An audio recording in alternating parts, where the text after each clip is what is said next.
More CCT action in the playoffs, of course, this time for South America, which means I'm in the host/analyst seat. Some of my knowledge will be put to the test with some of these South American teams, that's for sure. I've got Zola and Charlie alongside me for this one, and Fluxo versus Odic is where we start here. And actually, this is an interesting one because it's two teams who are probably always playoff candidates for CCTs and maybe trophy candidates as well. But they've both had changes recently and are both sort of trying to find their level. Yeah, I think this is going to be the banger of the day, right? I think, as you said, definitely kind of trophy candidates, definitely kind of real dominancy teams in the playoffs. And I guess teams on the other side of the bracket might think themselves a little bit lucky that they don't have to face one of these two teams until maybe getting to the final. But look, I'm excited for today. I think we've got some really, really good games and just happy to be on board. Yeah, I'm in a similar boat as well, to be honest. I think both these teams, the amount of times I feel like I predict a Flux or an Odic to take the whole thing just to sort of get proven wrong too many times, I feel like I'm starting to get some bad blood, I feel like, between these two rosters. But I'm excited to see them play. I haven't actually got to see them since sort of their roster changes, really. So I'm a bit excited to see what this full five can do, because look, I feel like both teams have really good pieces to the puzzle. It's just trying to get that final sort of part to click together and really see if they can push onwards, because I feel like it's fair to say, look, we've seen both these teams, or at least both the cores, with a lot of individuals in higher positions than this in the world rankings, and we probably do expect a bit more from them. And clearly they're in the same boat. They don't want to just stagnate, and they want to make whatever change it is that's going to hopefully bring them back to the top. And it's an admirable thing, and hopefully that it can work out for them. Yeah, I think it's what's interesting if we look at the bracket as well here. Like, there are some teams that actually really need success, I think, at the moment for them. Like, it's so many of these changes that have come through in South American Counter-Strike recently, like below the Pain Furia level, all of them are kind of been, I'm going to say how I feel, I think they've all been kind of mid, if I'm real. I think I've been inspired between for any of these. So, you know, Red Cannon's picking up Drop, I think, is a good move, but, you know, Phelps is in poor form right now. How long can Cold Zero go on for? All these sort of question marks, right? Fluxo, we'll get into that in a moment, have just made a change. Bestia, of course, are also flip-flopping around too, so yeah, it's actually a little bit strange at the moment. We can have a look at Fluxo's roster just to give you the example in the of chat about the change they have made. They dropped Nyx, of course. Nyx was the more well-known for professional Fortnite, which is amusing that he actually did quite well in professional Counter-Strike, but he was kind of just middle of the ground, like your sort of bog average pro, at 1.02, 1.05 rating, around that sort of level. They've taken in Mealzin. I don't know how to really say it. I'll be honest with you. I might just call him MLH because they put Zin on a lot of names in South America. I'll call him MLH. And he's obviously from MLBR's Academy originally. I think that might be a little bit of a move to maybe give them a little bit extra firepower in this team, because they have made a few moves, Zola, which are, I would say, questionable. History flip-flopping around as well back in the team. Of course, they have Art, Kai, Pyria. These are three players actually doing okay at this level, but I want to see more. Yeah, and to be honest, I think when you look at this Fluxo roster, obviously we've seen Pariah was on Fluxo before, went kind of the Bounty Hunters back on Fluxo. I think obviously we've seen quite a lot of roster changes over the winter period, and I think the South American region is where we see the most of it. But to be honest, I think the introduction of MLH is actually really positive. I think firepower alone is going to be so important, and the fact that when you look at this team and Art is usually the one at the top of the leaderboard, I think maybe they've realised, okay, well, look, we understand that Art is a player that has so much experience and obviously has a lot of quality.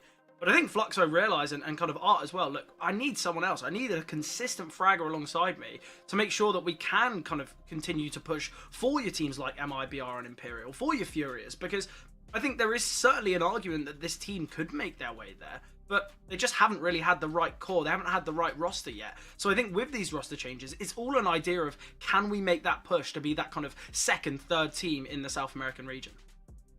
I mean, if I can touch on it before we do move over to the other side of things, I do think, for me, one of the most questionable decisions for this team, and look, I don't know the full internals as to why any of this happened. Maybe there was a specific reason outside of performances. But sort of Zevi getting benched, to me, I just didn't understand why. What was the thought process behind it? Because he was, I mean, look, this was at the start of the year for anyone who wasn't sort of sure of timelines. This happened after the player break. this was a player who was sort of consistently having that fragging output, one of the higher performing players on this team. Never really had issues in sort of farming teams below. And most games, he was one of those players and one of the brightest sparks, really put a foot wrong in most of them. But look, seemingly they removed him for some reason. I'm mind blown that no teams picked him up. So I'm thinking, how fat is that buyout looking? Because I would be surprised one of these teams like an Odic wouldn't have snapped him up sort of instantly. But yeah, from then there's been a couple of questionable decisions for me on Fluxo. And it feels like they have stagnated slightly in terms of this position in this world rankings right now. And look, I like that we're seeing some changes because whatever they've done hasn't exactly worked out. But it is about time that we see some sort of turnaround. Because for me, since the start of the year, things have been a bit more interesting in terms of their decision making. Yeah, it's a weird one, right? I mean, also, like, when it comes to Odic, Pank right now for me is a question mark because it's like they've just... He went to Bestia for a month alone.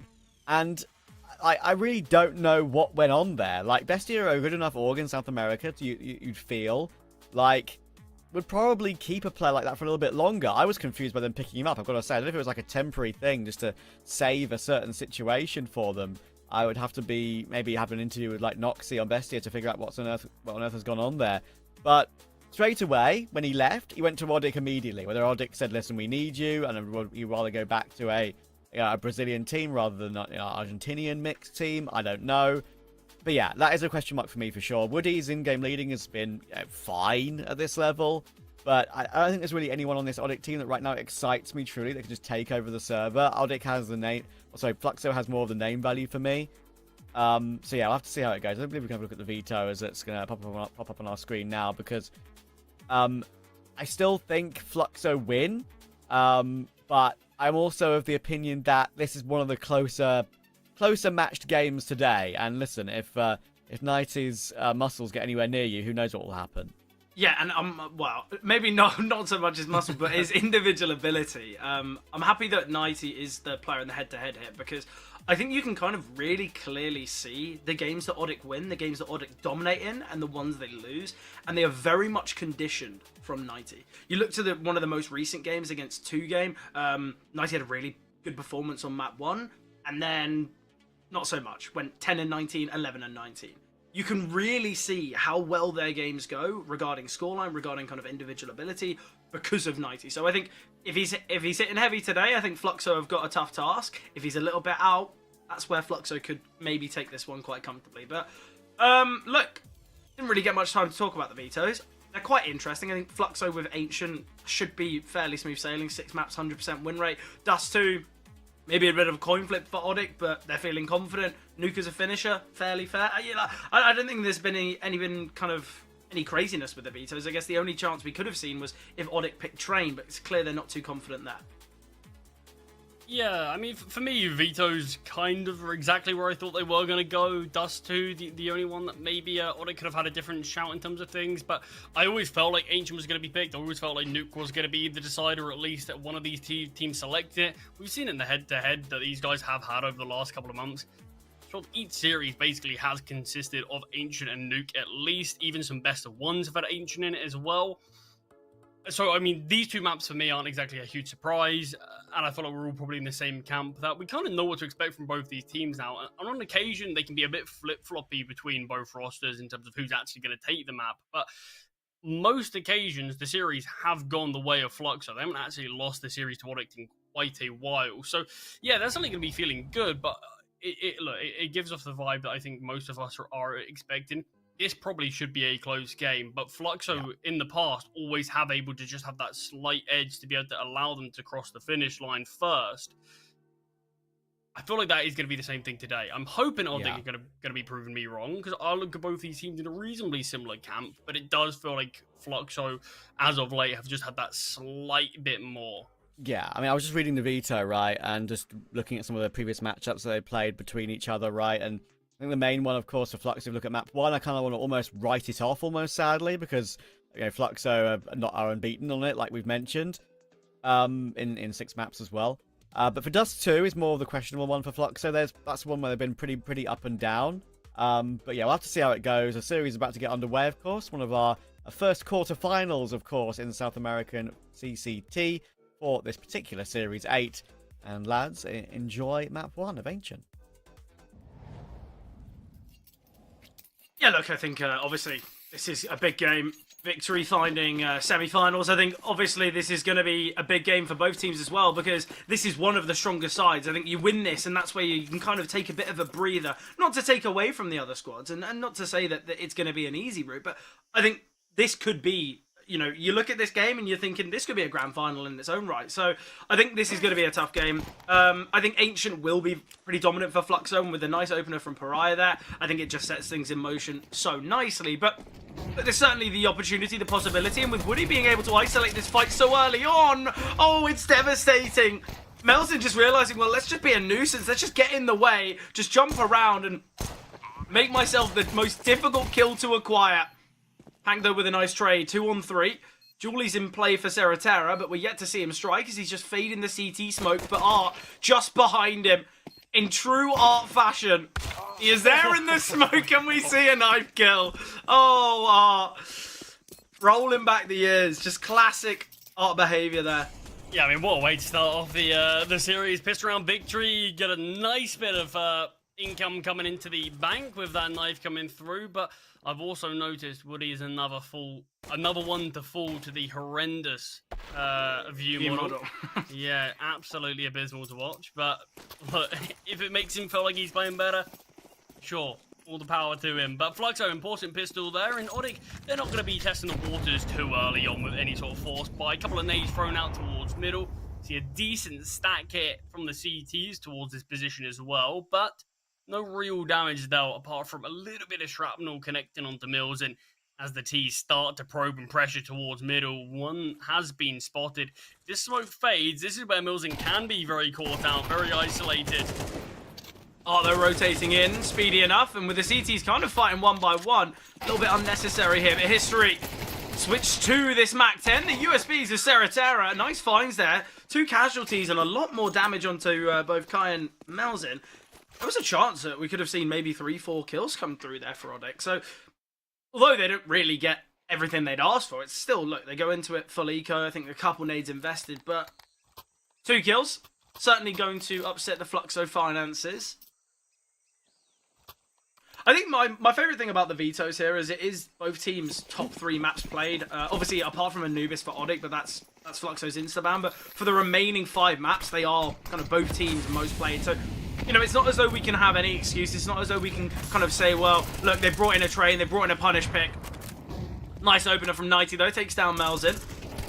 And Woody fading the smoke, trying his best Art impression, and will find him here. Matios as well takes down History, and already with the weaponry in play, Odic, they've certainly come to play. Yeah, big turnaround in this one for the CT side. They can win this round dominantly as well.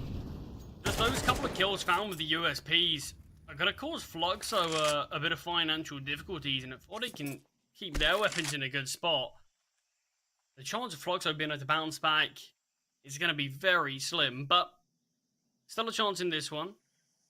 Ooh, double aim. Yeah, it's going to depend how much can be found. Bright does get one isolated bit of damage onto Matios, but needed to connect the headshot.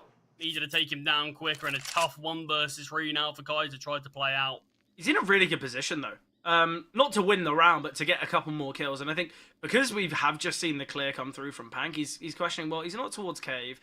He's not going to have slipped me towards ramp. He's probably sitting around T-spawn or the cave area. So that's why we are, in fact, seeing Woody hold. But Odic, they're operating with a lot of discipline. They're allowing the bomb to be retrieved. I think we are going to see this backstab from Pank.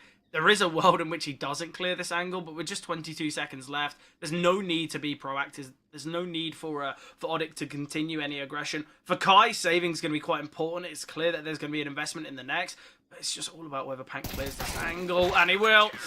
Kai goes down. I wonder whether... Do you think if you're in kind of Pank's position there, you get the information, you wait out the 20 seconds and kill him after time? I always see moments like this where... Surely if there's just a little bit more discipline, they get so much more value out. I mean, it's a long time to wait. 20 seconds. Kai just needs a quick glance. If you lose your concentration for a split second, we know how quick someone like Kai can be. But look, I understand your point. I understand the idea behind it. And yeah, we don't really see a lot of teams seemingly actively trying to take players down after time. But once again, a lot of pressure put towards middle for Flux. So it does come off as a 1-for-1, which isn't too bad for them. Nighty's fully blinded, though. He probably should have gone down, especially with Melzin getting that first. Either way, though, as you mentioned, Odic, they are still in this 4-on-4. Utility not perfect, but they've got enough defensive util to hold off. They are just sending that first smoke down, though. And with Art dropping the smoke towards red, we're surely going to see a rotation here out of Nighty. Got to help out the A defenses, as it is just Woody. And with all this control lost in middle, there is so many question marks here. Art going to send the flash into cave. Not blinding Seratera, but information gathered from both.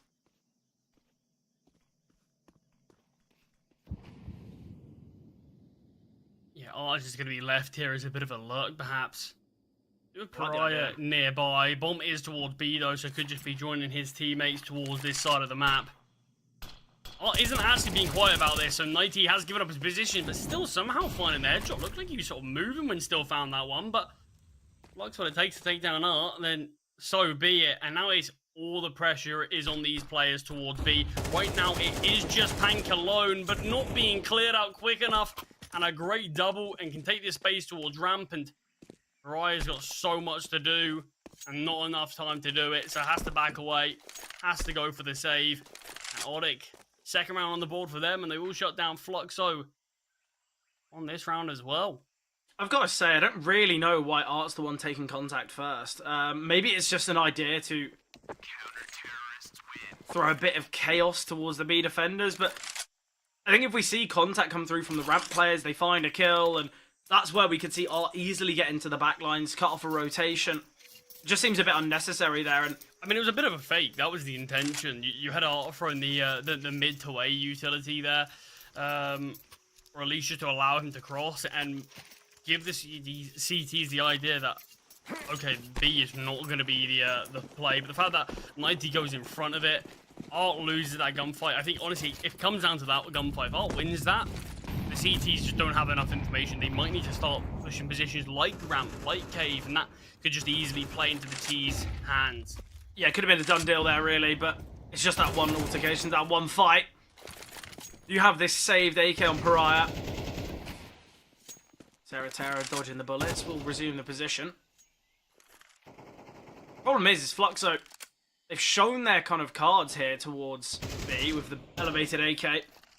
Oh, we're seeing another boost. It's a triple boost here. Oh, wow. Oh, I love it. So creative. That's what I want to see. Nature. There's a hero AK, the one that's been saved from the last round. And whatever they can do, they're just trying to set Pariah up. It was triple boosted. So. There was a player in Cubby. Surely they would have heard something. Either way, though, it's going to be this fast approach towards the A-bomb site. Matios with so much work to do, especially with the smoke landing. Flashbang coming through will blind the initial pistols. Matios still in a nice angle, half blinded, a lot of damage dealt. The rotating in AK of 90 can get a double, and he will get his third of the round. Yeah, it's just that one Molotov sent towards Donut, just allowing for those rotations. But it begs the question why we don't just see that, them push through. We know how little damage the CT mollies do now. Oh, so great. Yeah, absolutely love it. Not an easy shot to hit. Oh. It certainly feels not. like you don't see as many of these. See, this is the biggest issue with Overpass being... Don't get me wrong, I'm an Overpass fanboy, but this is the biggest issue with it being removed from the map pool. Where's the sort of triple boost you used to see? You used to see them at like every game, practically. Just to try to kill that player towards heaven early. We just don't have that enough anymore. But action-packed rounds, to stop reminiscing about Overpass for a second, there's a lot of actions already being had, but Odic have come out on top as they've won the trades 2-3, and Fluxo, Pariah, and History now left to find something, but both T's are isolated, and it could pay off for them as Matios peeks into Pariah's awaiting AK, and now it's instigated this push from Pank, who goes down, and History, just patience is rewarded in that one, and it's all on Woody's up. I mean, sure, he's going to go for a round like this, but there's definitely realistic option that he could just call the save now. He doesn't have a defuse kit. He's Yeah, got then to there make is a decent bit of noise. You could find Pariah quite comfortably here, though. It's all about this kill. Pariah will show himself. Woody gets the pick. And there is a kit down ramp. Certainly is enough time. Switches to the AK. Now has the diffuser. Searching for History. I like the angle that History's taken here. Just on the approach that Woody's so sure that History's going to be either playing towards deep cave, deep kind of elbow, maybe even in CT after that kill comes through. So I like the fact that History is playing so close to the bomb site because he's only ever going to catch off Woody.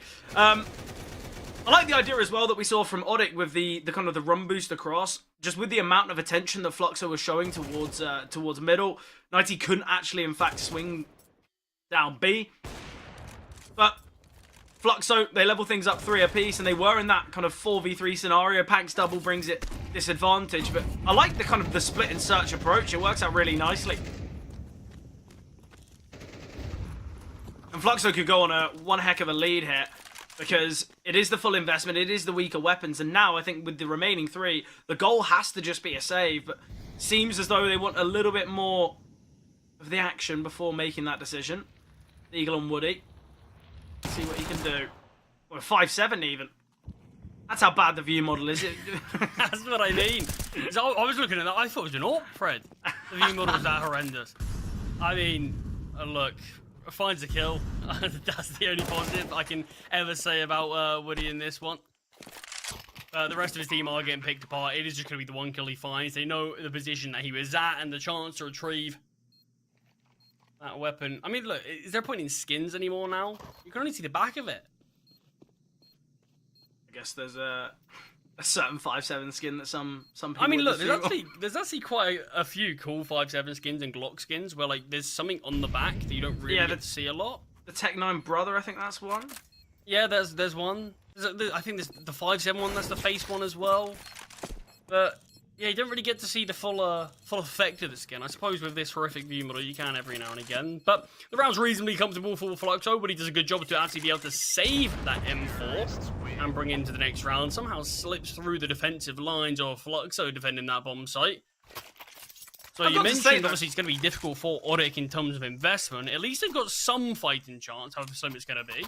Look, it was a 3-on-5. They were very much out of the round. Not only did they not have control towards A, it seemed like they just rotated kind of many players towards red. So I think in that moment, Odic, okay, yeah, you haven't got the best of chance of winning the round, and I understand why you're wanting to give it a go, but in the same regard, if those 3 players save, maybe somehow pick up a weapon or kind of catch a player on the exit, then at least you might have, you know, an MP9, an M4, and a 5-7 in this one. I think with moments like that, I think, look, you're 5-on-3, you're not only disadvantaged in the numbers department, you don't have the util, you don't have the weapon rate either. I think we need to see maybe a bit of the kind of Inferno approach in some kind of moments, because I think there's no value in those players just looking for frags. I see what Woody can do, though. Yeah, a lot of pressure on him. Every time I see these hero AKs now, we saw something in South American CS. I really wish I could remember what team it was, but it was just with this one AK on the T side, and they did such a good job just to keep on having one of the pistols going first, the AK always getting the trade. So where there's one AK and sort of 5 blocks able to win the round, thanks to the AK getting an ace, just because it was sort of how the script was meant to go, how things were meant to play out. Oh, we'll send the pistol in and get the trade. We'll send another pistol in and get the trade. Sort of every time I see a hero AK or a hero rifle now, I always think, why don't teams just do that? But obviously, it's never that easy. But I wish I remembered that team, but they just made it look so perfect. So every time I do see a hero AK now, that is where my mind goes to, and just hoping that they can try to recreate that sort of magic. But not the case, and obviously that eco got pretty heavily shut down in the last, as Fluxo find their 5th without any real resistance whatsoever. But weapons back in play for Odic. No AWP in the hands of Woody, but there is one in History's arms. Ooh, painful there. Seratera tries to take a bit of a risky push through the smoke, or at least just playing behind it. Art holding for the elevation, and Art finding 90. 5-on-3 again, make it a 5-on-2 with Woody low HP as well. Fluxo It was a little bit back and forth initially. We saw some successes, yet now feel like we've got to say, Odic, this is kind of what we were expecting from Fluxo's Ancient. Pang, good awareness to actually turn around onto Pariah, but you saw those two plays towards window. Pang kind of needed both of them to be in the same position and him to be able to find two of them for that round to be possible. Woody does a good job to find one on the B-bomb site initially, despite being low. But with the information gained at the cost of a couple of lives, Fluxo were able to close that one out without too many issues. So now double the lead that they were in. Well, the problem is as well, Fluxo CT side is usually where they look so scary. Nearly a 70% win rate on that CT side, and that's not just kind of a one-off game, that's not just over 2-3 maps, that's 6 games. So, look, I think for Fluxo, they put themselves in a very good position, and I think we can see that with the odds. This being a half buy, we can expect this to go kind of 7-3. I think Odic probably have lost their best chance here. You know, they have moments where back-to-back rounds, or kind of 3 rounds in a row, in fact, yet fallen a little flat. And I think the individuals have looked really good for Fluxo as well. You can kind of just see it from the kill feed and well, the scoreboard. Everyone really having their moments, everyone really stepping up. And I guess the one player who's, you know, a little bit lower down, being History, you can kind of say, well, he's AWPing on the T side. Are we really expecting to be so high on the kill feed, especially with how frantic and chaotic a lot of these rounds have been? I mean, there's been a lot of fighting towards middle early, and that's been sort of the main usage of where Flux are looking to get some of these opening kills. So History mainly just feels like that point of stability for the T's, just to get posted up on an angle, just to cover the back line, maybe go for a late peek or something. But other than that, there hasn't been too much. The 5-7 of Mathios will find one before the trade comes through. Switch like weapons for History. He realizes he wants to be more with the pack. Yeah, well, I think not only does he want to be more with the pack, but also I think allowing a CT to maybe pick up an AK on a retake, who knows, yet with an AWP, it might be a bit more difficulty, but let's see what Seratera has to offer. Attempting for a quick shot, and we'll find Pariah. Woody is on this flank. I favour Odic in this retake, massively. History can get one, but there's a smoke, they can just drop it towards Deep Donut, and the round is done. Woody, though, gives his life up. I think is just full stick in the bomb. This shot from Seratera has to connect here onto History. And now Seratera, it's all a game of delaying, but will Kai be able to get the kill? No, he won't. Odic, victorious in this half bite. Poor decision making, we've got to say, from the players in CT. I think if they just go for kind of a double approach, either back away together or play together, they get that kill onto Seratera. Odic, though, been given a gift here, and Fluxo, full flat. Yeah, and that's maybe where you are. If you are History, you might regret not just sticking with the AWP. I think the plant for the CT was a bit of an odd one. They planted for CT, yet they didn't really want to fight for it so heavily. They kind of retreat to Donut, which is always a safe haven for most post-plants. Yet you planted for the only place that can't be denied there. So, bit of a misstep from Fluxo, showing the slight cracks and slight disappointments that have happened with them in the past. They're still very much under control, though, aren't they? But now they definitely are. Things will potentially depend on these final 2 rounds, though. If Odic can come up clutch and win them both, we're going to be having an even half. And then, as we do know, stats only give you a bit of a guideline. They never take the whole story into account. And despite Fluxo having, like you said, that sort of 70% win rate, we know how quickly things can change. But Pang is peeking at a good time. Spots the second, but Pariah ready for that trade. Oh, yeah, deep smoke being thrown. Yeah, Mel's playing in front of it. Woody now on the retake, surely just save into the last, but it seems like he wants to... Surely he's not giving this one a go. Seems like he wants to. Struggling to pick up that rifle, though.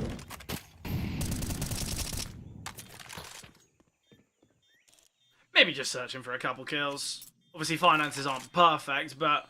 I mean, the fact he looked to push through the smoke there and then sort of, I think he realised he didn't pick up the rifle and backed away. I think he probably was wanting to go for it, but just wasting that couple of extra seconds is something that can't really be done. I think he was aware of that as well, but 7 going to be on the board for Fluxo. And honestly, it could also just be Odic being aware, like you said, Fluxo do have a good CT side. Maybe Woody doesn't want to allow them to have a great T side as well. Yeah, look, I think this game, this first kind of map of Ancient, very much conditioned on this last round.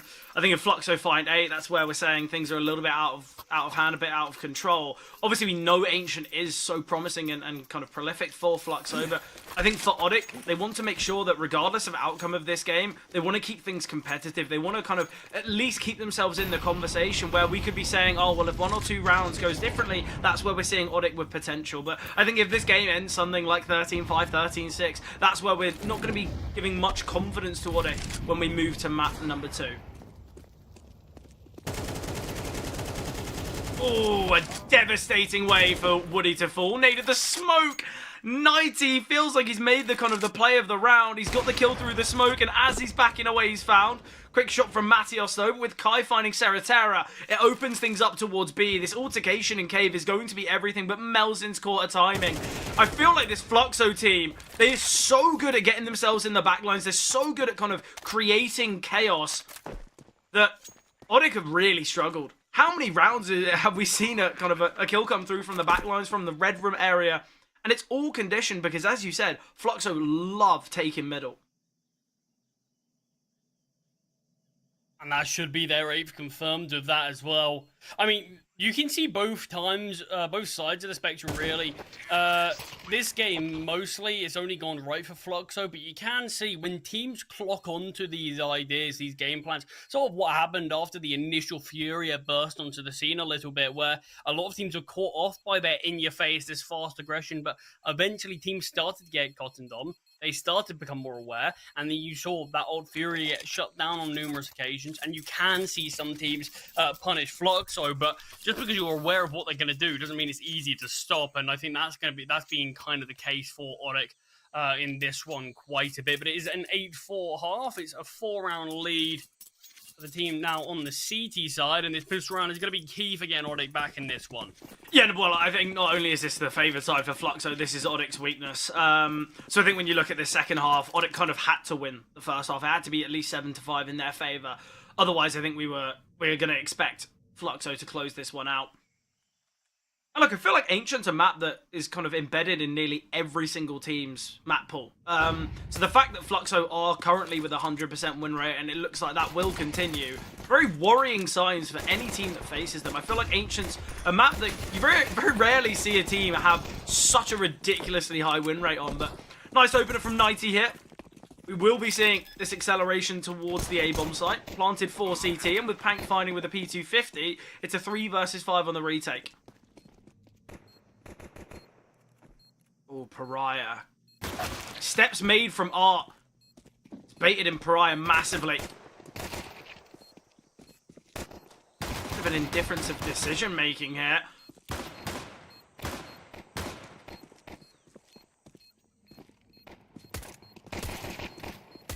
Yeah, no chance of the round actually being won now, just not enough time on the clock. And Pariah, his jewelies are not going to be able to be saved either. Odic, important pistol round for them. A massive round for them to be able to go on to win.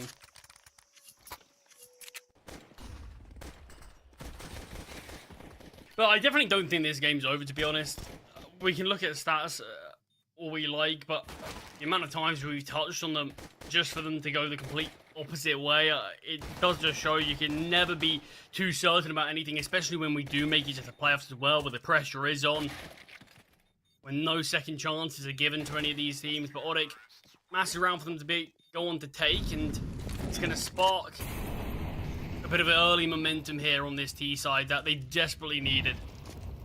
Yeah, certainly. Look, I think if that went the way of Fluxo, we're looking at maybe a 10-4, and that's where we're saying things are over. But it's the same approach that Fluxo have gone for. 5 USBs, well, 4 USBs, sorry, towards middle.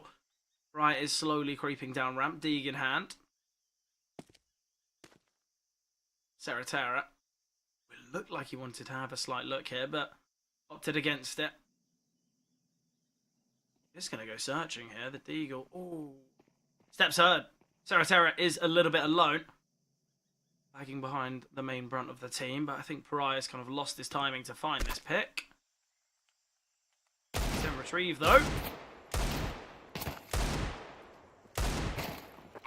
the best shots from either. Yeah, not connected here. Certainly not one for the high-low reel. Mag 10 has been picked up. Pariah might have wanted to use that to farm a little bit of cash, but not the case. So only weapon getting dropped there for Odik was that Mag 10. Weapons are out now, and this is really Odik's first real test on Ancient on this T side. They can pass it, and they can sort of pass it well. I think we've got a real game on our hands. Well, look, the massive positive is the fact that very limited utility, no defuse kit, no AWP. So I think for Odik, certainly a chance here. Fluxo, they've got the premium weaponry though. Two Galils and a Mac 10 in play here for Odik. Flashbang coming through, blinding both. Great from Mel's in here, and with Art swinging, he can find Pank. Mentioned limited utility, they have just dropped 2 smokes towards ramp, but I don't think they really care. They've got a 2-man advantage and they make it 3. Art always going to be favoured in that angle. There's no way Woody's prepared for him. And it's on Matios and Nighty. Somehow make this round better. The shadow on the wall. Oh, Matios. He's taken a lot of damage in that fight, but still wins it. And it's Nighty in a 1 versus 4. We'll get the first. Kai and Donut 2 progressing through cave. He's going to get crunched in on in middle. Bit of a gap here. Oh, it's a good chance. Opportunities given. Yeah, Art's just got to slump away. Can't take this fight now. With both these remaining CTs being split, they've got to be on high alert. Art still wanted to take this control, but I think he's just thought better of it, and he's going to back away and play a bit more passively, realizing that should just play the numbers in this round. They've already given up 1 kill and given up an opportunity to someone who's been performing at such a good level on Odik. Yeah, look, I think Nighty hasn't had the kind of most impressive games here on Ancient, but this certainly could be a round to remember. A 1v4, obviously 2v5 in total, but I think for Nighty the problem is there's only 14 seconds. It's not as though he's got enough time to tap and search. Just have to drop the bomb and plant. Art could look to deny through the smoke, but he will be creeping. Conditioned on this fight. Nighty will reposition here towards ramp. He's been able to back away. There's no defuse kit. There is a smoke, though. Volley landing from Art. Smoke fades. Nighty spots. Smoke towards ramp. He will get 1. There's a real chance in this. He can just push through. Kai could go down. Kai will find the kill. Believe there's enough time. I think there's just about, yeah. Yeah. A close affair. It is just about the defuse, and that's what Fluxo needed there. Odik. The round was brought close. That's what Nighty does time and time again. You mentioned the 1 versus 4 almost coming through there, and what a clutch it would have been. But Odik, they were against their first full buy round of Flux, so in general they had a tough time with things, but as soon as Nighty's given any space, you just know he will be able to take them. Kai, close to get the initial defuse off, but quick enough to be able to react and adjust. The thing is, that round's actually really good for Odik. It's done so much financial damage. They've got the bomb down. They should be able to buy. We've got AKs in play. We've got Tech 9s. We've got Mac 10s. Obviously, Flux will get another round, but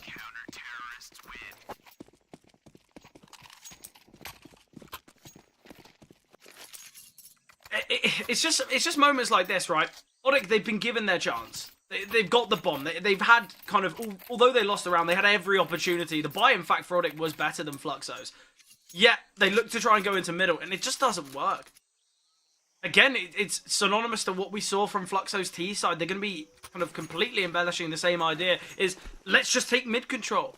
Let's look to dominate here. We're going to send 2-3 players, and every single round we are going to look to dominate. But Nighty going to be searching here in middle. The flashbang has forced him off the angle, and Kai's slight spot will find Nighty going down, and with the nade and bullet combination of Mel's in, Terra falling as well. So man advantage. We've got a hero AK on Woody. But again, Fluxo feel far favoured from these kind of early portion rounds. Oh, again, aggressive here. Actually swapping to the AK before backing away slightly. And Woody with that hero AK's been softened up to just 23 points of health. And now you're in a really weird situation where you don't really want to give this to your teammates because none of them have armor. You've also got one bullet from death yourself. Woody almost going down through the wall. Melzin does find Pank in the final two players of Odic. Their position has been made known. And I feel like their time left in this round is going to be very limited. Look, I think we see the true difference between Fluxo and Odic here. We've got a hero rifle on Woody. We see a very creative boost to kind of allow opening kills to be found with this hero rifle. Yet, here for Odic, Woody kind of trying a hero spam through the wall, searching for something in middle, searching for something towards ramp. It's very kind of an individualistic mentality from this hero AK. But look, Fluxo find another. This is where we're kind of saying could be the beginning of the end here for Odic. And that's the problem, is their CT side just wasn't good enough themselves. Look, I think Odic, we said at the start, I think Fluxo, namesake-wise and kind of with the players they've got, I think they are a little bit favoured. The way in which this Ancient game is currently playing out, you look at the kind of second and third map here of the series, it's Dust 2 and Nuke. I think these are both maps that arguably Fluxo could find. I'd be very worried if I was Odic right now. I do think in the sort of last times we have seen these teams in their outings, though, Ancient normally has been a bit more of a confident one for Fluxo. I think Nuke would be very interesting. The thing is, we have to be able to get there, though, for that to even remotely have any sort of storyline to it. So I think a lot of weight would be held on Dust too, but Odic aren't going down just yet as they find the man advantage in a round like this. 4 versus 3. Woody has been softened up, but Pank finding the frag onto Pariah with the Galil. They've got this round so much more favoured. They've got the AWP towards Donut, and I think in that regard, you just stick a player deep towards CT. You just have them hold for any kind of rotations through red. And I think it's a very plausible round for Fluxo, just based on the amount of utility that History has. And although they're a man down, Woody's low HP, I think there's definitely a chance for Fluxo. But yeah, great from Pank. Second kill found, and kind of given the round here for Odic, at least they can kind of continue the idea of this comeback, but heavy emphasis on the idea because I think there is a real uncertainty about the idea that Odic can bring things back. Obviously, a victory in regulation is still possible. They will need the next 6 rounds in a row, but certainly possible.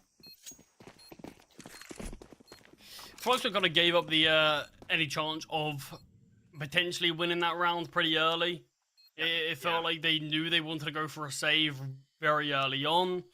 And if there was any chance they hit towards B, sure, they can have a bit of a crack then. But it felt like they were pretty confident they were going to go towards A. They gave up that space. But I would have loved to see History remain towards that A bomb site where he was. Because that's where we saw just 2 players pushing for a main. There was a bit of a staggered approach from Matthias, I believe it was, towards Donut.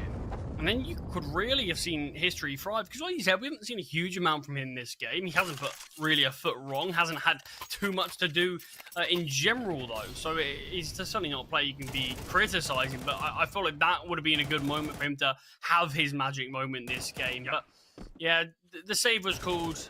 And it felt like they knew what they wanted to do. And weapons being able to be brought across into this round allows for this buy. So you fully understand why they've done it. I would have just liked to see them give it a bit more of a crack. Look, it's one of the reasons that overtime's my favourite thing to watch, is because you'll see these clutches attempted, you'll see these kind of heroic plays and moments, because there is no downside. You know, you can lose all players and you should be pretty fine regarding finances. So, yeah, I think it's a tough one. I think History is just waiting for that heroic moment, but for a map like Dust to be coming up next, I think we know how much the AWP can thrive there. I think maybe he's just saving himself for Dust. But it's clear what Melzin's kind of already provided to this roster. Top of the leaderboard, top of the whole server, in fact. 20 and 12. Pariah, though, with a nice find. Oh, if Woody goes down, this round's looking very difficult now. Smoke nade and a flash, low HP Pank. 12, surely to be found now by Fluxo.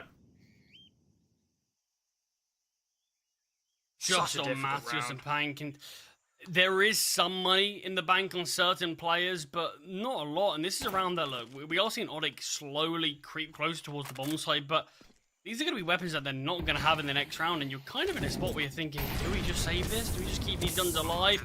Mathios has been softened up, so both of these remaining Ts are reasonably low. Mathios goes down first, and it's all on the 10 HP Pank. Know exactly where he resides to as well. Not even a bullet can be fired from him, just the HE grenade thrown. 12 from the board now. Bomb plant is going to be a little bit of a bonus at least. Can I just say, he's what, 17 HP, 10 HP, he's in a 1v4. Why doesn't he just push out through B main and just try and save the AK? Yeah. Hank's going to struggle to invest, so is Woody, so is Nighty. Look, even if he was full HP... as well, though, that's the thing, isn't it? Yeah, look, even if he was full HP with full util, it's still a 1v4.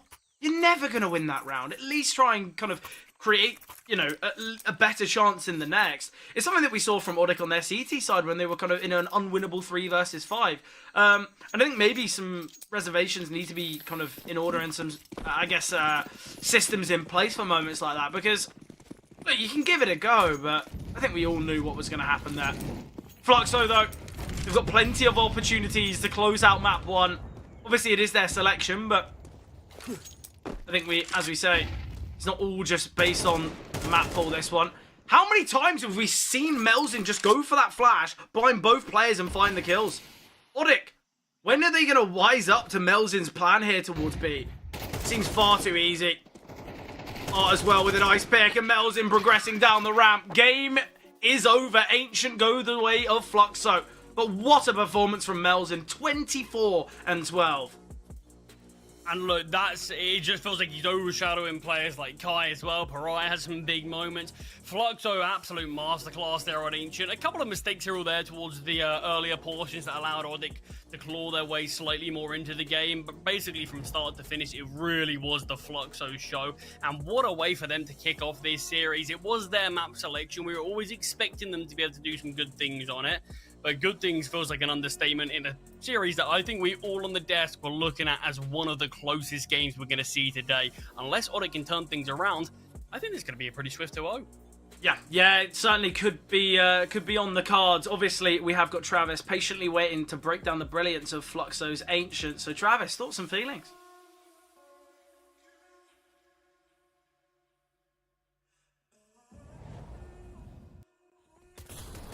Well, the brilliance you described, I just want to dig in a bit deeper as to how brilliant it actually is. So it just actually, you know, I said, 6 in a row for Fluxo before heading in.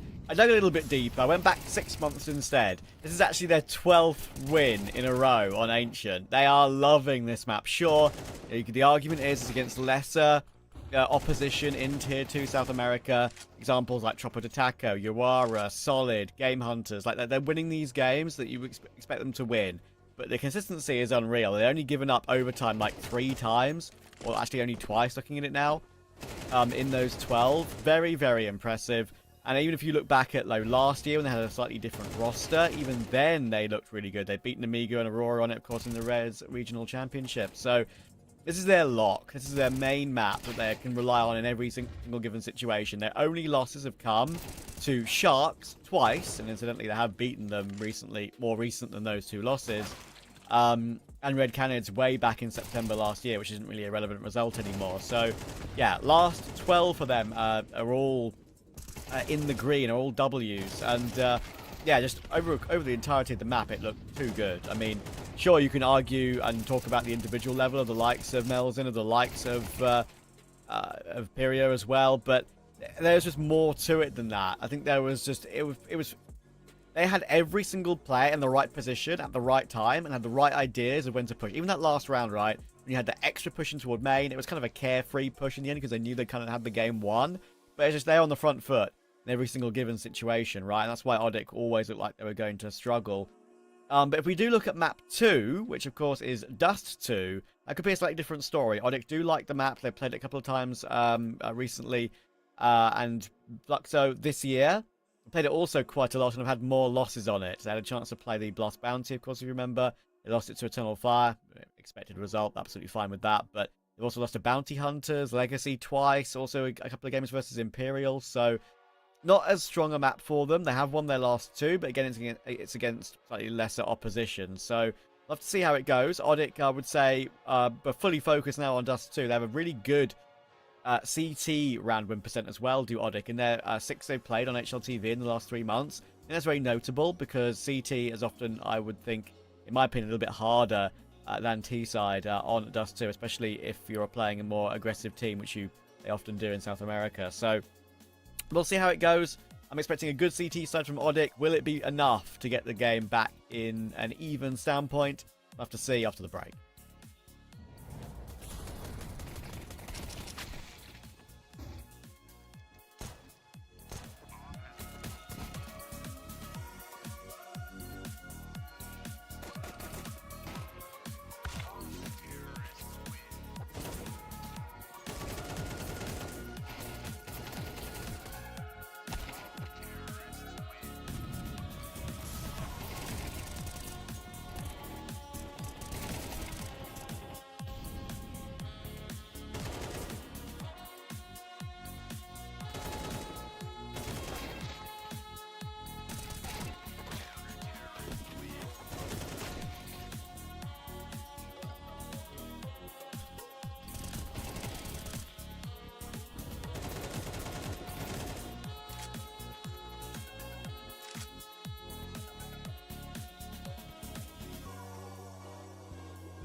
comfort for Fluxo. They continue their hot streak on Ancient. That's 12 in a row now. And if you go back to last year, they have not lost one on HLTV. They're looking really, really solid. But now Dust 2. That could be a different story, Zola. Yeah, definitely. I think Dust is going to be an interesting one. Obviously, I think when you look at statistics, it's a little bit favoured to Odic, but I think the way in which the players were playing for Fluxo was really impressive. I think Melzin had a lot of impact, and as we touched upon in the pre-show, it's clear that Melzin's been brought in to have that firepower, and already we're seeing that kind of injection of firepower. I think as well, Dust 2, we know what this team can do. I think Fluxo, they've got great individuals. To be honest, I think it'd be silly to kind of favour against them, right? Yeah, I'm in the same boat right now. I think Fluxo, the way that they played, honestly, less so about how they played as a team, which I do think was pretty spot on. I think they had really good ways of playing off of one another's positions, their kills, their impact. But the most important thing to me is the individuals were playing out of their mind. Like, I had a pretty good game. He was negative, which I'm shocked about. History wasn't even needed, because the other three were playing out of their mind, but Milzin just sort of stole the whole show. 24 kills in a game that sort of didn't even have nearly that many rounds. What a showing from him. Guy had some great times. Pariah as well. I'm liking what we're seeing from these individuals, and if these three can have a similar game, I just don't see a world in which Odic can try to contend with them, unless we are having people like Nighty, who already had a number of big rounds, have so many more. And that's the worrying thing for me. Yeah, I agree with you. I mean, that's the thing right now with lots of teams in South America. Like, I feel like quite a lot of them don't have a player that can be that guy. Be that guy you can rely on in these games. And as what I was touching in the pre-game of the series, like, so many of these roster changes have felt, like, uninspiring to me. A little bit meh. Like, not going to really push them to the next level. And that's why I think, like, teams like Red Canids, who were sort of competing at RMRs and trying to push forward to that major, and had, like, the likes of Davides, for example, they've just never really worked out for them, and they kind of plummeted ever since. I want to see something different. I want to be inspired by a new roster change. And obviously with Odic having, I mentioned Pank, who was on a Bestia for like a month, and then popping back in again, it's like where are these moves coming from, and where do you think it's going to get them? Is it purely a plan for a temporary move just so you can play in these events and get some VRS here and there, or is it like something you're actually planning for a long-term future?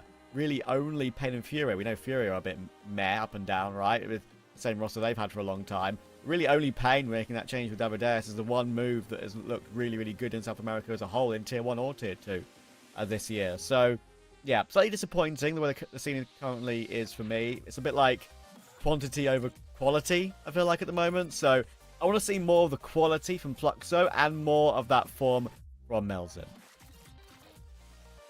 Yeah. Look, I think Melzin, maybe too soon to say whether it was the kind of the right decision, but I guess we'll find out as we are into the action now on Dust. Fluxo will be starting on that CT side.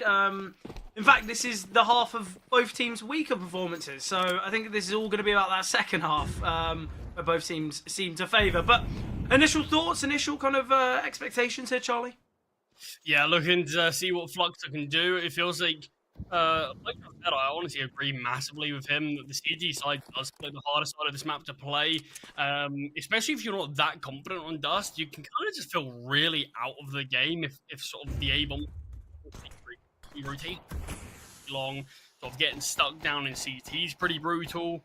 So I definitely do agree that I do think the CT side is a lot more difficult to play, but Art towards short with some early contact bring things back into a 4-on-4, and Art is tapping away, but the rest of his team towards long is all fallen there. Yeah, Art has to reposition now, realising that there is going to be contact from long, and Woody can take him down. Melzin in the back line's been dinked, and now 1 versus 3 for a low HP Melzin, surely just a save hit. Seems like he wants to give it a bit of a go. Look, we were talking about the individuals, obviously, on Fluxo looking really good, and the 3 riflers really kind of very promising, but the fact that history wasn't required and now he's on a map that can look so good for an AWPer, I think this is where things could get even scarier for Odic. But nice pistol round. I think the kills towards long obviously changed that round completely. It's a nice attempt, but sadly no one else really stepping up. I mean, that's the thing. Even one kill that is found, I think we see a decent enough attempt there from Fluxo, but yeah, you got 3 players towards long, not a single one of them finding anything. In total, that round's a bit underwhelming, but Odic is what they need. Is their map selection. They're one map down. Obviously, elimination out of this quarterfinal if they're not successful, so need to see what they can do on Dust, and the fifth round is the best way to start it off, possibly. But I do have to say, as we're on just the eco from Flux, I think this is as good a time as any. We're sort of touching on some South American roster moves. I do have to say, one roster move that I am very happy about, and one roster move I am happy that we have seen, is honestly being at CT, get a bit of time on Fluxo now. Obviously, it was towards the end of last year rather than so much this year, but I feel like the turnaround that we've seen from him on Furia to what we've seen from him on Fluxo is night and day. It felt like on Furia, he wasn't really given the time of day, frankly. He was given what felt like a lot of pretty horrible roles, but finally, he got a bit more freedom. And sure, you can make the argument there's a lot of Fluxo games, they're playing a slightly lower standard, but even if that is the case, sometimes you do need to nurture these players. Sometimes they're not ready for as big a jump up and they need a little bit more time in the oven. And it feels like that's what we are getting to see with Kai. And he has been one of the more sort of inspiring players for me to be able to get to watch in this sort of Brazilian scene in a decent amount of time. And I'm glad to see his turnaround. Well, I think as well, obviously, Kai came in for art, so on that Fury roster. So, you know, you can completely understand why there has been that, you know, not disappointment with roles, but that's always going to happen, right? But look, clearly doing well so far. Up is in play, though, for history, and that's going to be a big turning point. Obviously, Woody wielding the big green as well. Nice from Melzin as well, though, early on the score sheet in round number 3.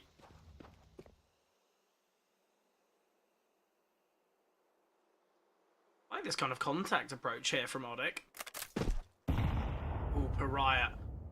There's 2 HE grenades there. IT going to be the one looking to take this contact, looking to take this fight. It's all going to be about timing. Spotted and found. Pariah will get traded out, though. Matios finding. There is still this double B setup. With the man advantage, Odic might struggle, as it seems like they are quite reluctant to continue this press into CT. Instead, opt to go towards tunnels. It's going to be really tough. 2-man B setup. Art just with a molly in hand. And with time ticking, if both these players are spotted, there's not going to be a huge amount of time for them to back away towards A. But 30 seconds on the clock, and they are still just waiting here in tunnels. Look at the positioning, though. Sorotera is on short, but there's no reason for the CTs to rotate. They know that there's 2 players towards B. Yeah, but it's all on the positioning here of Kai. Sorotera's not going to expect this at all. He's just progressed up short. Hank could get found here. He's been spotted in middle. This is the bomb that's going to go down. Found by Art, though. Sorotera, 8 seconds. Completely unaware of Kai's position. Fluxo, they will get their first round here. An important round as well. I think they deny Odic going on a bit of a streak. Not really the AWP doing too much at all from either players, but obviously we'll see the big green again for history. Sadly, not for Woody, though. An investment to be seen from Odic, but it will be limited. Only a few rifles. Utility, certainly not going to be great either. What do you think's kind of a strong enough half here where Odic feel like they can push to Nuke? Is what, 7-5? Is that enough, or...? Yeah, I think 7 would be a pretty solid half. Look, just because I think the CT side can be a bit more challenging doesn't necessarily mean it's actually the weaker side. You can see teams really shut down the T's and make that T side look near impossible at times. Mills in. Look, he loses his teammate, but in the process finds 2. I'm sure history's not going to mind that too much, and when Mills in triples up, basically shut down the round himself, and Woody was just playing with the Glock, trying to hopefully pick up a weapon, but instead he's just sitting here still with the Glock. No easy weapon to be found. Sure, Pank's found a lot of space towards A, but what does he do with this space? Yeah, look, I think the problem is from the positioning of the Fluxo players, Melzin could go down, but I think what we do have to say is that round, okay, yeah, history just deals a bit of damage, but it was a bait-in for Melzin. He's 8-2. I think let's give it some time to see how well Melzin kind of gels with this roster, but so far so good, right? You know, I think when you want to bring in another fragger, when you want to bring in another player that can provide the goods, I think Melzin's clearly provided. He's searching for the ace, unable to acquire, but with 3 survivors and an expected eco from Odic, Fluxo can take the lead now.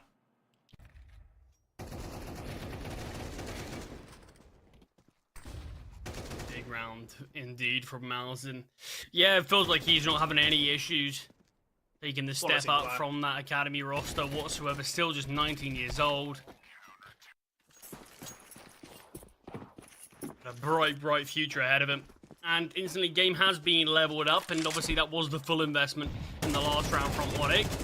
So it is just the pistols here. Pariah already able to get one before getting taken down, and Melzin in a bit of a tough position as well. So him only able to go 1 for 1, 2. Only one weapon has been able to be upgraded so far. Obviously, there's no armor on this, so this MP9 of history can certainly soften them up. But 90 does actually find Kai, and an insanely costly round considering that was straight up an eco. That was like a deagle, and that's it. Yeah. Yeah, and I think for Fluxo, like, it's not going to dismantle the finances, but it can put them in a very difficult scenario in rounds to come. I think it's such an unnecessary decision. It's such an unnecessary risk with them just fighting. Once they get that information, I think that's where they can play on the back foot. But look, Fluxo, we know they like to take the fight to their opponents. We know they like to kind of get up close and personal, and I think that's a round where maybe they need to opt for a different in the game plan. Early molly towards long. Kai seemed like he could have just held mouse 1 there and had a lot of success, but will just be a bit more reserved here. Like the smoke sent by Odic, and allow them to get such great positioning here towards long. History, though, ready for any player maneuvering through said smoke. Oh, History! There was an opportunity for quite hefty a collateral there. I mean, tons of information at least, along with that kill, like you mentioned, Mills. Finding one as well. It's a 5 versus 3. Play's been softened up by the mollies and the nades on the bomb site as well. And you can see this double long flying. Woody finds one, but because there's 2, Art's able to get the trade. I love the reposition as well from Art. It won't matter. It won't have any impact, but I want to. If we can get the replay of the History peak in slow motion, I would love to see the chance of that. Obviously, he doesn't connect, but how many players lost? Oh. That could have been. That could have been 2 or 3. Yeah, that could have been crazy there. As you said, the information was brilliant. So excellently though. No issues. It was almost as if History did hit that kill out there.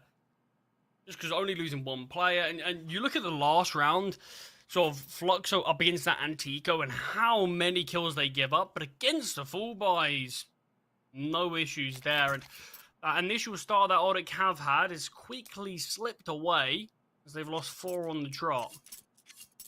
Yeah, we've got a hero scout in play. You know, we know how much impact these scouts can have. Terrifying on this map. Yeah, ridiculous. Always feel like they are slightly better on the CT side, but certainly what can be done on the T. A lot of early peaks that can be had, and if you're good enough, if you're clean enough, you can find the impact that you do want. But no early fights coming through, just the util being thrown towards long as standard, and forcing these Ts at bay. As a lot of them did reside outside of this position. Yeah, the bomb is outside B. I think maybe it's an idea of selling a bit of a fake towards A, a bit of pressure towards middle, and a hope of a bomb plant. But the problem is look at the control that's being taken here from Art and Melzin. We touched upon Melzin being, you know, a young player that can have such a bright future. I think obviously he's got a great leader. You know, the experience that Art has, I feel like it's always, you know, good to see when obviously you have these academy rosters, you have these kind of younger players. Yeah, sometimes you can say and you can see that maybe don't have the kind of leadership that a player like Art would have. Yeah, with there being sort of a I honestly thought that was a teammate there. I don't want to react. The final 2 players, but it's Art again. We've seen 3 knife kills. 3 in general right now. 3? 3, yeah. When was the 3rd one? Or the 2nd one? On Ancient as well. 2nd one on Ancient as well. I forgot who exactly got it. I think that's the worst thing about playing against someone like Art. Maybe? I think you've got to just think in the back of your mind, you know, it's a 0.1%, but there's always that chance that the blade is kind of gonna get pushed into the into your back. And do you think that's something that registers whenever anyone plays against Art? That a knife kill could be coming around the corner over their shoulder. Yeah, yeah. Might be. It might be. I would certainly be a bit paranoid about it. The thing is I feel like, as you know, for an AWPer, it's got to be really scary, because regardless, if you're in a a 1vx scenario with the AWP, you know you're getting the chance of knives coming your way.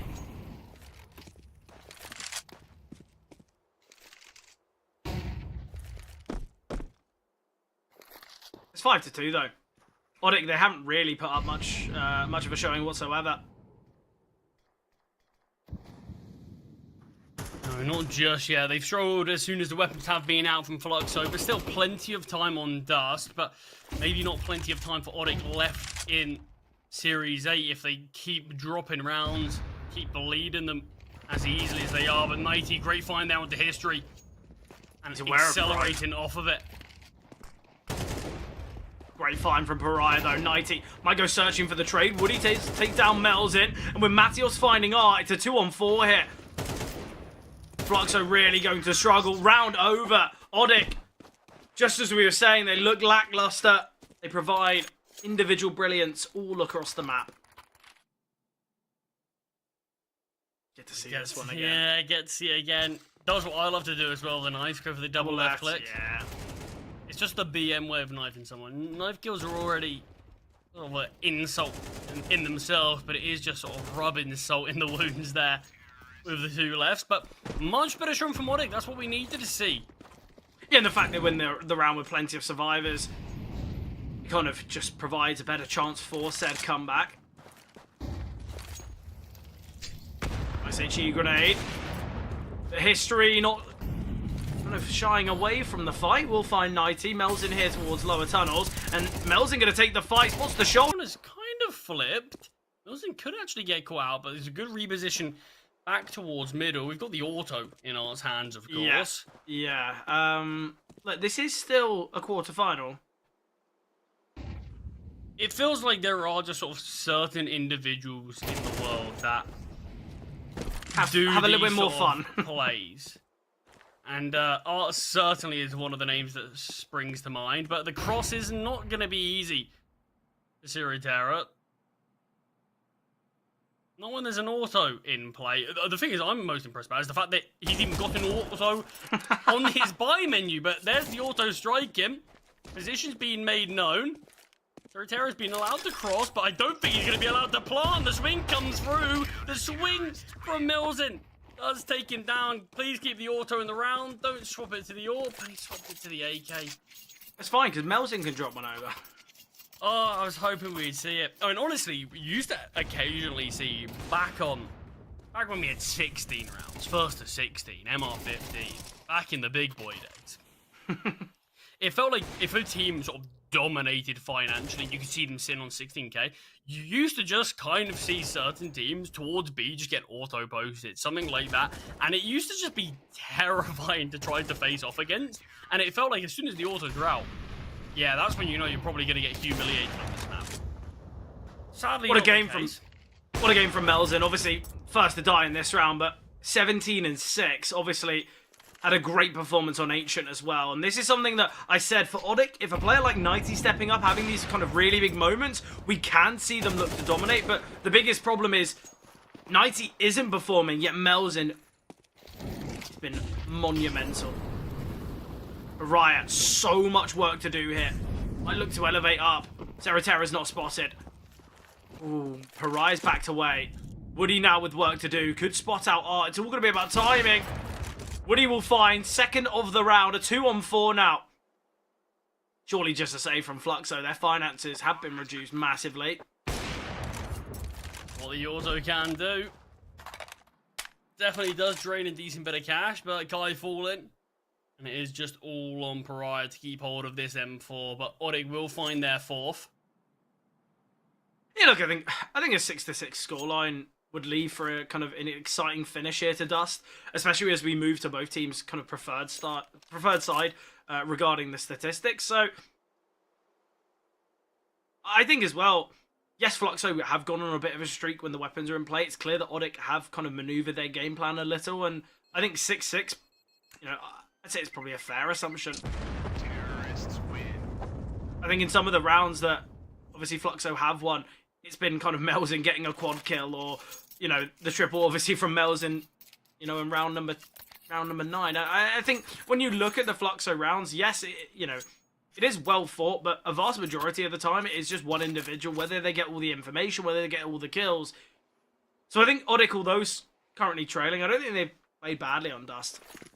I mean, I do think Fluxo certainly would be a bit disappointed if they aren't able to take any of these final 2 rounds. Look, ODDIC, they've only won 2 full buys so far in this game. A lot of their success did come off the pistol.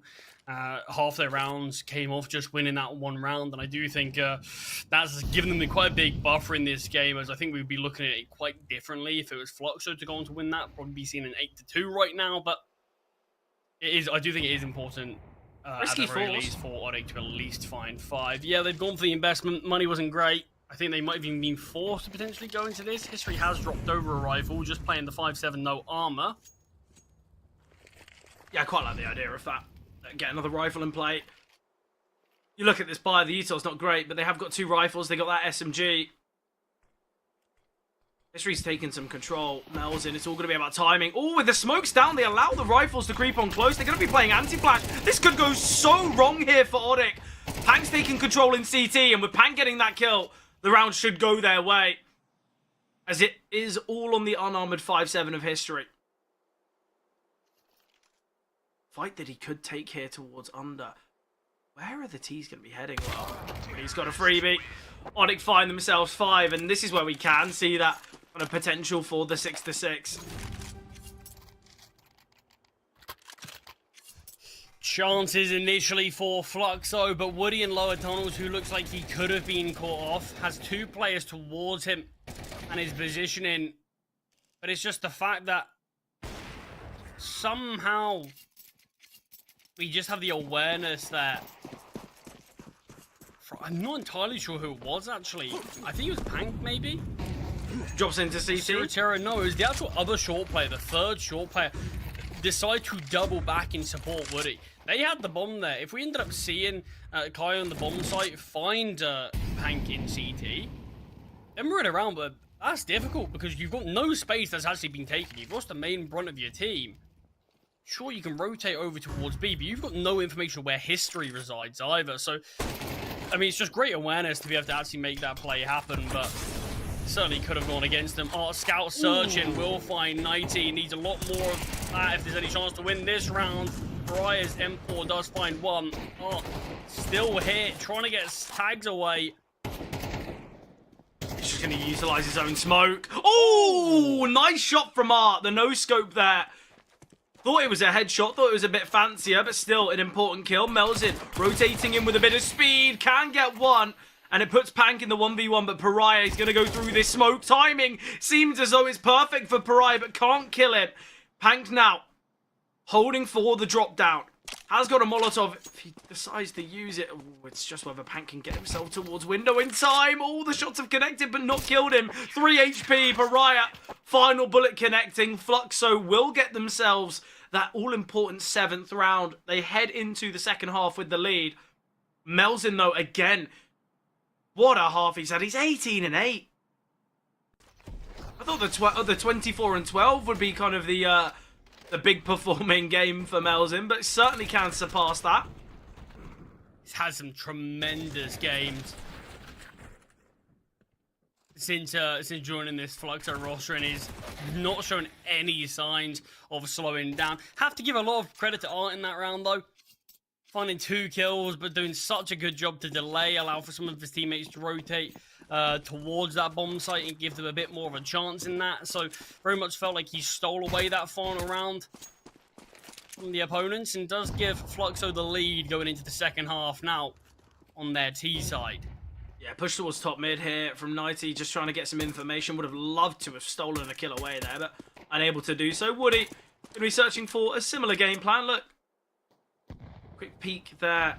Not only is it gaining information, but obviously the chance to get that pick. With limited utility here, Fluxo, it seems like they're going to go towards long. They've got 2 smokes. Terra's angle certainly not going to be easy. Terra. A bit about time, and Melzin jumping out. Melzin goes down, but Pariah does trade. I was worried that the spacing was very off for Fluxo. Sadly for Terra can only just get the 1. Think of a USP. I think we'll confirm that kill though. Oh, history. Oh. Yeah, not put on a great display there with the Glock, but the molly towards Gandalf will force the CT out. History's Glock not really connecting, but at least the Molotov will finish off 90, and with the bomb being down, no defuse kit being on any of these final 2 players, the time could be the biggest issue. Yeah, it's all about whether Art can take enough attention away and History can swing. I think that's got to be the game plan here. Obviously, Matios is very low. As you mentioned, they've just got the flashbang. There's no defuse kit. Well, they kind of had to hurry things along. Art, you need to survive, though. The round is conditioned on him living. It's going to have to be the full stick of the bomb. History going to be taking the fight, and he goes for the diffuser first. A great decision from History. Knife kill. You can see it in the reaction cam. A 4K from History, a 1 versus 2, and he gets the knife kill. He's got to get out and up, right? You have to. I know he doesn't have enough for full head armor, but... I mean, great enough play in itself from History. Art's taught him well. Up, the fact that they weren't aware how close he really was. And the panic on that other CT, searching actively, where could he be, and just letting him slip through the gaps. But what a play it was from History. The knife kill just cherry on top. And we get the tag. An outrageous amount of knives. They got the tag there onto Matios, so they just decide to hit towards B. It's all conditioned because History gets that initial tag. We see the nades come through as well that don't really do much damage, but surely Odic just have to save here. They don't have a kit. They've just got a smoke and a flash. The B-bomb site notorious on Dust for being one of the hardest sites to retake. It's clear they're just going to be playing for exit frags, which I do like from Odic. But Fluxo are going to find 9. This is very scary territory. It's like how you used to see the old Dust 2B play. Just get your AWP posted up towards top mid. Give the info of how many players crossed B. There's only 1. See if you can look to push towards that bomb site. Kai knows where 1 player is, but is he going to be aware of Terra just through those doors? Doesn't look like it, but Terra might be offering up a kill if he looks to go searching. We'll get it, but no... luckily come out on top. Yeah, I can't retrieve the Galil, but this is where Odic have got a kind of a real question to ask, because Han can invest in a FAMAS, Terra can get out an M4. It is just going to be a half buy, which I don't mind. Obviously, it's certainly, you know, enough of a buy to win. I feel like there'll be a lot of circumstances that have to go their way, but yeah, I don't mind them kind of going for the half buy instead of opting for the risky force. Decision making here. Maybe not the best, though. They look to try and crunch towards long. Matios will get 1. My biggest issue there is Fluxo. They don't send someone else out to help out Kai, yet they haven't taken control elsewhere, and that's what can allow these MP9s to crunch in mid. What was the game plan for Fluxo? They just sat outside long doors. Once that smoke lands, either you push through that with your teammate, or you instantly take space elsewhere. Fluxo, between 2 different mines, and they get massively caught out there. And Odic, as I said, look, circumstances have to go their way, but they certainly do.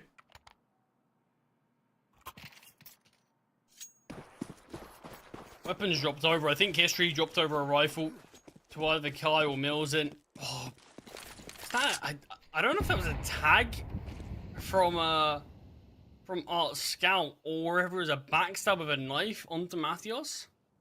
Regardless, he has been softened up in this round. Woody is posted with this AWP towards top mid and is going to take that shot down. I'm going to take Art out of this round. Yeah, get him out of the equation. History can go and retrieve said scout if he decides to, but Woody's in an excellent position now. Flash coming over, Woody turning from it, Molotov sent. Melzin, though, you understand the reasoning with the molly just being dropped, but Woody quick enough to get the big green in hand, and a 5-on-3 now. Surely Odic will get themselves their 7th. Based on the fact that Pariah's unarmored. Yes, Kai is an AK, but he's 3-11. He's really had a bit of a tough time here on Dust.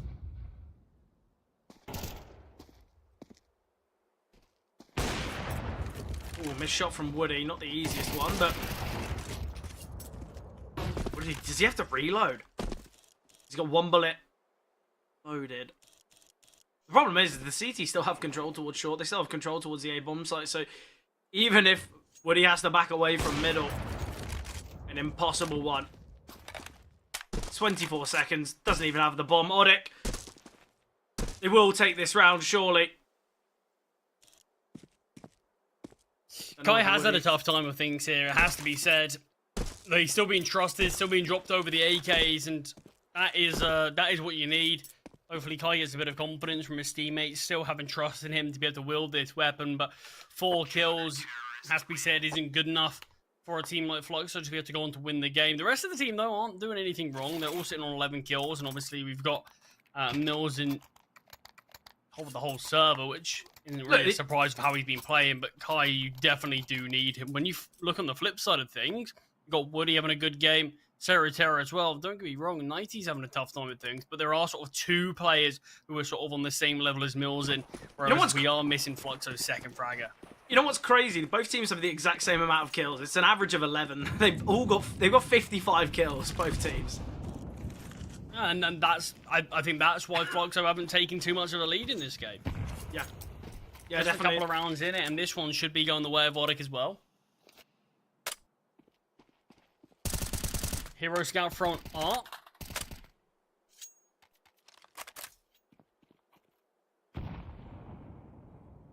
Obviously Mills with this AK, but no armor behind it, so we're going to have to hit some very snappy headshots. Yeah, certainly not going to be easy.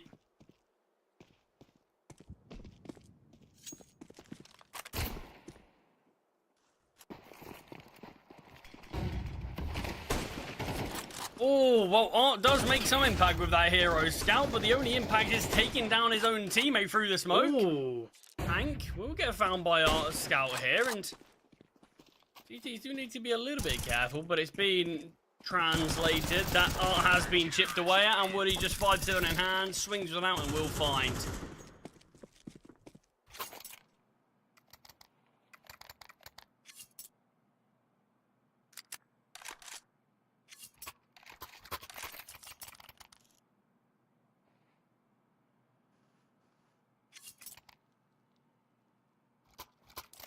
Fluxo with 9, Odic with 8, just 1 round separates these teams. Nighty with an AWP in hand now as well. Odic going for a double AWP, trying to see if they can cement this CT side from them. Continue their strong defense.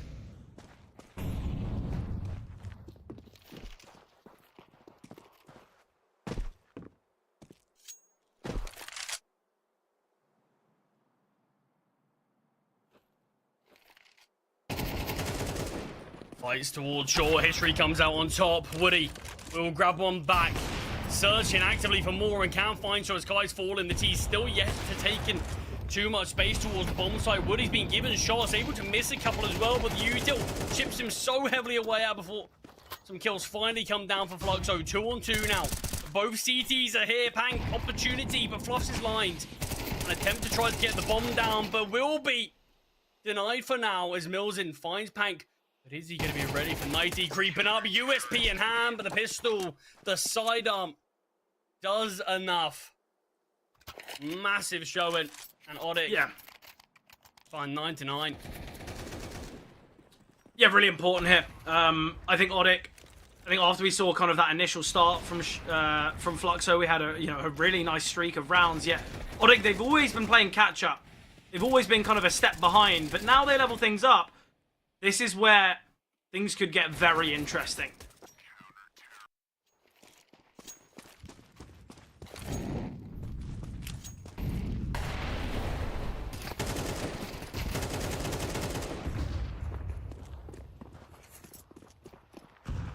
Nice double, though, from Melzin. Again, it's just Melzin who has had so much impact, so much importance.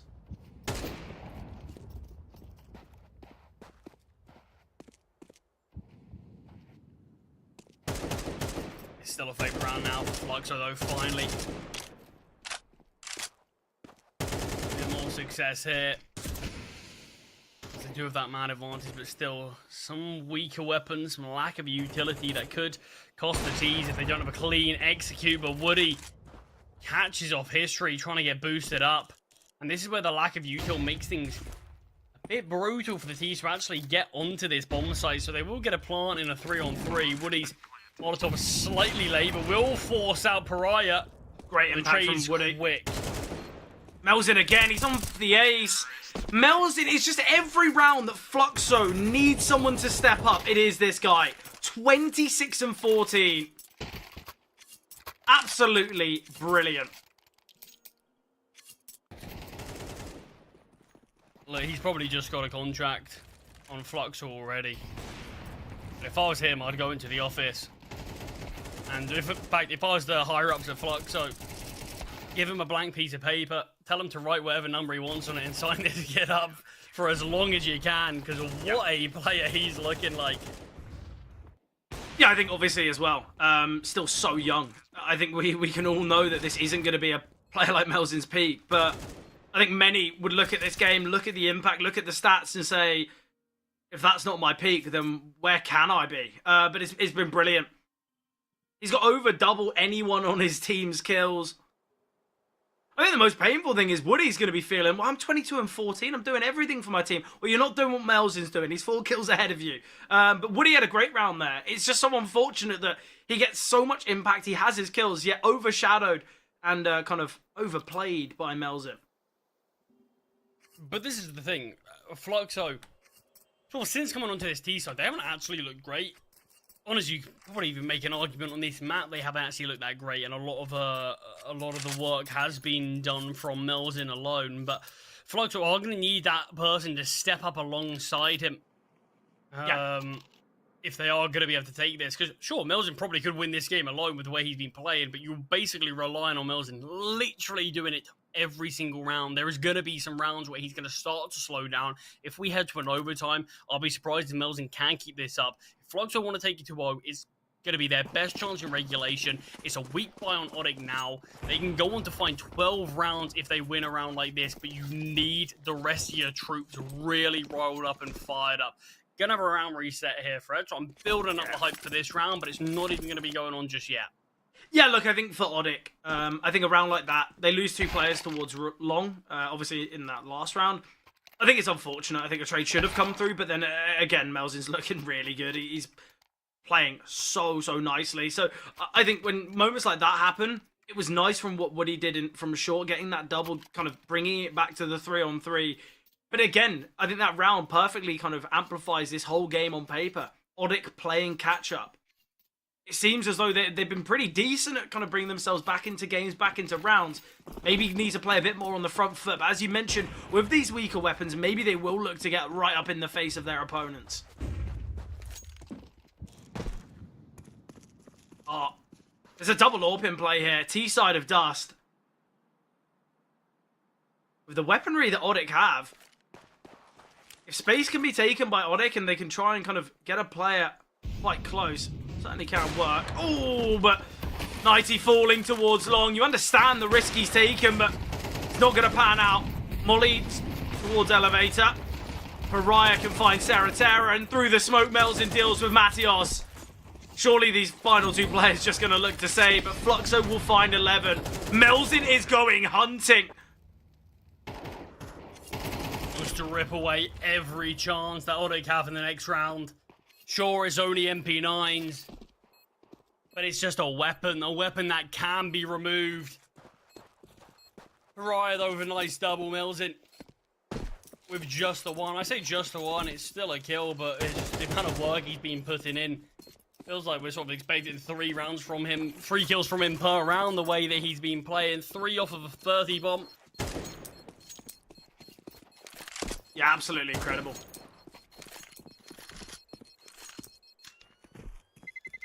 And obviously we say that a map like Dust can lean so heavily on individuals. Do I feel like Fluxo have kind of played the smartest CS here on Dust? Have they played kind of perfect CS? Certainly not. And obviously, you know, they've lost 9 rounds, but in the rounds they've won, I don't think it has just come from the back of kind of a tactical masterclass. It's just been individual brilliance, and a vast majority of the time, it has been Melzin. But this should be 12, unless if things go really wrong. 90 investing in a scout. I don't think this is the best idea.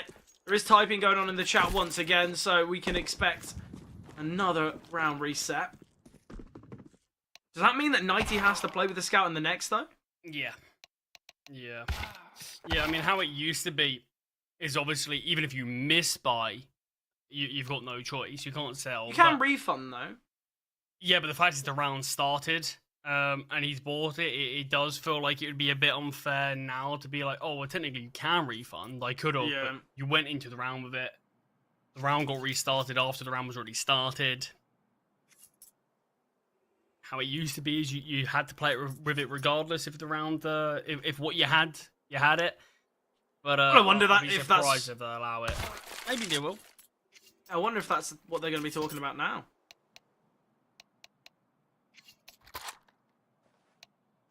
We have got this scout here. I quite like the idea on the T side of Dust, where it's a hard bite, an eco, whatever. On the T side, a player drops down with the scout and kind of searches. If nothing's seen, they refund it. I quite like the idea of it.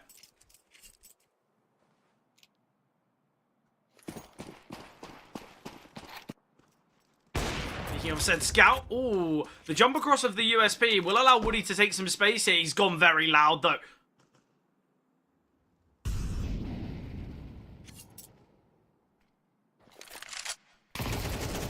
Kai didn't really look that ready for it as he had his knife out before eventually switching to the AK, but very quickly finds Woody. 90 with a great headshot there with the scout and all under pressure.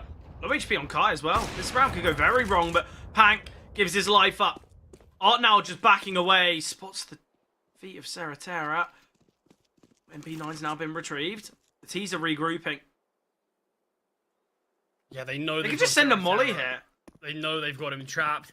So they're likely just going to have Art posted while the rest of the T's clear out his angle. But now going down, it's all on 90 and his scout. Has already found 1 kill with it. Obviously, Fred, 90 isn't going to get a buy in the next round if they lose.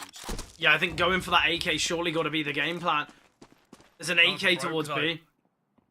Look, it can work.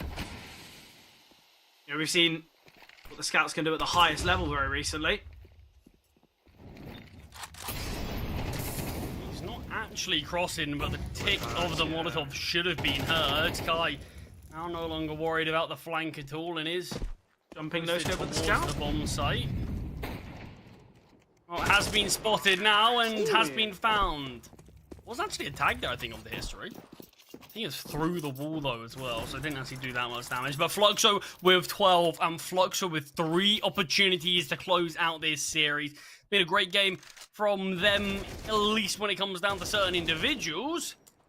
And Auric, they're going to need to play some flawless CS towards the end of their map pick if there's any chance for them to remain here in the CCT Series 8 South America.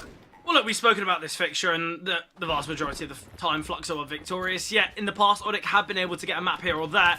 Yet, it doesn't feel that way. Naded the smoke. Matios under a lot of pressure. Has he been spotted? Well, reposition. Oh, excellent reposition just as the molly lands. Is this fight between Woody here? Woody and Kai, I believe, that is going to change the outcome of this round. They both seemingly just back away the second I say the fight's coming. I don't think Auric really want to give up the first kill, realizing how important it is, and you certainly don't want to be the individual that gives up your team the first kill in what is such an important round for you. Your weaponry's not great, utility's a little bit limited, and no diffuse kit, of course, but the spray through the wall, lined up towards 2, a little bit of chip damage to both History and Milzen, but no kill found just yet. This is a perfect bait. 90 can just try and apply as much pressure as possible from the back of the bomb site. Matios might go unchecked. Now it's all about timing. They could line up so easily, so effortlessly for 90. He's had a bit of a tough game, but he has a big moment here. Re-peeking, though, into the AWP of history. A lot of damage has been dealt here by Matios, and now Kai with work to do. He will find Woody, but a flank from Pank. That is the bomb down as well. And Kai with 24 seconds. Surely the save has got to be the game plan. For Odik, though, keeping players alive is going to be massively important. It's 10 seconds. If he starts running now, he's missed his timing, he's missed his chance.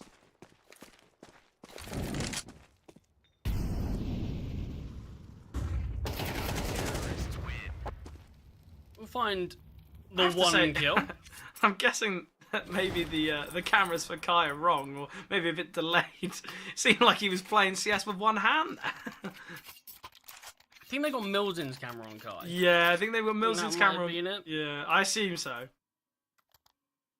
Just quite funny. Shows maybe how talented he is. One hand play CS with one hand. Got one of those. What was it? Those big MOBA mice. You got a lot of side buttons. Playing with moving with his little mouse buttons. I mean, that'd be interesting. Would love to see if any player could do that to a decent effect. But massive round, obviously so crucial for Odik. Fluxo just going into the B here. They didn't really send enough presence. I wouldn't have minded going for a bit of a B split in a round like that. They just got shut down very easily towards that B side of things. But 2 rounds remaining for them to close this one out. And Woody's AWP finds the opening kill. Once again, double AWP in play for Odik. The util was very poor from Fluxo. They had 4 players towards upper tunnels, yet it seemed like there was barely a flash onto 90. We saw Matthew was able to kind of maneuver positionally quite easily. Hank here towards middle. We saw him go for that spray last round and didn't get a kill or die. In this one, we have seen the casualty. 4 on 4 here though. Utility very limited for Odik. The vast majority is on 90 and he's currently in middle. Would he be work to do here? I think Art might look to try and jump into CT. But Woody again. Nice angle on top of the car. He goes a bit unnoticed. Missed shot though. I think he's got another chance. Another miss for Woody. It's so tough here. I think if he connects one of those, the round is over. Kai's in an excellent position here though. He's going to drop the molly and flank CT surely. He's being held by Matios. I mean, there's no presence right now yet for Odik, so there's no reason for Kai to have to go. There's no reason for him to have to push out just yet, as the CTs have yet to make any pressure at all, and the timing's perfect. Finds one, doubles down, spots the third out, gives the info of how close Serraterra is. Still a very possible round here, though. The bomb is planted for sure, and this is the biggest problem. Woody, he needs the ace, but he hasn't got the time. Pariah with a quick shot there, a nice tap. Fluxo fine 13. And they will take the series. They've got that spot in the semi-finals now. But a great performance from Fluxo overall. But what a performance from Melzin. 24 and 12 on Ancient. 28 and 17 on Dust. A brilliant performance. But look, we'll bring Travis in, hear what he has to say about the series overall.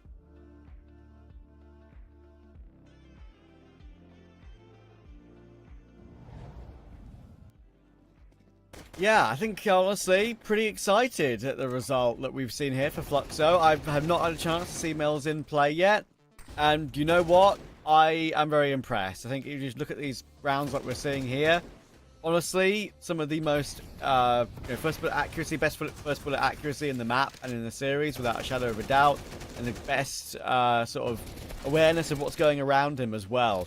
I think that's, if I'm not mistaken, 50. I did the math very quickly. I might have missed the final kill of the game to add it up. I think it's 52 kills over the BO3, and it's 2 relatively quick maps as well. That shows you his dominance. It was a bit of a goofy game, don't get me wrong. Considering we had like multiple knife kills, multiple weird weapons being bought as well, even Art pulling out the auto sniper. But yeah, it should be, it's completely a deserved victory. So yeah, we'll have to see how it will go. Yeah, we should be going to the 3 of us in a moment or two to just finish off the series here, of course, because this is now done and dusted. We've got Sharks versus Adal Yamigos to come after this game. I think that'd be Also an interesting one because you've got the likes of Showtime, CK Zal, Delboni, on Adalia Amigos who have played their trade for so long. But Sharks are in better form right now and definitely should look a little bit better. I don't know if you're still live with me, Zola and Charlie, but Zola, I'll just let you chime in now.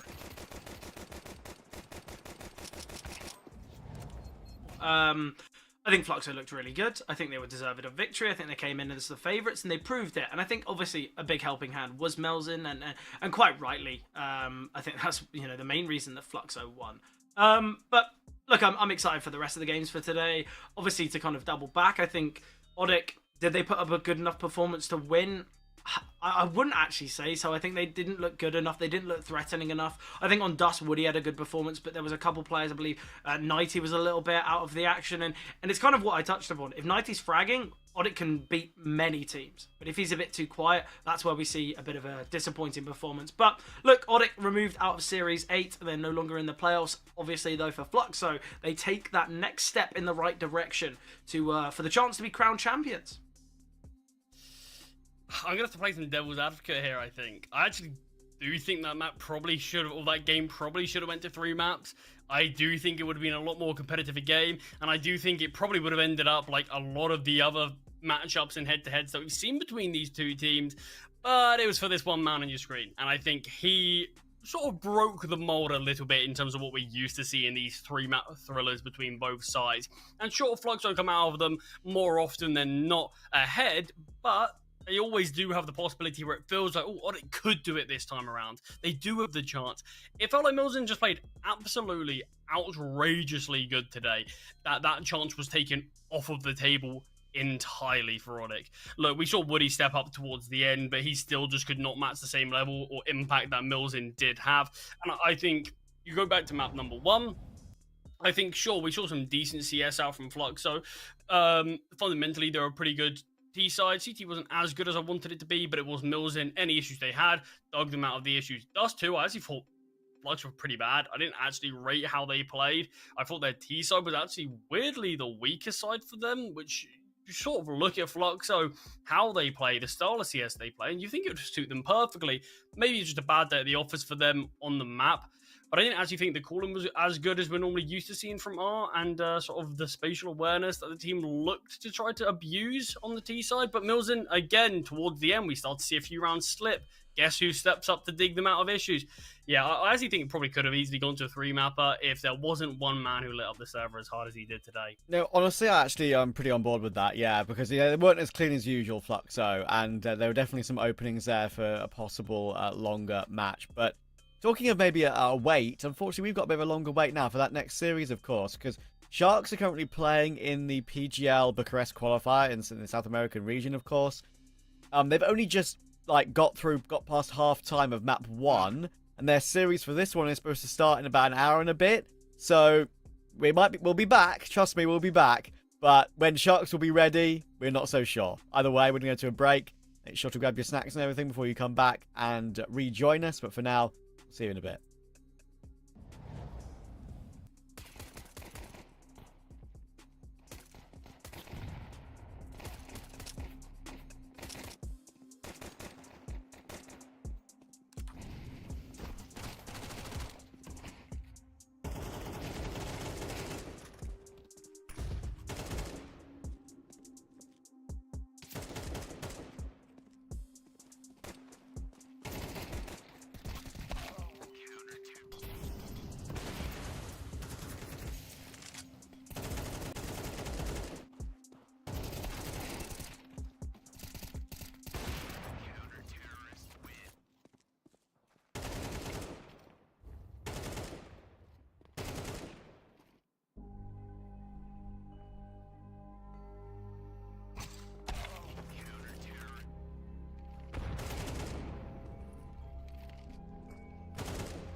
Do I wanna try? Can I let it go? We're running from the past, wanting to be sure. Chaos in my mind, constant deja vu. But every time, it comes back to you.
We're back after a bit of an extended delay, and because, of course, the Counter-Strike scene is packed to the rafters of matchups and various qualifiers and various other official tournaments. So, yeah, we're in a position right now where Sharks have just about managed to get away with a small delay before they get their playoff game versus Adalia Amigos underway. Zola, it's a bit of a mess when it comes to, scheduling and all this stuff. It happens, though. And hopefully they'll be able to focus on this game now before their other matches later tonight. Yeah, I think for Sharks, I think it's always a tough scenario, especially when you're going to have, back-to-back best of threes. But I think they've realised, look, we've got enough time. We can try and, do our best. And I think it's always nice to see that. I think Sharks realise, well, we can try and, see what our best options are. But at the same regard, I think Sharks, they do have the opportunity to win this one. They've got the opportunity to win any game they play. So I think they're just going in with the right mentality, to be honest. I'm happy that we are going to be seeing this. Obviously, as you mentioned, a bit of a delayed start. I'm not too sure what that's going to do, but look, we don't know. We're on the sidelines, they're in the server, and there's a reason for that. So they've got the ins and outs, they've got the understanding, and the fact that they're going to be playing it. Look, I'm excited for this one. I think it should be a good game. Me and Charlie kind of had the fortune of watching both these teams' round of 16 matches as well, so I guess we've got kind of a bit of insight regarding both these teams' success, kind of how they played. And look, I think it's going to be an exciting Brazilian derby. Yeah, I think this is honestly going to be a great one to watch. Look, we're all coming into this one. Let's not sugarcoat it. It's going to be a very difficult one for Ado Amigos.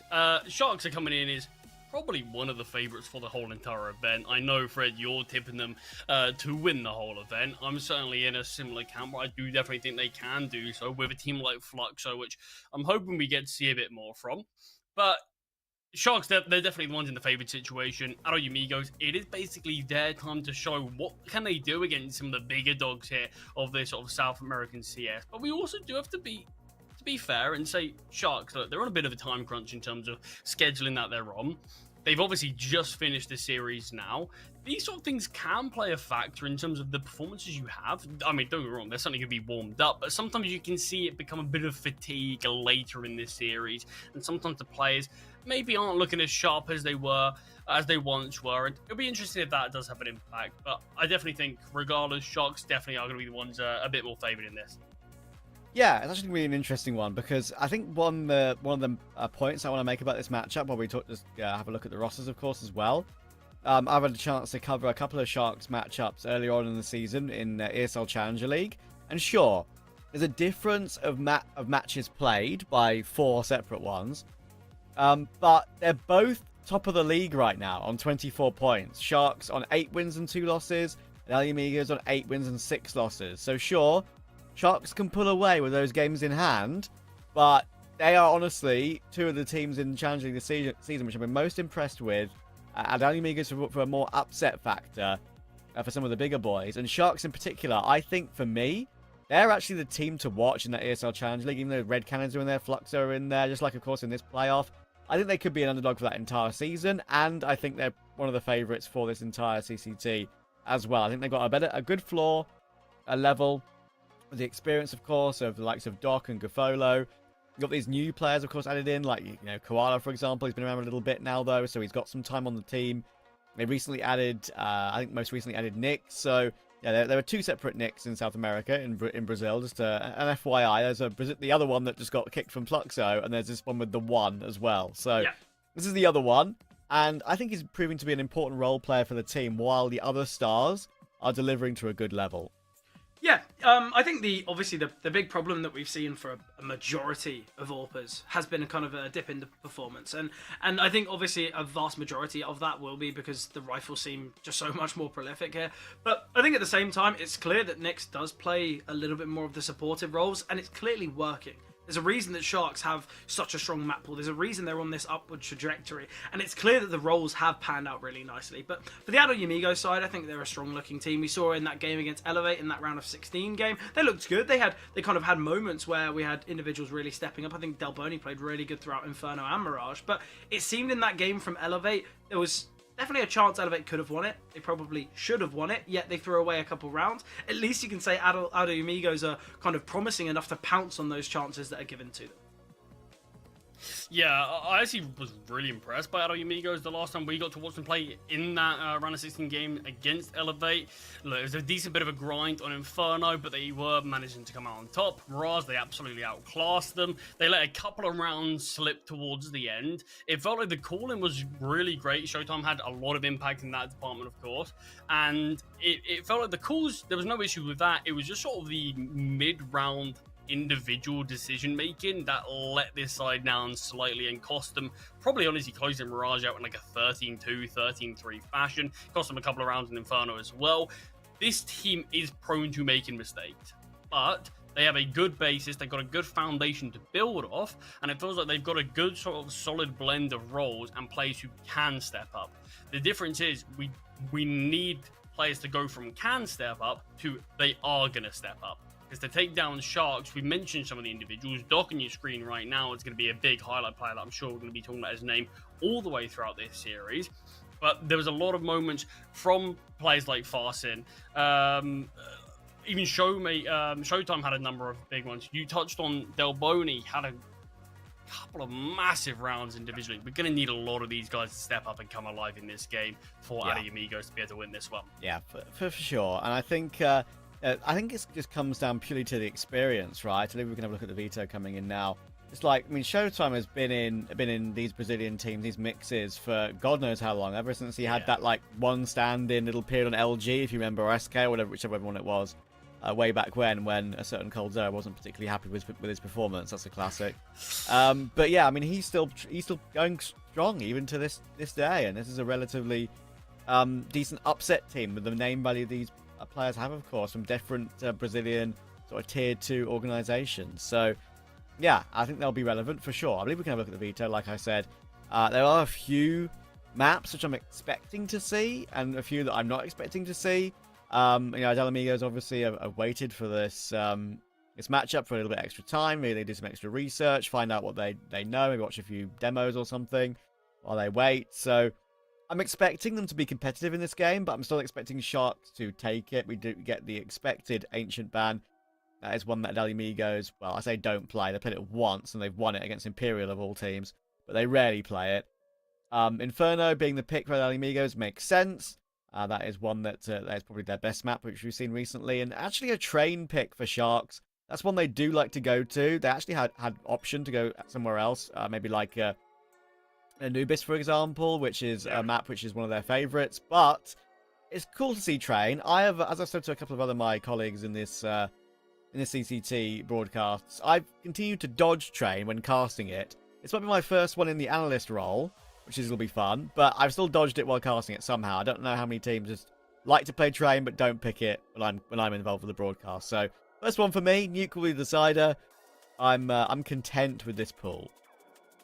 Yeah, I'll be honest. When I look at these vetoes, I think Adol Amigos, I know their Mirage isn't perfect, but their T side that we saw the other day, I'm pretty sure it was their T side. They won 11-1. It was one of the most ridiculous T sides that I've seen on Mirage in quite some time. I think Sharks, I think Anubis would have been a nice pick. I think actually the Train's a bit of a risk. I think realistically, you've got a map like Train that they haven't played too much on. Yes, they have got a decent win rate on it, but I think Mirage or Anubis both could have been better choices. Maybe they've steered clear of Mirage because of the fact that they have just watched that Adol Amigos game where they won 11-1 T side. So I don't know. I'm interested by these vetoes. I actually think Adol Amigos are probably, out of all the maps it could have been, they've got the three that they might have the best chance of winning. I don't know, though. I'm interested by it. I think we could see some upset here. And with the individuals of Adol Amigos, the way they've played recently, they certainly could take Sharks down.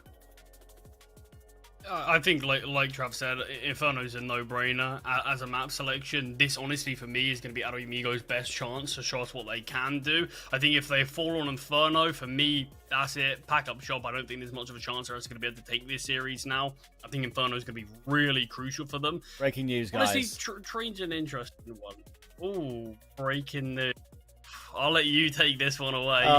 We've just got... Listen.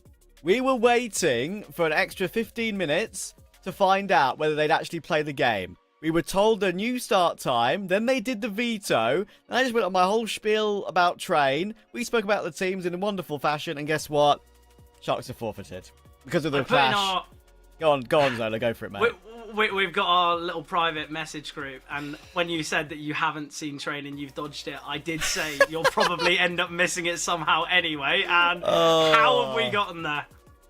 I mean, technically as well, I was right that Ado Amigos did take Inferno, so they keep that streak going, I suppose. They keep classic Charlie fashion, winning on a technicality.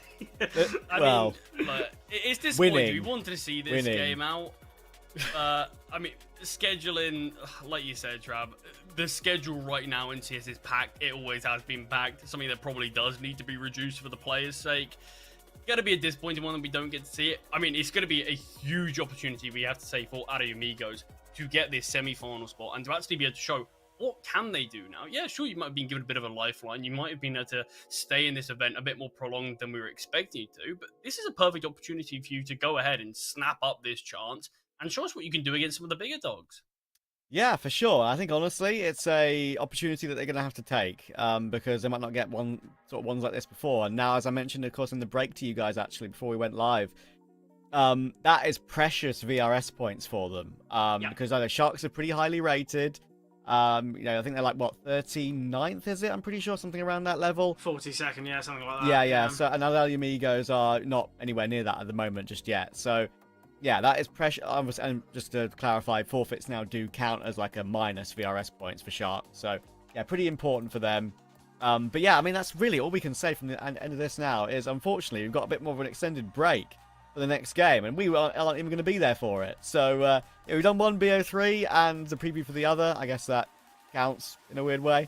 But either way, it was a pleasure, guys, to spend some time with you, do some quizzes while we were waiting. That as well. Yeah. We love a bit of that. But yeah, we'll have to drop it to a break again now and wait for the extended break, unfortunately, for that next series. Have we got a quick look at the schedule, actually? Just, production, maybe bring it up so we can show you the games that are coming up later. Got some bangers. Yeah, Red Canids versus Shinden and Bestia versus Swingers. And honestly, both Red Canids and Bestia right now, those both will look like easy games on paper. But they both look a bit shaky around the edges, a bit rough. So they're going to need those wins, and they're going to want to take them as easy as possible. But that's pretty much it from us, as I said. And we'll see you guys when we're next on the broadcast. Enjoy the colleagues that will take over from us. See you soon, guys.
can I let it go? We're running from the past, wanting to be sure. Chaos in my mind, constant deja vu. But every time, it comes back to you.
Welcome everybody to CCT South America Series 8 here tonight with Red Canids taking on Shinden to kickstart things. We've had a lot of South American Counter-Strike going on, from qualifiers to CCTs and to leagues and ECL, but we're here to see whether or not Red Canids can prove to the world whether or not they're actually hungry now with drop in their team.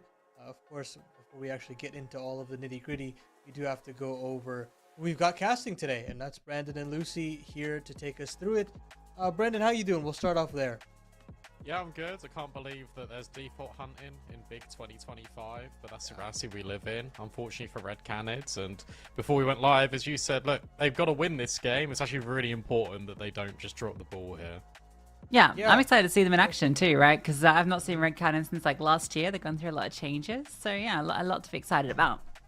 Yeah, we can start the conversation there, honestly. I mean, you look at this team, and I kind of see it as a ship of Theseus of sorts, where, before we get into that, we do have the schedule as well. Can't forget that. Fluxo beating Audic earlier on in the day. And then an FFW for Sharks, who definitely would like that. They would like to go as deep as possible, maintain that VRS and what have you. But yeah, it's Red Cannon Shinden to kick off the third quarterfinal here in CCT Series 8, and then later on we have Bestie and Swingers in a rematch of a game that that happened not too long ago. But yeah, we can get into that conversation about Red Canids, and honestly, it's to me it's like a ship of Theseus in some way, where we're changing almost every single piece that we have on the team. And at what point do you kind of say that the team is different? At what point do you say that the team is the same as it was before? But to me, honestly, Brandon, I feel as though I'm still semi-excited about this team, because on paper, it should make sense here. Yeah, no, it absolutely does. We can jump into that roster and just take a look at it, because they brought in Drop. They've played a number of maps together over the last few days because of the qualifiers, because of ECL. It's just been immediately hitting the ground running for Drop and Red Canids, which I guess you are learning your best on the server and how to sometimes call around these pieces. I mean, you've got a lot of experience in this team, such as Cold Zero, obviously Phelps and Henny, who have got a long-standing history of playing together. And I think Drop's been good enough as a caller where he can now come into this roster. They can get by, but it's now about potentially innovating, and that will come after this period of games. And we just took a look at the playoff bracket there, and we saw that the fact that Sharks have forfeited, the fact that you're probably going to get Fluxo in the final, this is a really good opportunity for Red Canids with the matchups that they've got to have a deep run in this tournament and get some well-earned VRS points. Yeah, It's very important in that sense, right? Yeah, exactly. And I think just on the note of Drop coming into this team, you know, obviously he's had a lot of experience with MIBR as of late calling, but coming into this team, you'll be able to draw on a lot of that experience that comes from Cold as well, from his time IGLing, as, you know, whether you want to call that a success or not, they got pretty decent results for the previous iteration of this team. So yeah, I'm excited to see what he can do with this roster, and I hope that, you know, these players that have been around forever are going to be at least a little bit malleable to what Drop wants to do, because that's always the concern when you got kind of a young guy coming in and taking over that role, when you've got these kind of ingrained veterans in a team already. Yeah, and I mean, the results that they've had previously have forced them into this kind of situation where they've said, look, we've not had the best of results. We need somebody to right the ship, and they've got to believe in him if they want to really turn that corner, because this was a roster that was expected to be up in that upper echelon of South American Counter-Strike, and they haven't been able to get back there, and slowly but surely they have been gaining a little bit more confidence with this younger IGL, and hopefully they can get a deep run here. Otherwise, they might have missed out on another opportunity to potentially qualify for a LAN over there at the Bucharest quals. But we could jump into Shinden, and honestly, I'm going to be honest, Brandon, I don't know much about this roster, to be completely honest, and I want your take on it, and what you've kind of seen from this team over the course of these last few series. I mean, I've watched Shinden maybe like 3 times, and they're The fundamentals are pretty okay. I think Abiz and Ives are definitely the players to watch out for on this team. I think Roy is very consistent in the roles that he operates in. He's a very supportive player. He likes to try and set up Ives as much as possible. This team relies a lot on their AWP doing well. And if their AWP doesn't do well, then sometimes things could fall a little bit out of favour. And it leads to not a breakdown in communication, but I'd say lack of ideas sometimes in the mid-round for Shinden. And it's just because they're a team that haven't got the most amount of experience. Playing in CCTs, going through group stages is so important for this team because it just gives them official reps, it gives them that time to build into their roster, and it gives teams that go against them to actually respect them because they've been earning the results. So I think it's been a good job on what they've achieved so far. The fact that they can beat 9Z is an incredible testament to the potential ceiling of this team. It's just whether they can do that on a consistent basis and then going up against Red Canids, that's going to be a bit tricky. Yeah, I mean, for them, right, this is their deepest run so far in an NCT playoff. So, you know, great result already to have taken down 9Z on the path here. And it really does show you that this team is on the grind and getting somewhere with this project. The head-to-head, Phelps, newest addition, he's been doing pretty good. He always seems to do this when he joins a new team, right? I remember when he joined Imperial at the beginning, he was just absolutely farming regionally, and that seems to be the case here as well. Yeah, I think the thing about Phelps for me is that his mechanical skill ceiling has been just so high for such a long period of time, but it does feel as though it's always tied to mentally how he's in the game. I know on his tail end stint on Imperial, it did feel like he was kind of clocked out of it, and definitely saw a dip in his form there. But maybe playing under Coldzera for a little while, reuniting with an old teammate in Henny, and regaining that hunger has done something for him. And now you have an opportunity of a better IGL to kind of guide you, put you in into a better position to perform, and hopefully that we can get that star Phelps that we've seen that has taken over in international tournaments before. So yeah, I think that he's definitely an eye to keep an eye on in this series, and Ives as well, as Brendan mentioned. But we can get into the veto if we can kind of pull that up at this point. They both share a perma of train at this point. I'm always interested when a team shares permas, who is the team that calls the bluff and leaves it open. I actually think it's Red Canids that banned D2 here. There you go. And then Shinden get rid of Train. So Shinden immediately just like, look, we don't want to play it. That gives Red Canids a free ban. Red Canids go into Nuke. It's a pretty good map for them statistically. Shinden play it a fair bit, but results have been very inconsistent, which is what you're going to expect out of the team at this level. Ancient pick, this is their best map by far for Shinden. Red Canids are no slouches on it though. And heading on to Mirage, I'd say it's pretty even. Again, I think Red Canids will just take the edge. I think, as we've been speaking about, just the individual firepower is going to outweigh Shinden. It's just how much Shinden have had in terms of like time to prepare. I know they were also playing in the close qualifier for PGL Bucharest, so maybe they aren't as prepared as Red Canids. But if Red Canids were thinking about playing in the qualifier very recently against Odic, and then knowing they had to play Shinden as well, I don't think they're going to be prepared all that much because they're going to rely on their individuals to get them over the line. I don't feel this is a team that's going to be doing a huge amount of prep for a lot of the games they're going up into, just because they've only just brought in Drop Right and they're playing so many officials. I think you kind of probably spending a lot of this early period, because Phelps is also quite new, right? Just integrating everyone and getting your kind of your actual game under wraps before you start trying to counter others.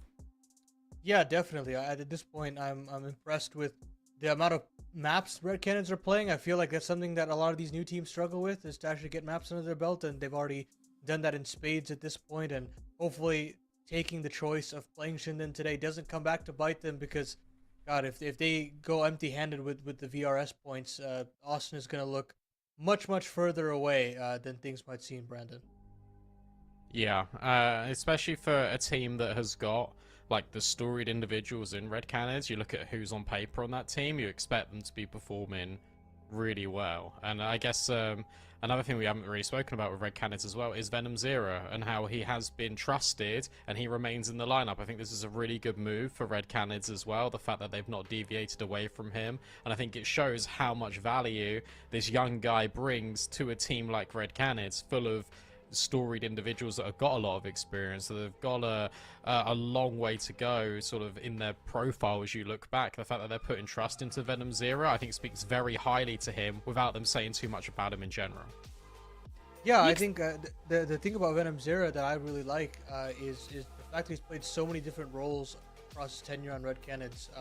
He's been put into some pretty tough ones, and he's still stuck around. And I think that's what's really the testament as to why they would keep him around, is that, let's say Phelps doesn't feel like being aggressive, which for some odd reason, and if that's the case, then maybe Venom Zero can do that. And maybe if you want Venom Zero to lurk a little bit more, there's always Cold to switch spots with. So you have that flexibility, that malleability that Drop can kind of play around with, and that's what kind of excites me personally about him, is that you still have a little bit more to give from him. And if that doesn't work out, then you can always plug and play him in somewhere else on the map. I actually really like the Phelps addition to this team a lot, because you kind of mentioned the aggressiveness that he brings to the table. That's obviously something that they really liked from Davideus, and losing him was a big hit to this team. Obviously, he's gone on to some bigger and better things, you could say, but yeah, losing such a star and needing someone that can fill in that gap and also bring the experience. He's a perfect slot. And actually, you know what, the more I think about what this new team looks like, the more I actually like it. My only concern is like kind of the motivation on some of the older guys, and whether they've kind of still got it to want to like push to the major. And I hope that's something that Drop and Venom Zero can kind of augment in their capacity. Yeah, I've seen a lot of situations where there are these younger players that kind of get cast aside, and I'd like to think that Drop has joined this team with that hunger to qualify for the major, and I have an expectation that that's the case. But it sounds as though the game is ready. Is that correct for production, or okay, not ready just yet? All right. Yeah, we actually cut to a break as we kind of figure out all the tech issues, and we'll jump into the game very shortly.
Do I wanna try? Can I let it go?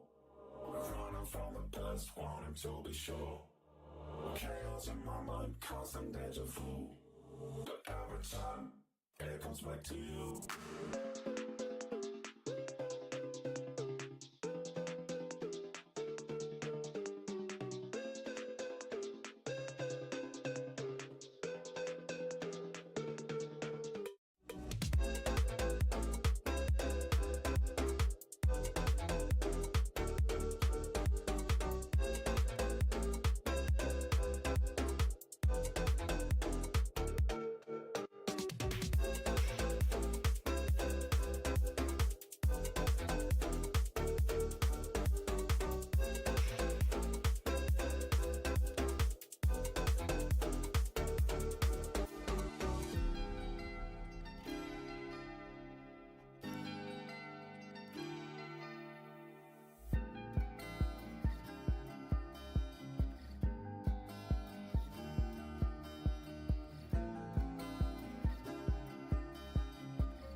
Well, sorry about that, everyone, but we are here and ready to go. It's Red Canids' map pick of Nuke and Shinden.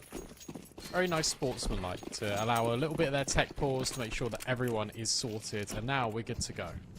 Yeah, Red Cannon's already had a bit of a sad time earlier with the forfeit, so they wouldn't want to lose that here. Bit of util, Henny and Cold. Molly for Henny, so you think... Oh, you'd think that'd be Farper, but no, they're grouping towards ramp. They've just walked in. They've literally just walked in on a timing, a fall down towards ramp. There is a player here ready to receive them. Phelps coming over the top, tucked in towards Divide. Oh, Zon there. Abiz removed. And now they can scale on the side. Phelps just running through flames. Oh, he's going to actually hit the timing on them. They are just not ready for Phelps. Why would you be? Straight through the molly. One more in lower. He had one bullet in the magazine. Everyone is swapping guns. But it's BK1 to get the frag back. But there's just too many players to contend with now. Drop locks it in. This will be the red pistol. The red pistol? The T-pistol for Red Canids. And what a crazy round that was. Yeah, that was interesting. I think so. Cole drops the smoke, I think, towards main, and I think he may have thrown a flash as well to try and feign out that this is top site presence. And yeah, they just walk ramp, the perfect timing. The player on ramp doesn't go hell, just fall down to site, but cleared. And Phelps, a madman, runs through the flames. Things you love to see. What a heads up play. We didn't really speak predictions of what's going to happen here. I'll give you a prediction. Red Canids are going to wipe the floor with Shinden in both of these maps. I feel like they're going to be pretty aggrieved, obviously, about what happened earlier. They're going to be looking for revenge, and unfortunately for Shinden, they are the team that they have to play immediately. USP's out. Grouped up at a boost at ramp, hoping that Red Canids go do the same thing as their pistols. That they're not, they're execing A, and now everyone's dead. Phelps trying to run through as many flames as possible. Yeah, what's he doing? So he's just done it again. just keep a count on that. How hot is Phelps? 2 out of 10 right now.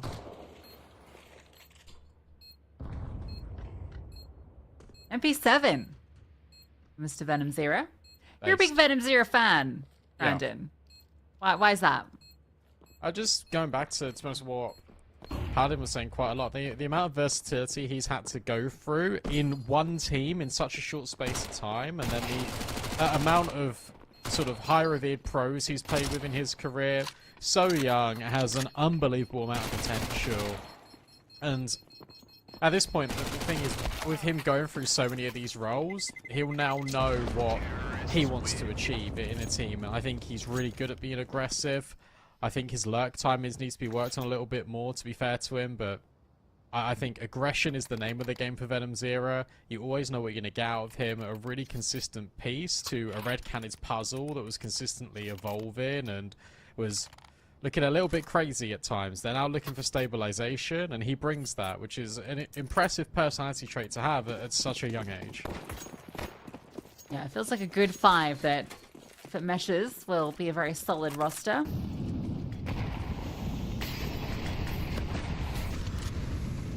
A lot of rifles prioritized for Shinden into this round. So they forego some utility, they forego some head armor. They forgo control of outside. Already a player down. Cole just looks to slide through. He'll drop in as well. So they've managed to very easily get almost everyone down lower. In fact, Well, they've gotten everyone down lower. They know about it, Shinden. That's the thing, because they got a whiff of cold or something like that because there was a bullet fired off, but you're not going to commit down the vent. I'm surprised they've not made a rotate in towards ramp, not a push in towards lobby. finally, we're going to get a Biz down here, but it might be too little too late. You're already asking a multi-kill out of a Biz, and that's a sharp shot on the opening, and Drop can just swing the door wide open to get the trade. coldzera isn't going to mess about with the shenanigans of BK1, and now suddenly all the forces just converge on the position at ramp. Nacho's got no HP, neither does really Phelps or Drop, so potentially this could get out of hand. Bomb's not even down yet. Phelps is going to run through a Molotov if he had health. I'm telling you this right now. He's standing behind it. Oh, Nacho! Not able to get anything done around the edge of the smokes. Now, bomb will be planted. SMG, Galils, all the rest can get upgraded to found weapons. Roy's sticking around. Is he looking for exits or is he looking for the round? Because he starts to move forward. He's got a kit. Alright, okay. He's cooking something. Oh, okay, he's been spotted. So that immediately... He's like, nope, that's my chances. I need to catch someone off guard. I have not done this. Instead, he'll be the one caught off guard by cold up the vent. So first gun round goes the way of red cannons. Yeah, I'm really surprised that rotate, firstly, didn't come through sooner, or secondly, didn't have anyone with him, especially after there was that weird spray in towards vent. I thought for sure that they had an idea the players were there. Maybe they weren't so certain about outside, but take space, guys. Like if you think, oh, one's down vent, the natural reaction would be to pushing towards round, so going towards lobby. Instead, everyone remained really static until it was too late. Because this round, because of the health, was on. If we had some proactive rotations there, Shinden definitely could have stolen that away from red cannons. Instead, it feels like it's the other way, and now Shinden have got no money to play with.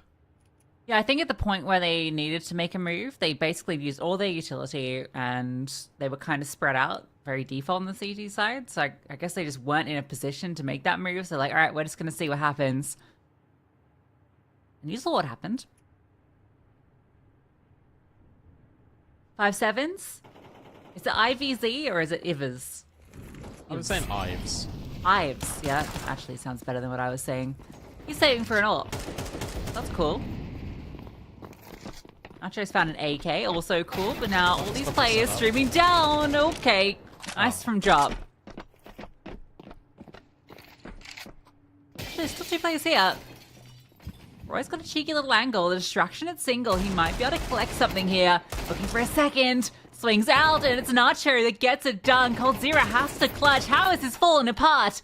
Nacho has no HP, but he'll swing anyway, hit the headshot, and Shinden steal that one away. Yeah, Red Cannons got really complacent there. I mean, the double ramp setup was brilliant out of Shinden, and then they just crunched the EK1 swing rounds to make sure that the player at back red isn't completely alone. Abiz gets his one, and then you've got Roy just tucked into the corner.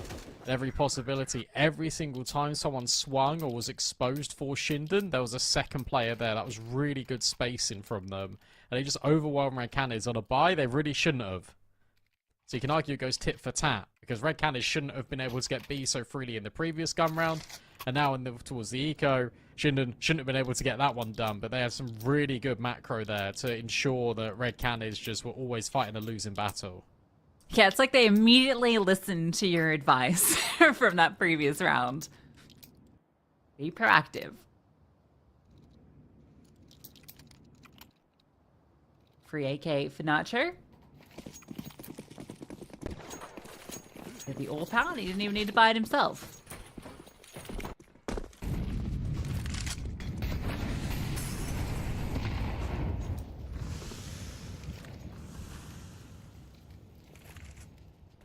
They moved ramp again, or is that a Mustang player?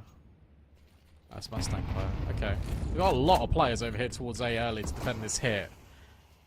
And considering the grouping of Red Cannons, that hit needs to be defended. BK1 finds the opener, and now he can just sit up top part and look squeaky. Drop will remove one, but here comes the heaven rotate. Brilliant trades until Venom Zero goes out the door, but as stated, so many players on A. Red Cannons just unprepared by the sheer volume of Shinden. Yeah, just had everyone here ready to receive. BK1 has a fantastic round playing around this position, catching 3 kills in the end. Trading all his teammates out.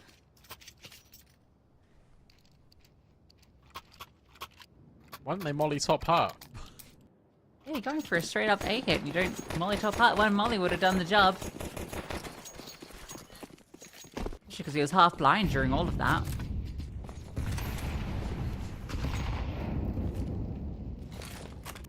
Thing is, I feel like you're going to get this with, obviously, new leadership. Moving over, hang on. What? This Phelps has found a biz. Oh no. Ives, be careful. Gotta dodge the flash and he runs away. Okay, backs all the way up. Says, you know what, Red Cannons, if you want ramp, have it, because we've got rotations down B. But yeah, it feels like for execs and stuff like that, even though you've got experienced players, comms can be cluttered. Maybe getting your point over can sometimes be a little bit tricky at times. I don't expect that really on this Red Cannons team, but that's kind of the idea of what happened in that last round. Because one molly just ruins that whole thing for BK1.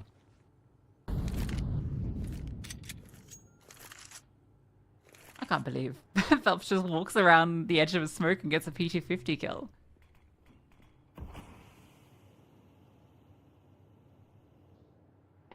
Cheeky cheeky. It made noise.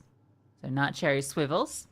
He was great in the game versus 9Z. I don't know if he's the player we should keep an eye on here, Brandon. Is there anyone that you reckon? Yeah, it's between... It's the core of Nacho, Beers, and Ives. Nacho, here we go.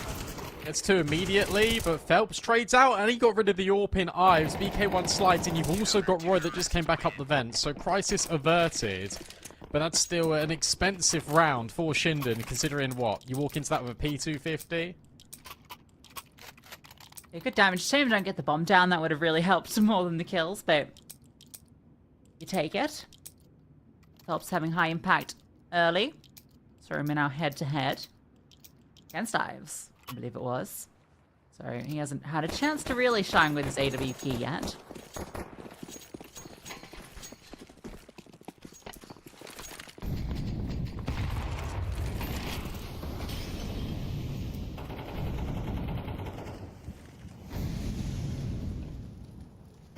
I like that they're getting aggressive. Taking the fights a little bit more now.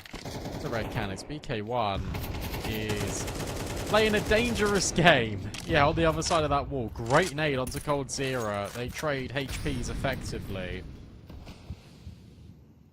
And there's no go for Red Cannons. It's all a slowdown. They're waiting for a reaction this time out of Shinden. One that did come in temporarily, but has now backed off. So what do? You put Phelps outside. You hope you can maybe get a lurk time in on a main player. Gonna be a standoff on the door, and BK1 will win that out against Cold. Finished the job his nade started earlier. And we smoke on door, so a bit of information. A Beer's caught off again, but the AWP is here to support him, and a swing out doesn't connect.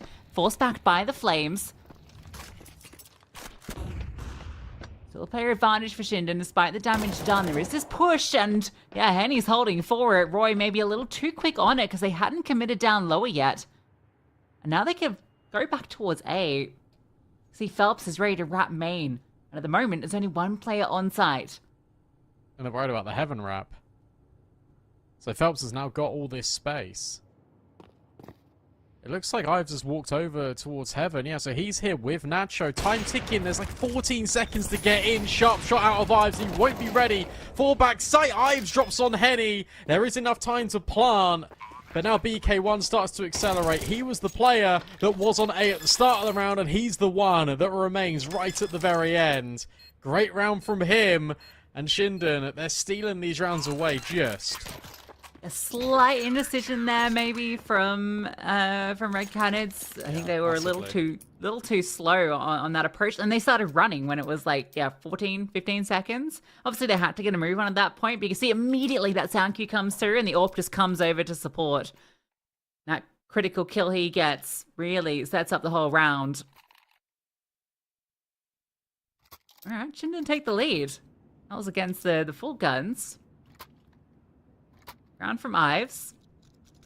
Got 3 in it. Not the WP.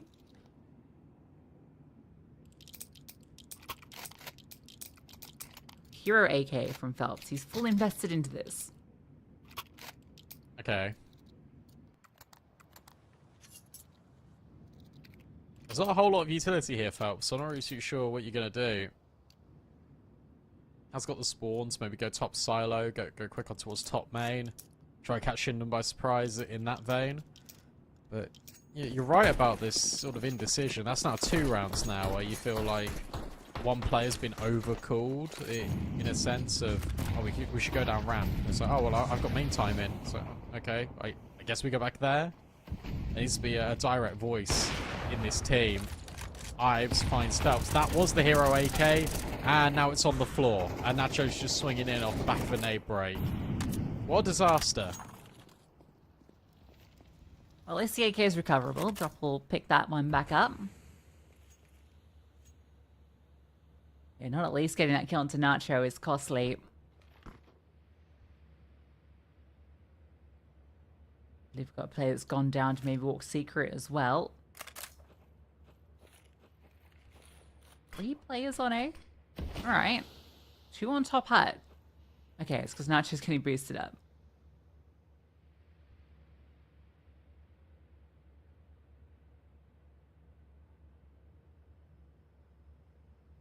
This is quite cool, actually. Just give outside completely. You've got a Biz down B. You've got Ives that is now holding for ramp. And Nacho can now start to jiggle. And he silently walked all the way over here, so they've got no idea.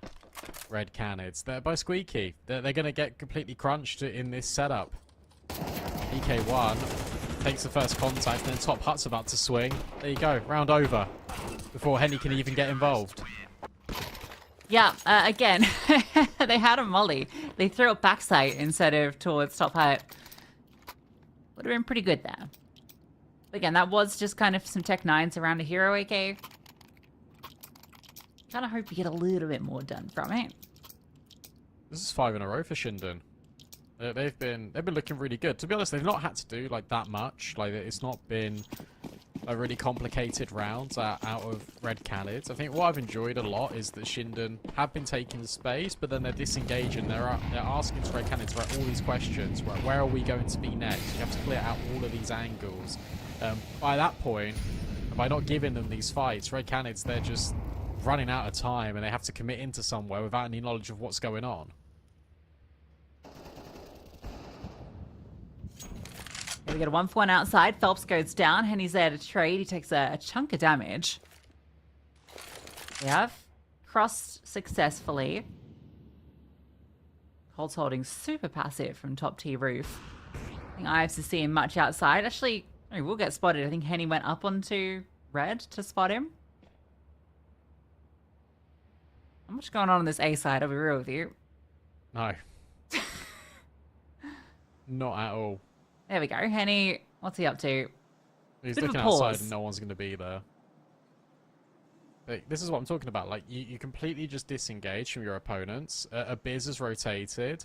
You don't know now about this A bomb site. You know that one is mollied over at ramp, but that's the AWPer. Oh, good hold from drop. That's important. A Biz goes searching, and this time they're punished on the overextension. But he's faking B. And they've not really bought down on this. BK1 might go down the vent, but Roy is still here. 25 seconds, he gets into CT vent without them knowing. There is an incendiary, but Ives just slinks in towards Hut. He can get rid of Cold Zera. Now they start to accelerate. You're not going to be expecting Roy. They drop down the vent. Oh, good. Oh, they drop down the vent. They completely outmaneuver Shinden. They had to do that. I mean, drop gets the kill in vent. You have to go down when the op's just fired off in Hut. They almost trip over themselves there. That could have got very scary. If Drop doesn't get that kill on the player that rotates down, I'm not sure where they go with that round because they can't go down vent at that point. They have to go into A. And then those 2 players set up. Drop bails them out, and he's actually been having a great map. 12 kills thus far. Big double in that one. I think, given that obviously Drop's been playing on MIBR for a really long time, you sort of expect him to sort of farm against like tier 2 South America, so it's good that he is. I think that'll give him a lot of confidence. Fortunately, it'll be Henny that dies, so Drop says, no worries, I'll pick up your AWP. Yeah, really important moment they're out of Drop, because otherwise they lose the round because they just go into that double setup.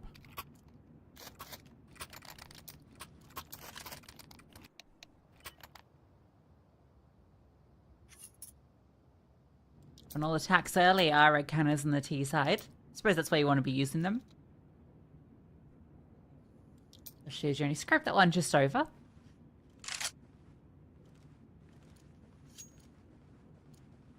It's actually a big round for Shinden. If they lose this, the half is going to slip away from them after really working hard to get a good lead early.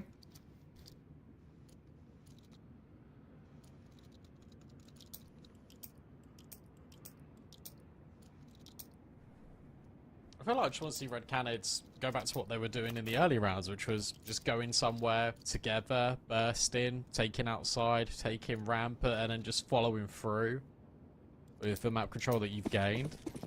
I think ever since they've been undone by that eco, where it's just Shinden being really proactive, they've stopped really going into that state. They're now waiting for the opportunities to develop later in the round. And that potentially has been costing them. There's Ives. Oh, finding both Phelps and Venom Zero outside. Nacho not even needed. A break on the smoke doesn't quite work. But there'll be another nade going forward now on both of them. Henny will at least find Nacho. And that means that there's a little bit of leverage for Drop to get down B with him. Now's the bomb spotted, and DK1 is very close. Henny has taken this round into his own hands. A ridiculous peek with the AWP. 2 back for his sniper after his teammates concede 2. What do you do now? You got the bomb stuck down here with Henny. I think you really need Cold to find the opportunity. He's walking through main. Oh no, he's going to come outside, and there was a real chance there for both players. Somehow does 96 damage. That must have been a headshot through the glass. Brutal. Through the edge of an indestructible? Like, that's crazy. He doesn't get the kill. And now he's just being a pain. Oh, So he starts to wrap a biz. Oh. He's reading it, but he's not reading it well enough. Baby's first book. And There you Cold. He's read a few in his time.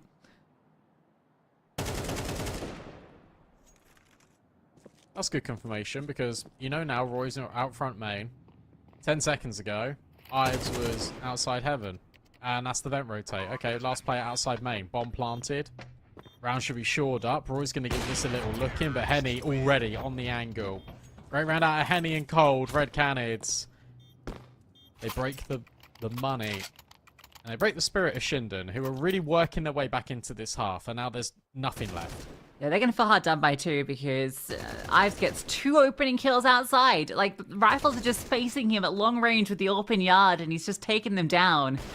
And then Henny just goes sicko mode. The first kill, great, little break on the smoke, but the second, the hard clear on the off angle with the AWP, ridiculous.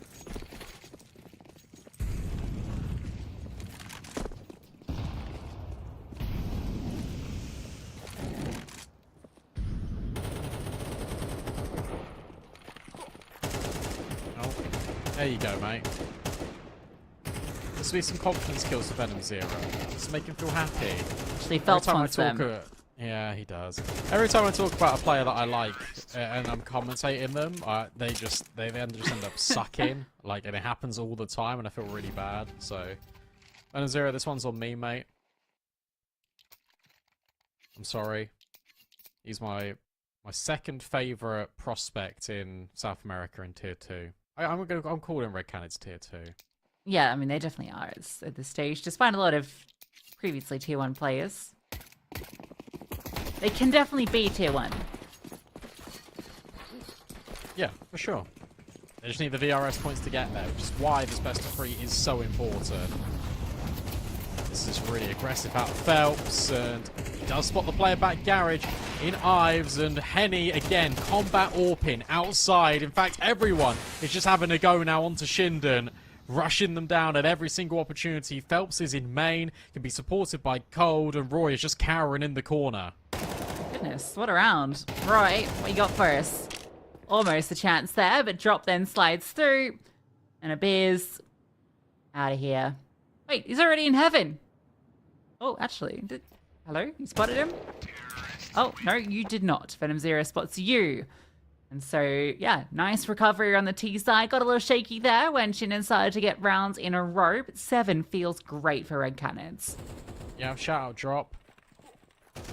Shout out Phelps as well for just stabilizing Red Canids and getting important moments here. We saw Phelps just get in the pistol, We saw Drop getting those crucial kills, punishing the Secret and the Vent players to enable a pathway for Red Cannons to run down with low time. There has been some teething issues. There's been some really obvious errors that look a lot comms-based for Red Cannons here. And Shinden, they potentially can profit on it, but you feel like they've missed the boat now, especially after only getting 5 rounds on the CT side. This T side has got to look amazing. And potentially it's going to be quite dramatic. Venom Zera. Oh my god. Drop, what are you doing? Dancing around. And running back. Phelps. Oh, okay. And Drop gets another. They push into him. Nice little Sure he narrow does. angle. Now, well, okay, they can get the bomb down, perhaps. There isn't anyone down lower right now, so bomb plant's already a good situation. Oh, they're actually not committing to it. They just they faked planted. it. But the fake, and now the crawl back. This isn't going to end well. Henny with the dual Berettas. Phelps just waits for Nacho. Takes a bite. Yum, yum, yum. Yeah, they're trying to get all cutesy with it. Just plant the bomb. Like, you got the site. Just plant the bomb, get the money. Obviously, they didn't know about single double door at that stage, but still, you can plant and be exposed to only one of them, and you just get the other player to hold the other bit. You gotta take the risk. Yeah. Instead, no money. Which means full eco. And Red Cannon's just ascending even higher, potentially a 4-round lead, which would then spiral out of control. Last thing you want to do, if you're Shinden, is give Red Cannons that control, because they won't give it up. It's going to be so difficult, and it already was a difficult prospect.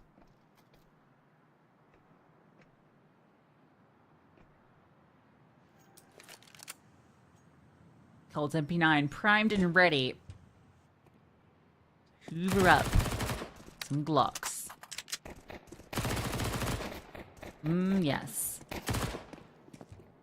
Give me the Glock. That's what he's saying. Don't wanna. Saw one drop top main, he just initially was just ignoring. Nacho finally gets the kill. And that should be it. In terms of damage done. There you go. Phelps loves ecos. South American blame F. Who doesn't love ecos?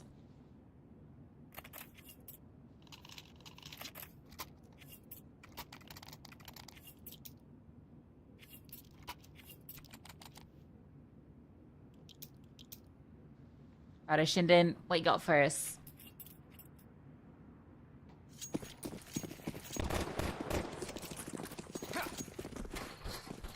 Outside smokes. A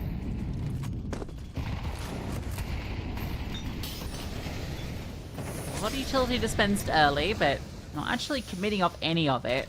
So we're trying to make Red Cannons feel uncomfortable. Phelps actually gets the opener as well. That was an aggressive play in towards Squeaky. He's been doing that now. That's now 2 out of 3 rounds on the CT side. He's just pushed. Got the opening early, making them uncomfortable, forcing Shinden to go into this ramp play. Phelps can now just drop down in towards the vents. There's a lot of players down here on B. Henny now scoops up the info that they haven't crossed in towards Hell. This will be a commitment. So for Phelps and Drop, they've got to get ready, because this play is coming. They're chilling out towards double, it looks. And they know the smoke lands at window. Oh, this timing is everything, because they went to go and clear Secret. Swing on the bomb, perhaps? Yeah, that one's easy. Bomb denied. Drop will clean up another kill. Got to be so worried about Secret. That's what they were hoping for. About 20 seconds ago, BK1 finally reveals that he is there. It's still a 3 versus 2. It's still a player advantage. And for Shinden, primary task, get the bomb down. Single will open it. Roy's holding it, waiting for that swing, and yeah, takes him down. But now Henny arrives, and you've just got BK1 on low HP. That's calmed over. The molly goes out, making it even harder for him to try and even get this bomb down. Second molly. Down more. Bomb goes down. Henny swings. Molly doesn't quite connect, but round is theirs. Double digits for Red Cannons. Yeah, and that could have got out of hand, but that's a showcase of the individual firepower of Red Cannons and the fact that they're happy just to take these fights, because Shinden had isolated kills. The fact that you had the hold from control room on towards single door and the MP9 is able to get a dink off, then you get that swing in from ramp, and Roy was ready for it.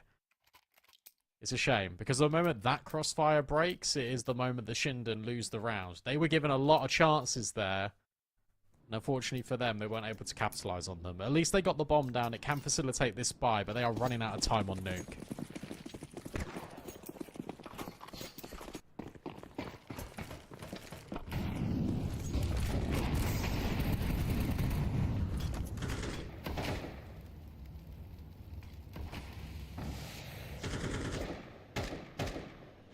Be defaulting it out. Maybe he's a little bit more aware of the possibility of Phelps aggro, but he's not doing too much feisty into this one.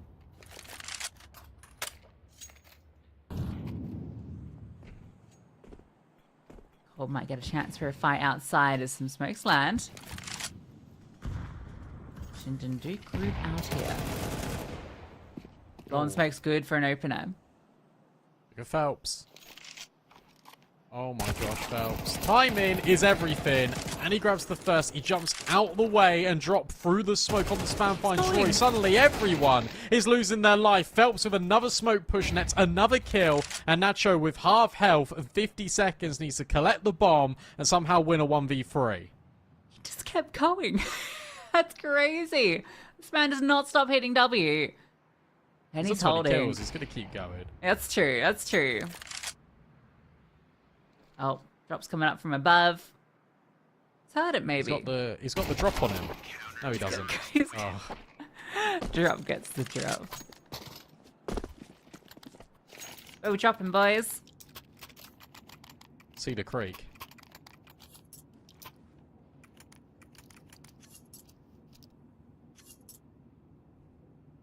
He's on 19 kills.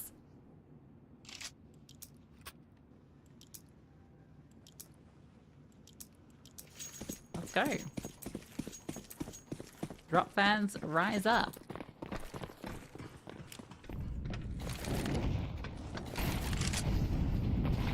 Shinden fans, this is your last buy. I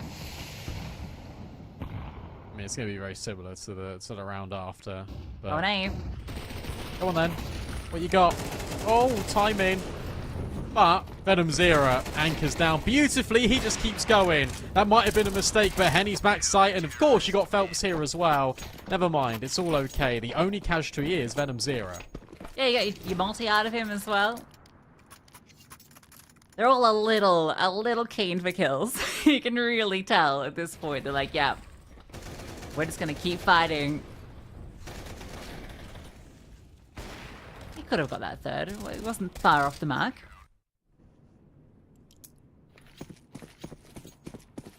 Seven chances to close. Nothing posted on this T side.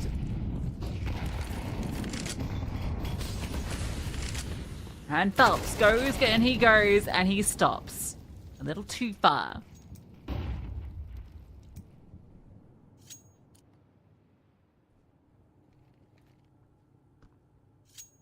But Henny's here.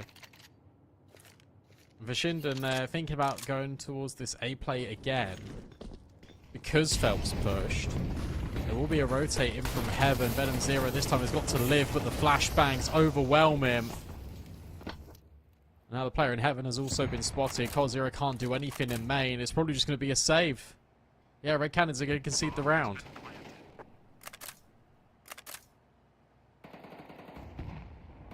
Okay. Managed to break through. That one's kind of a gimme. I like Phelps just runs through the smoke. He got away with it once already this half. I don't know if that's a trick you can pull out twice. I feel like they're kind of wise to it in the future. But you can't really blame him with how things have been going. And he is not budging his position. That's some serious patience.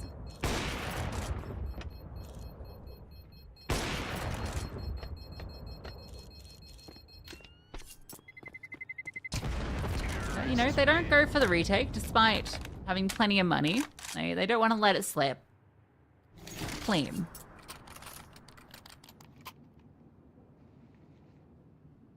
Easy does it. Don't need to make these mistakes. Don't need to. Give over an AWP potentially.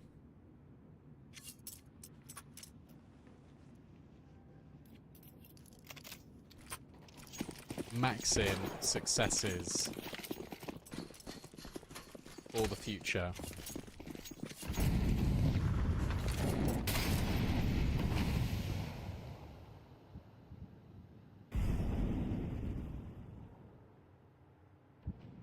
Same round here, because it's the only one that really worked for Shinden. Back to A.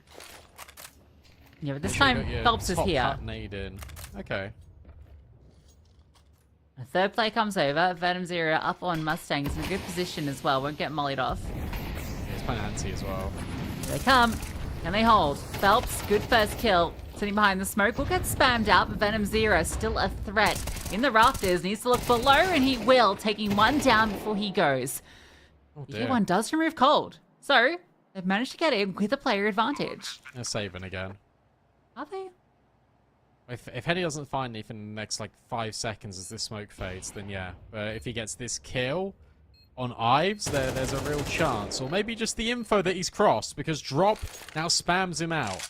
Henny starts pushing forward. Nade is brilliant on Roy. Can you isolate these kills? Is the next question. Oh, it's tricky, but Drop just keeps on going, and now BK1 left all alone, and Henny is upgraded to an M4. He fakes out the bomb, but BK1 just swings, and Shinden will continue to survive here on Nuke. Really nice from BK1 there. I love that swing back in the 1v1 there, right? It looks like you're running away to play the clock, but instead he just swings straight out, knows that the AWP's going to have to scope up onto the line. I think you really need the double there from Venom Zero to hold on. Nice try from Drop. I love this HE he did. That was really good.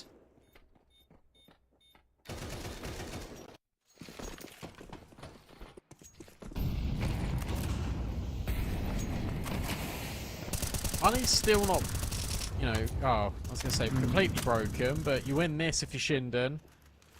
Then it potentially starts to get a little bit easier. You can start to get the belief going just a little bit, and then Phelps spams you out for no discernible reason. It's like Phelps has taken down a Biz like 6 or 7 times. Like, it's not been a good map for him. Alright, Henny. You get one, you fall back. Oh, they jumped him. They jumped his shot. Nacho, that's sick. And now he holds the Phelps' rotate. That's brilliant from Nacho. There's another player down. Drop's already in dark. Nacho will just try and plant in the corner. It will go down uncontested. Cold Zero just starts spamming. You still don't know about Drop. He needs to activate soon, and he will. Finds his kill. Keeps that advantage for the CTs. They do have this all posted up on double. You can see Drop's expecting a swing out. Flash goes forward. Doesn't bait out the AWP shot, so they still don't have confirmation that the sniper is here. I don't think. A second flash. Nacho now moves down. It is planted for him, not for this AWP. And he'll just find a free kill into Cold. Looking for more. Nacho takes all 5. Brilliance.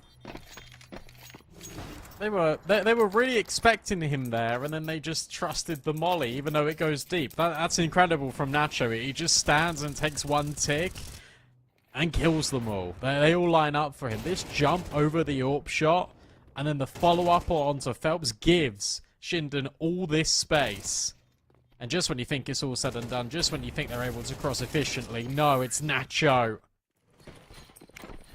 Giving Shinden that lifeline, breaking the bank of red cannons. They're now just on USPs. They're making a game of it here, the T-side. Yeah, Nacho is really looking good. Very impressive map from him. Massive ace.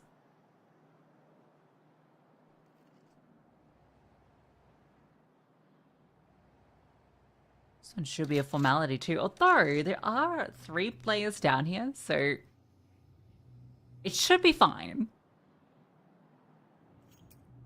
You don't expect this to go wrong. No, I think if they just go through, they got their util, they'll throw the molly, that'll isolate Drop, they get the headshot, the swing comes out, and it's all good. BK1 collects a Biz. There we go. Holding for that move. I thought Phelps. Get him. Finally. I'm gonna look at the numbers.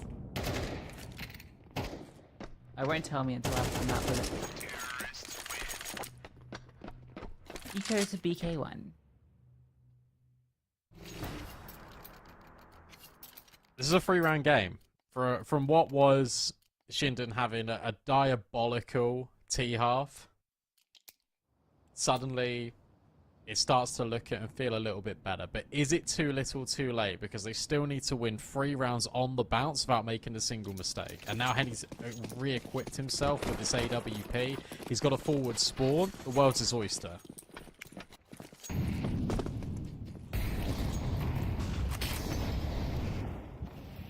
What's he up to? Not necessarily the most aggressive player. He's actually running towards Secret early. So that's going to be his play. And he'll be in a good place if he wants to actually crawl up the Secret stairs. Do have 4 players outside currently. He's not actually progressing past Deep Secret, but he's got a forward line you're not always expecting an AWP on.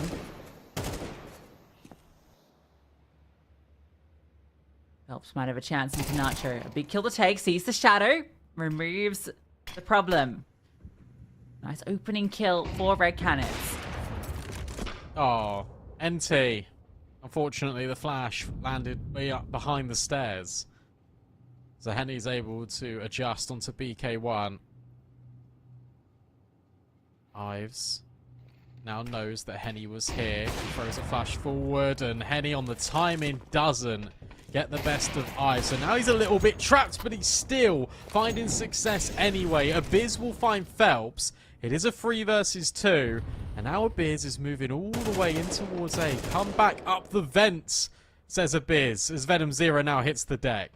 That's a crucial kill into Venom Zero. That's given Shinden the chance in this round. Push. This is so fast. Yeah, they were already on the rotate down to ramp, so I don't know. They should have a consideration they could be here, but this is really quick. And a split up, so Drops is going to hold into Hut. Ive starts to make a forward move. As long as he doesn't peek around this corner, if he just holds the line, oh, the HE actually reveals the Drops there. Cold does have the element of surprise, but I think he's let them know. Finding both of these plays is going to be tricky. Good util to flush out one. She's a bit of safe haven at the back. A swing out. There's a chance here for Cold. Needs one more and he'll hit it. Of course he does. But he doesn't have the time. He doesn't have the kit. The kills come through. It's the Shinden round. Yeah, Drop pulls out utility there when the element of surprise that we were speaking about would have been the ultimate betrayal for Shinden. HE has just got his gun out, he probably gets that kill, and then suddenly it's a 2v1 and they just win. Final pause now being called. Zero saved the AK, everyone else is going to have to half-buy. You play for 13-11. You get Henny on the AWP, because he was doing such immaculate work. This was, what, another 3 versus 5? And suddenly it completely spirals out of control again. Unlucky Cold Zero. Great round on the left there from BK1. Can't believe Phelps gets caught.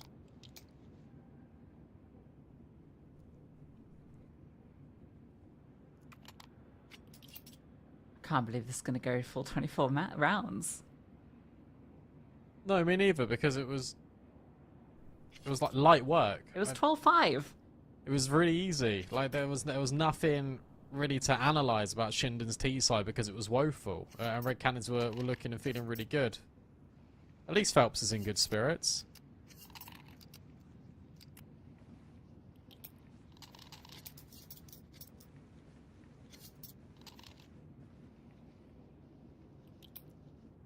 Hate to say it, but for my boy, Venom Zero, his kills, they've not been that impactful, apart from like a couple on CT side where he got that multi-kill and then went down. Cold Zero's been really absent. Henny has only now just started really powering up. It has been dropping Phelps. You can't get by on just that. Yeah, worked on the T side, not necessarily on the CT side. Seen Venom Zero get caught on A. Even that round prior, if he'd found that kill, would have been the round 1. Drop with the MP9 has found a kill into Abiz. Smoke comes through and now he's under pressure. Cold catching off BK1. Is this really the round they get it done? Nacho might alleviate the pressure, removes Phelps, and he knows Drop's locked in here. We're going to try and remove him, and he will. Drop just tried to swing onto him. I've recovered a couple of guns. There's no kit. That's the issue. Can't take this so slowly. Need to find these kills ASAP, or the round's going to be done. Yeah, Round is done. Guys, we're just looking for exits now. You can't even get that. Rory just gets rid of Venom Zero and Cold Zero. And now Henny is running with no armor. He doesn't die. Nacho will. But it doesn't matter on T side. They've been winning all these rounds in a row. They've been putting the bomb down. Like, literally, eco damage does not matter. It hurts your economy more than anything. Fortunately, there is an AK that Henny can give over to Phelps. He'll grab the orb. I'll be gobsmacked if this goes OT. It would be a colossal throw from Red Cannon. It's the only way honest, to really say.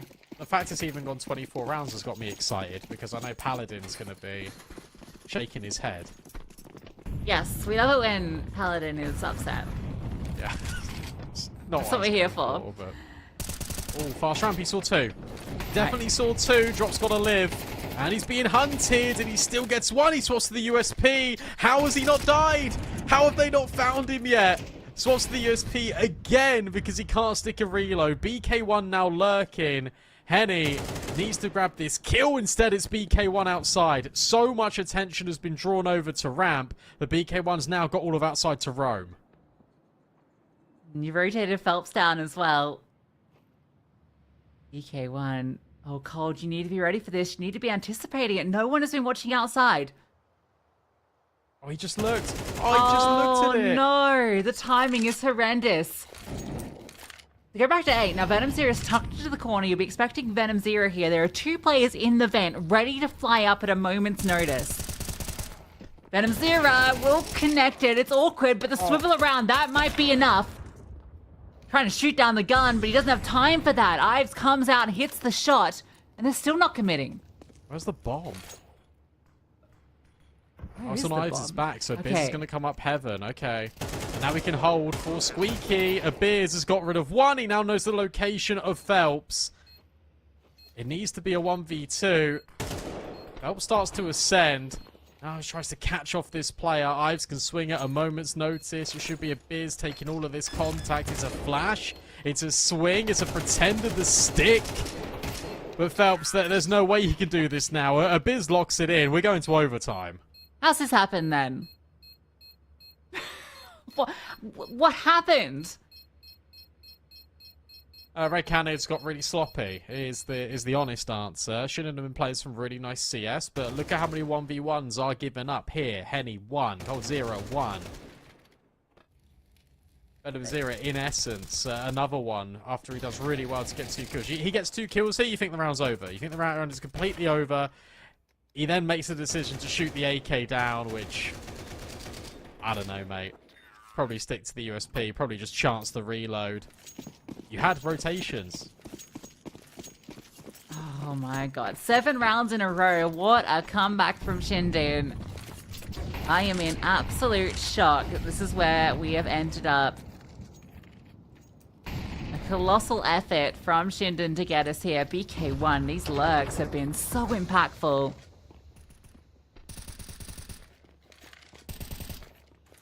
Bro swap to the A4 for more bullets. You can't make it up. Pop A. Venom Zero to be tested. Gets the first. They need to swing him. They need to find him. And Roy will trade immediately. At least Phelps is here. But Ives has now just walked out Squeaky. Trades are brilliant. Shinden have got the bomb site. But Henny is now going into T lobby. Where's the bomb?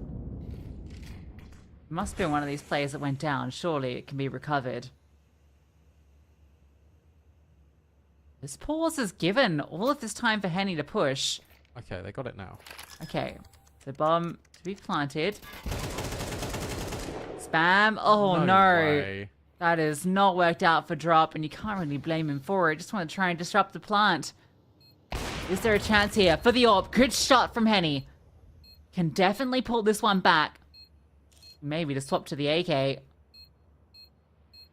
Not gonna swing you. He's not gonna risk it. Surely not. Patience. Not being rewarded. And now Henny scooped in. Just has to move forward. Time ticking down. And it's too easy for Ives. Yeah, I don't know, Henny. He's not going to swing you. Why would he swing you in the 1v1? You gotta do something there, mate. Really, really good trades out of Shinden is a really good thing in this round because it was so consistent from them, and the fact that they come out advantageous in 2 versus 2 when Phelps got that second kill on the Hut player is miraculous. Great work out of Ives. Because he's the one that gets that trade to put it into the 2 versus 2, and he's the one that ends the round. Shinden take the lead. You take the lead. It was 12-5. We should be sitting here going into Ancient. What happened? We should be on Ancient. We should have been on Ancient 20 minutes ago. Oh my god. Now Drop's going to get mollied. I feel No, like... I really want Shinden to win now. Yeah, I mean, they deserve it. They've earned it, that's for sure.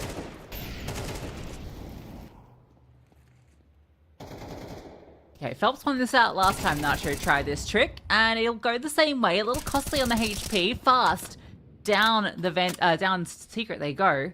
Biz is holding the vent. Phelps needs to be careful. He's heard a player drop back.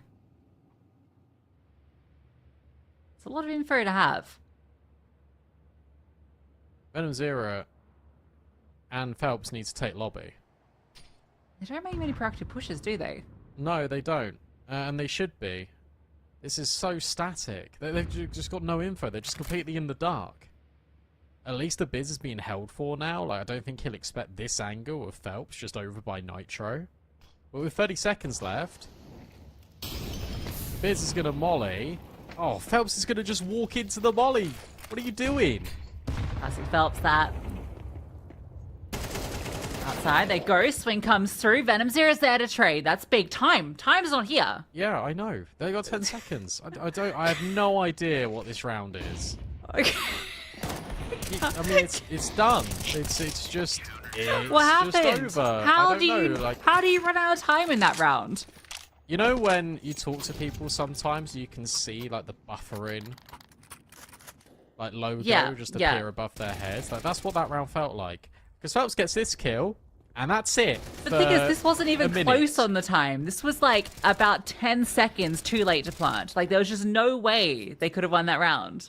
I don't know. They saw one smoke be dropped by drop, and they were just like, yeah, just. There's gonna be players down B. Do we go back main? Or Biz, what can you see? Nothing. I'm smoked off. In fact, has their power just gone out? No. No. Maybe.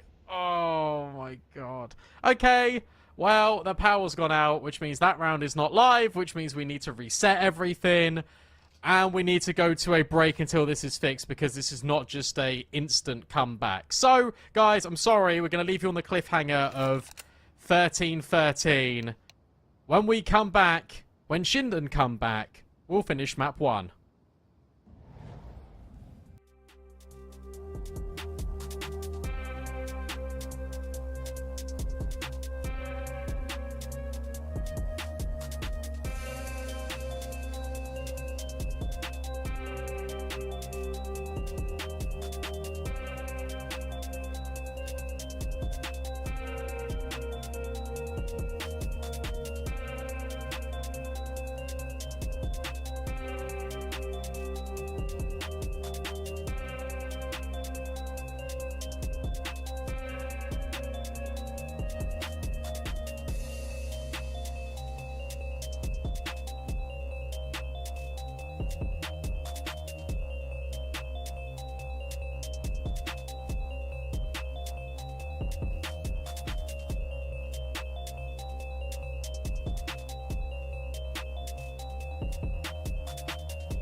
Sorry about that, guys. I know you're eager for the thrilling conclusion to this nail biter. If you're just joining us, well, you're in for an exciting conclusion, perhaps. This was a 12-5 lead for Red Canids, and that is no longer the case. Brandon is 13-13 in OT. You're right. Yeah, how'd that happen? I don't know. Paladin will break it down for us. He will. I'm sure he's really excited to do that.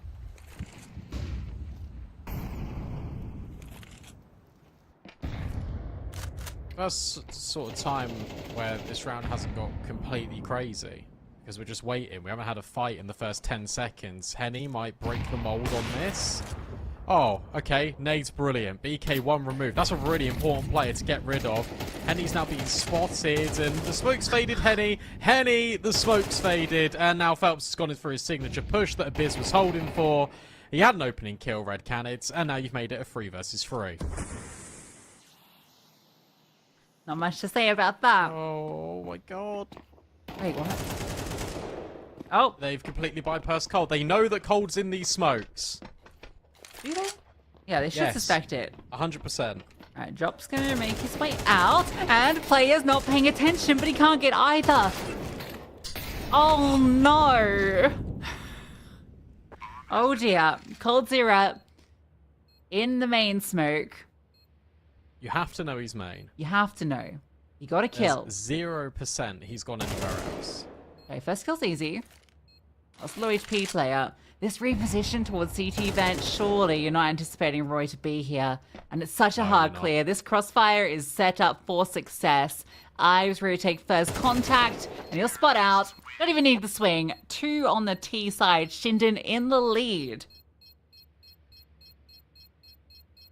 Just realised also that Red Cannons are at their boot camp facility. Obviously playing all of these games in CCT playoffs, in the qualifiers for Bucharest. It's important to be together, but it's not helping them right now. This round was, a player advantage, and then suddenly they just lose it all. There's a horrible timing for Cold Zero, so Venom Zero is just completely exposed. And then they lose. Good news is, I guess for both teams, is that the T side was where everyone did their best work, evidently. So maybe getting 1 is enough. Why is the server not working? Is that on our end? I don't know. Cold's looking a little like things aren't happening. Yeah, a little shake at the head. Okay. Okay. Well, guys, I'm sorry to do this to you, Oh no. but I'm gonna have to put it back on the break Oh, he's screen done it again. until we get this fixed. Yeah, we're gonna clear this up, and then we're gonna bring it back. We'll see you in a sec.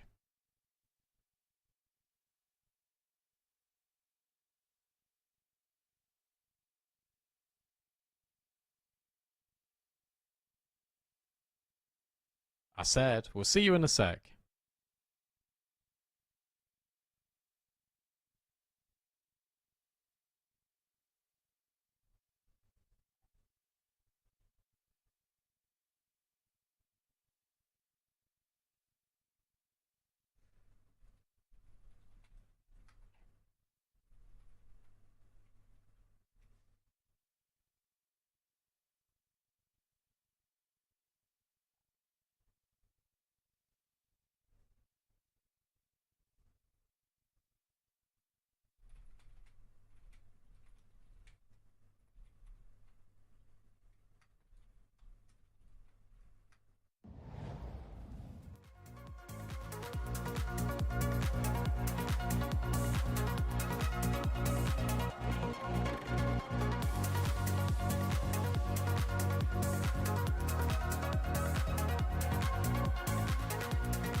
I don't know what's happening anymore, but I do know that we're back, and Shinden are on CT side, and they take the lead.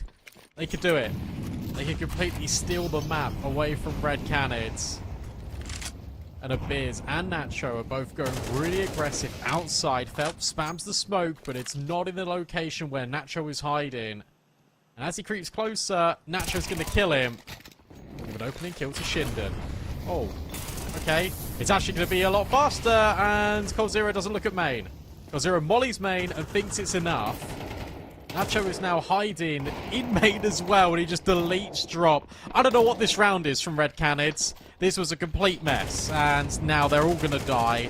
There's a lurk on, there's a spam from Nacho. He has been unbelievable in this map, and he's guiding Shinden to map point. This was 12-5, and now it's 15-13 to Shinden. That's ridiculous. I cannot believe that they are now in a position to take this, and they have 2 chances to do it, and it feels like it's going to happen. There's just everything has changed. Red Canids. Oh. What are we doing? Why can't we play more than 1 round at a time? We just need one more. Come on. If we're having this for the entire rest of the map and it goes to double OT, I might break something in my house. Ideally not.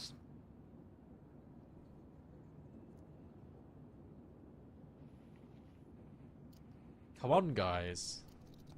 It's like Henny's maybe having a problem. Isn't purchased. Yeah. Okay, it's got to be something to do with Henny. We've been informed that we don't know what's happening, so might as well just put it back on the break screen. Sorry, guys, there's literally nothing we can do about this. Hopefully Henny's fixed, and then we can jump into what could be the last round of Nuke. See you in hopefully 30 seconds.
Holy moly. We're back in. The clock's ticking, Brandon. For one round. Nothing is broken in your house just yet, and nothing needs to be if this round is what wins it for Shinden. Give it time. They're going for this double outside setup again because they didn't see a Biz in all of that. They saw Nacho in the previous round. That flashbang is exceptional out of BK1, and it's Nacho again doing the damage. Phelps will finally trade, but look at a Biz. He's just crawling over the top of the glaive smoke, and surely this is it now. Phelps with no HP, running straight into BK1. Now the bomb's dropped outside. Roy is even holding for the Hut player. Somehow, some way, Shinden come back after being down 12-5. Yep. I see. I don't know how they did it. It was insane. This was Red Cannon's map to take. It was their map pick 2. They were 12-5 up. There's no reason they should have lost it. Paladin, how do you like those nachos?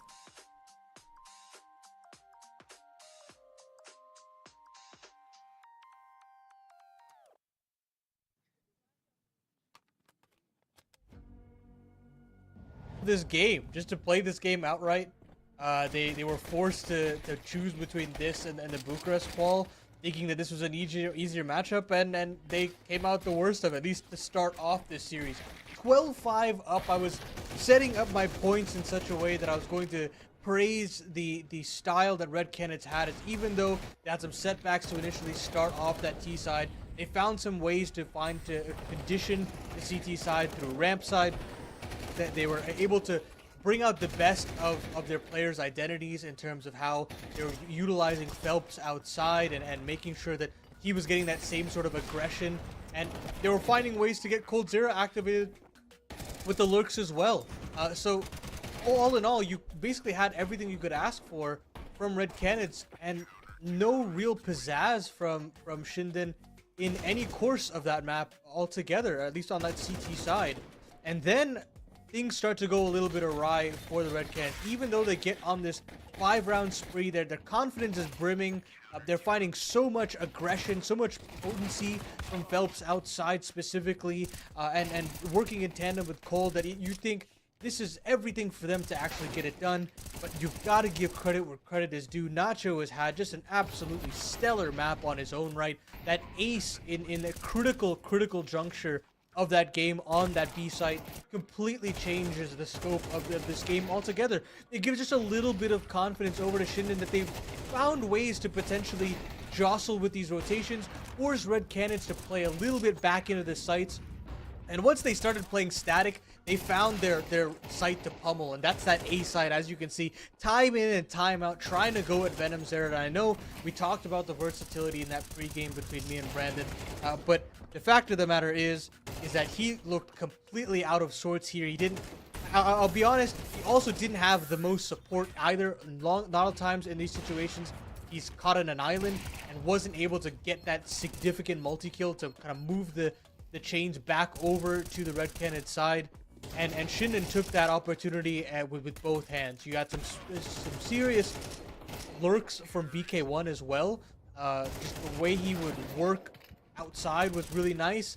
A couple of key positions where he was able to get into heaven or get into lockers without Coldzera's knowing altogether. And just the way they played those mid rounds, suddenly once they had a couple of rounds in their stead past what Nacho did, it felt like they had a clear understanding as to how they wanted to play out these rounds. And Red Canids, I'm really disappointed with how they were approaching those CT sides. So many times where you're playing 2-2 on a site, you have no information outside, you've got a player maybe jiggling and not even contesting a lot of these outside smokes, and you're just completely undermanned in terms of information and in terms of manpower, and Shinden basically could run any sort of mid to late round strategy that they want to, and they would make the right call. And although I do celebrate the fact that the Red Canids T side looks a lot better, especially in the mid to late round, they do have a lot of work to do on that CT side, even considering what you've got a lot of potency in terms of the personnel. You think about how much work Henny can do on that outside AWP You think about how much work Venom Zera can do as an anchor theoretically, Cold Zera as a rotator, even Drop doing a lot of work individually as a ramp player, but there was just no fundamental cohesion in how they were actually approaching these CT rounds, and that's the main issue. No solid rotations. You could play very passive and very static on these CT sides. It's a viable strategy. It's why this map can be considered a very CT-sided map, but the hand-in-hand kind of equal and opposite action that has to happen is they've got to have much more tighter rotations, and that never came throughout that entire map. And you could see that once we hit overtime, all the shackles were broken for the Shinden side.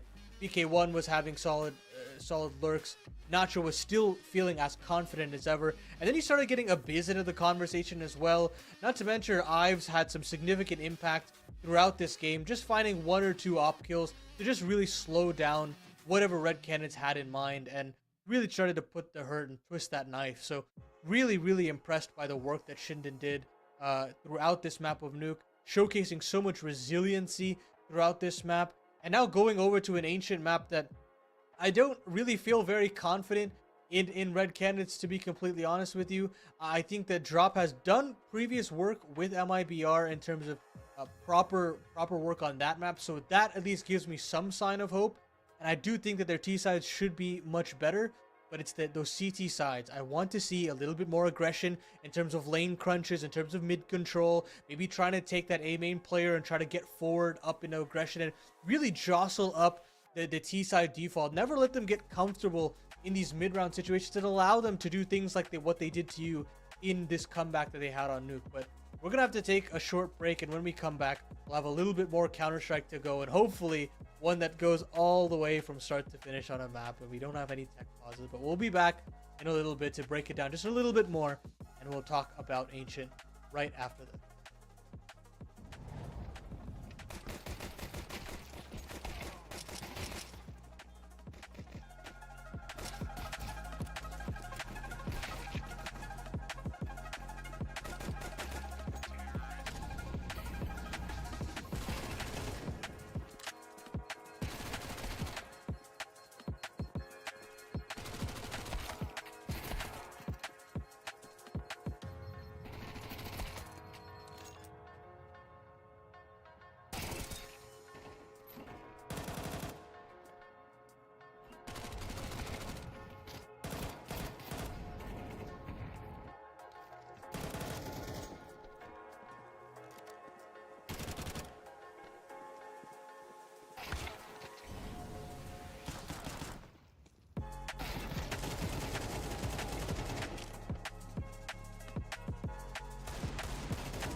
We're back with the third quarterfinal of the day between Red Canids and Shinden. It took a little bit of time to get that first map done, but Lucy, talk to me. How did Shinden do it?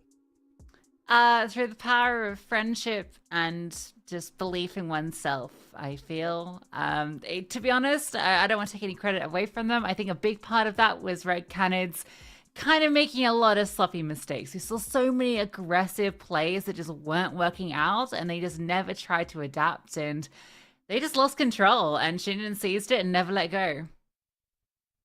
Brandon, similar thoughts? Red Canids, is it their time to kind of pick themselves up by their britches, or are we going to say goodbye to them? It was, look, on a map like Nuke, you can kind of sort of argue the toss of Drop comes in-game leader, going to take time to find his feet.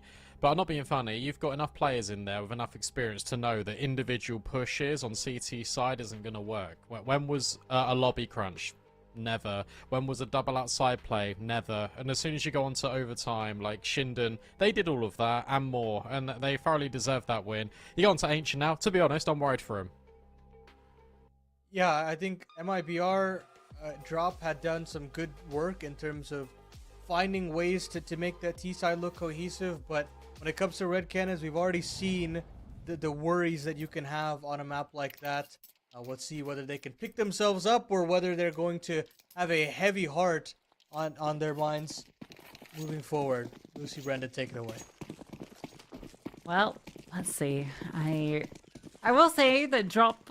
I felt like MIBR were always quite good on Ancient, so I think it's a map that suits him well. But yeah, mixed success recently for Red Cannons on this map, and Shinden, all the energies with them right now. And he's angry, he's moved his camera already. You got this fake util set out B that anchors players on the site. It maybe even draws over Phelps. BK1 has not been loud about this though. Molly's good, it still keeps them there. Coldzera will find the first. Now he'll back up, he needs to live. They can play retake, just don't die. Oh, they're actually not going to A. Wait, are they going to A? Yeah, they're just going up donut. Okay, yeah. It's just all three of them ran out. Got a little hairy. They're going to charge through, try and deny, and instead they'll just take everyone down. Bomb does get planted. The BK1 is so far removed. I don't fancy his chances of doing too much here. Venom Zero makes sure he doesn't. So, yeah, they get the bomb down, but that's about it in the round. Yeah, cutesy little pistol for Shinden. You put your util down, you try and isolate players, and the issue with this is that Red Cannons were all ready to go, and then they did stuff together. Let's go, Red Cannons. Like, that wasn't so hard, was it? One flashbang, everyone swings, Coldzera stays alive, most importantly, and that means they've just got nowhere to go as soon as they plant the bomb. It's a great start. Can it be just a consistent little thesis for Red Cannons, or are we still looking at this experiment and thinking it could get a little bit dicey? Even with the bomb down, they've just gone with Deeks. So they're investing for the future here, Shinden. And Venom Zero is pushing alongside Drop really proactively. Drop's got the MP. Oh, no, he doesn't. he had it. This should be fine. Okay, Venom Zero takes a double. That should be enough. A lot of damage inflicted onto these players. A bomb plant. Is that possible? Smoke line's on short. Now that you have to cross at long, and Coldzera not going to allow it with Henny. The two of them combined. Cold goes back for a second HE. You want to get 2 HE kills. But not going to happen. Decent couple of frags. They did lose a rifle because of it, perhaps. So, yeah, alright. What I really hope for here for Red Cannons is that was basically a big kick up the arse, and they just go out on Ancient and they just wipe the floor with Shinden. Like that would be best case scenario for them in this best of 3. Just to immediately go back to regular scheduled programming. Fun smoke that gets thrown there or spawn to immediately extinguish the molly. Run boost doesn't quite work, and for Shinden, it's a development out mid, but the primary focus is this A bomb site. Again, the scaling in towards Donut. Great jump from Henny. But now he's just locked in amongst the flames. Finds one bit of space. Gets naded out in the end, but it's Coldzera and it's Phelps in at Donut. Potentially have regularly scheduled programming for Red Cannons as BK1 is left all alone. He does love a lurk, but the bomb is so far removed. At least Phelps is low. But if Phelps gets caught out, the penny's going to drop. If he goes temple and he backstabs Venom Zero, oh, this is everything. Because Phelps hasn't felt any pressure in towards CT. BK1 activates, and now Phelps has to pick his poison. Where does he go? He slides in the corner. Waits patiently, but out goes BK1 through Temple. He can grab the bomb, but now he has to try and be careful about where Phelps has gotten off to. He's actually worried about a flank. You can see he's holding for Phelps to walk around.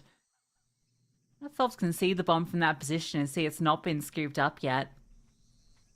I wonder if BK1 has the info that Phelps is low. You assume that has been commed over. Phelps has managed to cross to the right-hand side safely. Oh, this is so smart. He's completely lost him.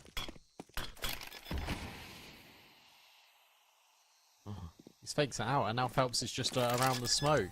Now BK1 will have to commit to the plant. Phelps still hasn't revealed his position. It's all about timing. BK1 is still in this smoke. And now he's got round the corner in towards default. You feel like it definitely favours him. Phelps hasn't moved, and it's Phelps' patience to not pay off because of the HP. BK1 does it again for Shinden. Massive map 1 with all of those huge leg timings. This time he's the closer. And he does a good job to get this kill. Very explosive. This is so back and forth. You feel like they've done enough, but that timing. The BK1 catches to walk into Temple and catch Venom Zero off guard was brilliant. And because they actually got all those kills, you know, previously, they got that double with the Deagles. It's actually really affected the money for Red Canids. Oh, it's those sort of rounds that you just think, look, it's brilliant from BK1, but could it have been avoided? Potentially. Phelps is putting that M4 at least to good use. Staves off the heaven threat for now, but again, Shinden really interested in this A bomb site, something that they have been targeting round in, round out. Phelps is here. There's no smoke for Donut again. How'd you go about this one?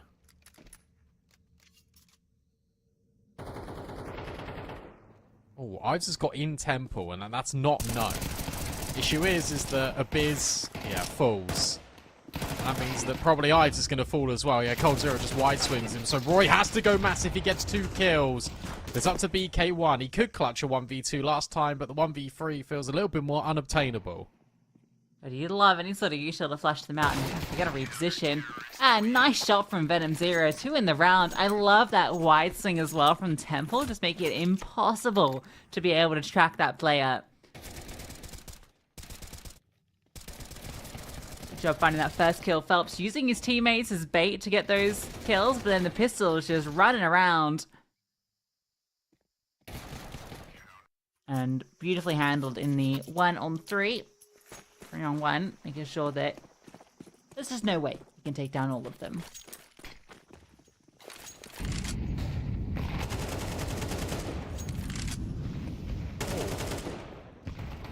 Lovely. That's confidence. Finally, a clean round. You got annihilated in the previous one by BK1. You then force them right back. You go over the eco completely fine. 4-1. You pretend it's never happened. You've course corrected if you're Red Canids, but now you need to ensure that this again doesn't fall out of favour. There's no AWP for Ives. He started off the game 1-5 again. Does history repeat itself? I hope not. Yeah. They're missing the elbow. This is now the second time they've missed the elbow smoke, by the way. Is it going to bite them? Right. Oh, nearly.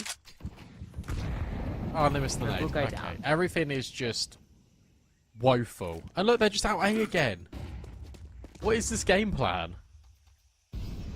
Well, no one's died mid, despite these utility. And in fact, Roy, oh my goodness, he almost does a double up. Good damage on the cold. Now they do just hit out the distraction in mid. Phelps will get one, wide swung on. And there's another player, and Ives is ready for him. Nice kill over the top of the box.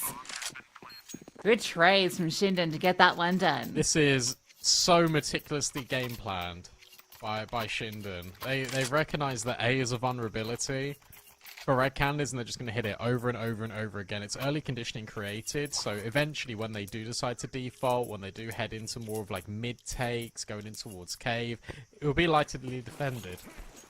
And it will have Red Canids maybe starting one player in towards Donut as a variation in towards mid, which means you will just get more space anyway. It'll be interesting to see how that one develops as the half goes on.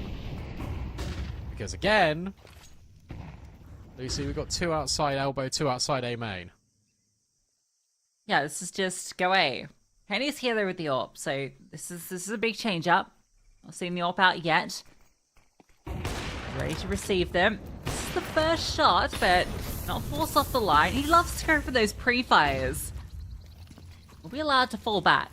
There's this scaling in middle though. The smoke that was defensively thrown has actually allowed the team Everything, and have now got everything. A rush through could be their downfall. They nearly line up for Henny. He's not overwhelmed. There's one in A main. In fact, there's only one in A main, but not for long. Drop burns out of Biz somehow, and Red Canids survive the scare. How did Henny get away with his life there? 2 players came through the smoke. How did Ives not get him or drop whoever it was? I don't know how that works out for Henny, but it does. That looks so good for Shinden after they get the Nacho gets ridiculous on Phelps, and then there's the jump peak from Cold Zero that gets punished. And you think, okay, they've done enough. They can make their way into this round. You can just swarm onto this AWP, but it just does not pan out that way. And now it's been a few rounds about bomb plants, so you're struggling. You're on Tech 9s again. And Phelps is being aggressive alongside Drop. This time they're coordinating their aggression together. This is looking so much better for Red Canids. And sure, it is only against Tech 9s, but every round counts at this point. I feel like we need to be praising everything, considering what that nuke just gave us. Much better.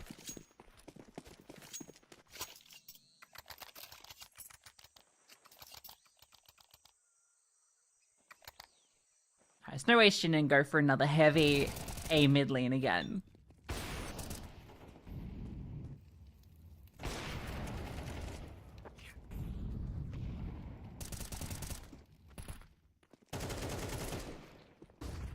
Good. Could have dropping belts together in middle, especially after the great map that each of them had on Nuke. Even if the close wasn't there, they were fragging out. Good Molly, but Drop just doesn't He's just care. running through. Oh, he really doesn't care. Talk about disrespect. How's he get 2 there? Great nade from Nacho. Made this into a 2v3. Made this possible now for Shinden.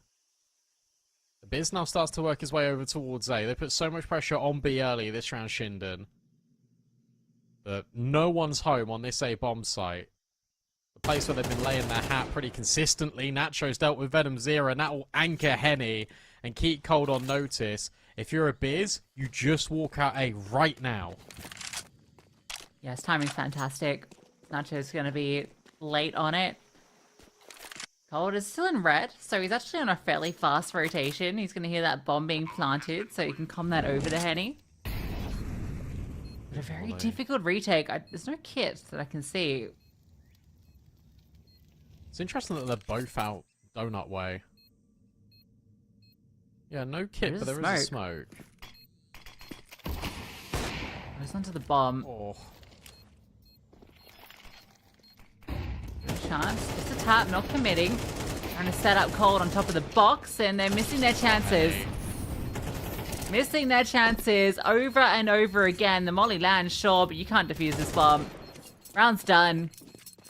Idea was there, but got a little messy. How many of these shots are you going to miss, Henny? You said about the pre-fires. It feels like he's just pre-firing everything, rather than actually just taking half a second just to line up his target. That was the way in. That was a good movement there from Shinden. And again, you've got, in essence, what was a 4-on-3. Suddenly turned into a 3-on-2. Venom Zero overextends just a little bit. It gives Nacho the way in. And they make no mistake in that post plant.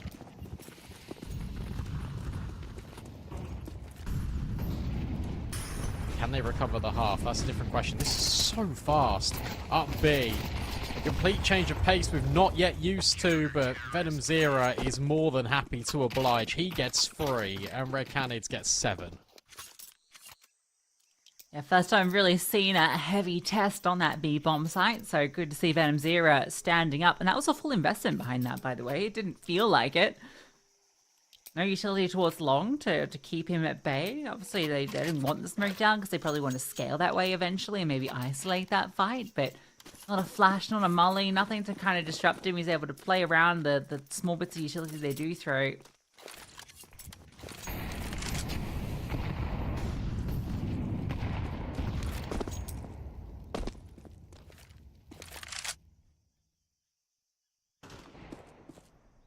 Oh, okay. Venom Zero just deletes Ives. BK1 will remove drop. That's now an AK. They can be picked up, and you know that Phelps loves to go for this jump in towards heaven. Scale up a different side of the box. That timing is exceptional, but BK1 trades again. Yeah, the spray not exceptional. No. Windy.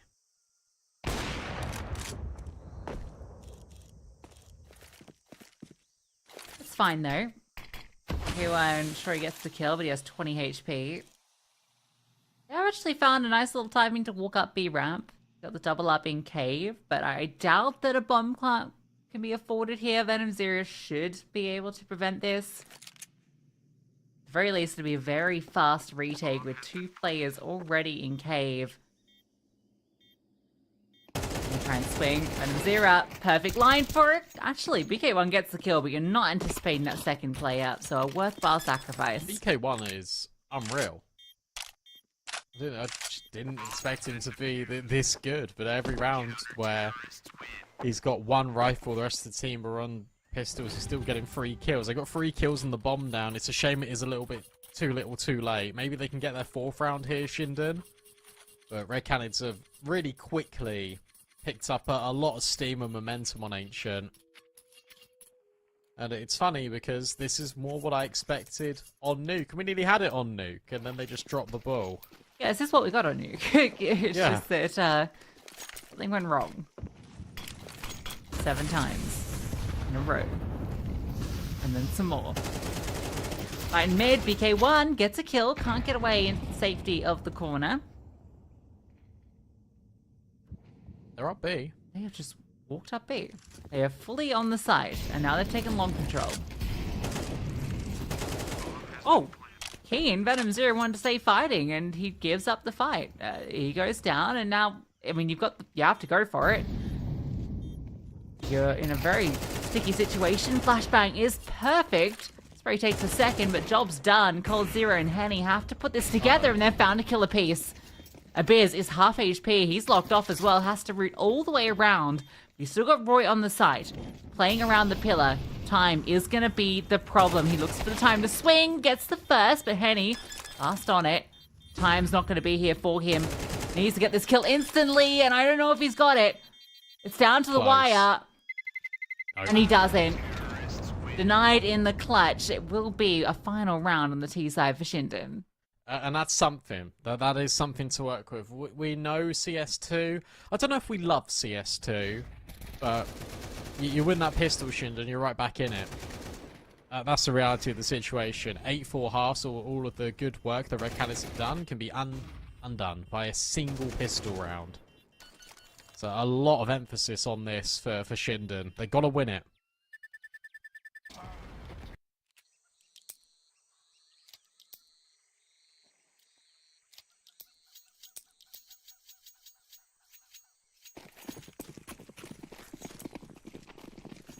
Ooh, what do you reckon to this? All players start at A. It feels like an anti-strat. No one's B. Yeah, it is a massive anti-strat.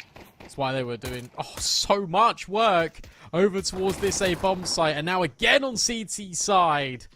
They do exactly that. They had the game plan, they had the strategy, and now Henny has to somehow create a new one. Right in amongst the chaos. Getting the bomb down is even going to be the tricky bit, because there's one cave, there's loads in CT. He's even being spammed by Roy. And yeah, brilliant. They've got a clear game plan here, Shinden. Oh, got bomb down. Something for Henny. But yeah, that's crazy. 4 players leading that way. BK1 actually was great here as well after that first goosh. Nacho, good to see him having a moment. It's a little double.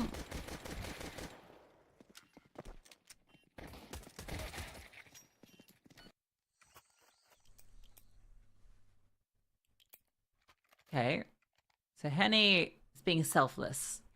He's given an AK to Phelps, and they're gonna force.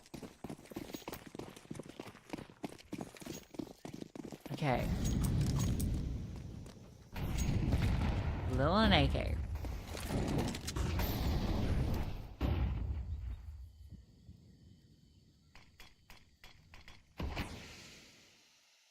But no map control. BK1 has now cleared out all of heaven. There's nothing in mid. Roy's now clearing every close corner.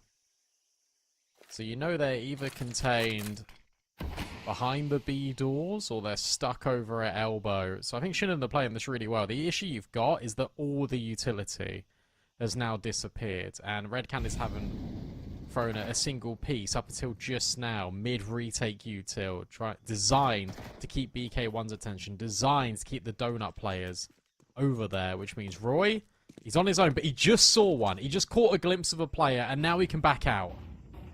And they can catch up Phelps here. Oh, that's brutal. That was one of your rifles. And the flashbang is so good from Roy. BK1 set up, Ives activates, and it's left to Henny to try and put this together with just a Tech 9. Roy looking to disengage, and in fact, he only had like 2 bullets in that chamber. 1 straight to the dome, and Shinden stand against the force. Brilliant. I mean, what a really good play from Shinden. The fact that Roy doesn't commit to that fight where you feel like so many others would if they see that one player. Oh, if I just get a kill and back out. No, he backs out all the way. And he just enables these rotates to come in. That was the force buy. Now it's an eco, and suddenly this becomes a 1-round game. Look at how important getting that pistol was.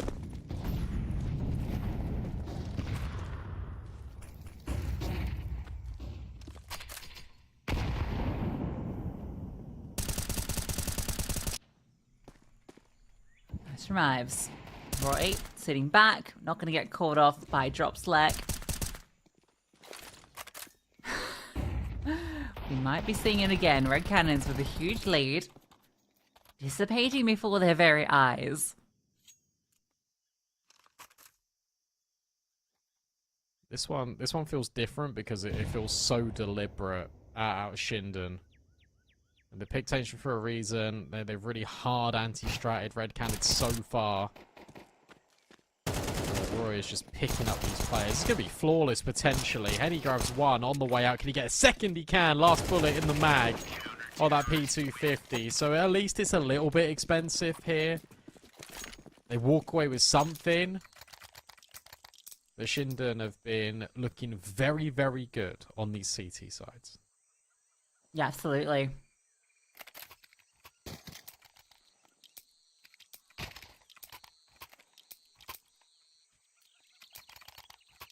Alright, I'll give it a few rounds here thanks to the economy and winning against the force. So let's see how they fare against the full investment. It looks like maybe we might get that fight in the middle.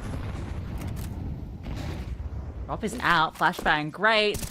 Bears needs to be ready. In fact, his counterflash, I thought Drop was going to swing on him for sure while he was throwing that. No, a slight delay. Yeah, Abiz swung before the flash popped. So he's just able to get the jump on him. That's really cool.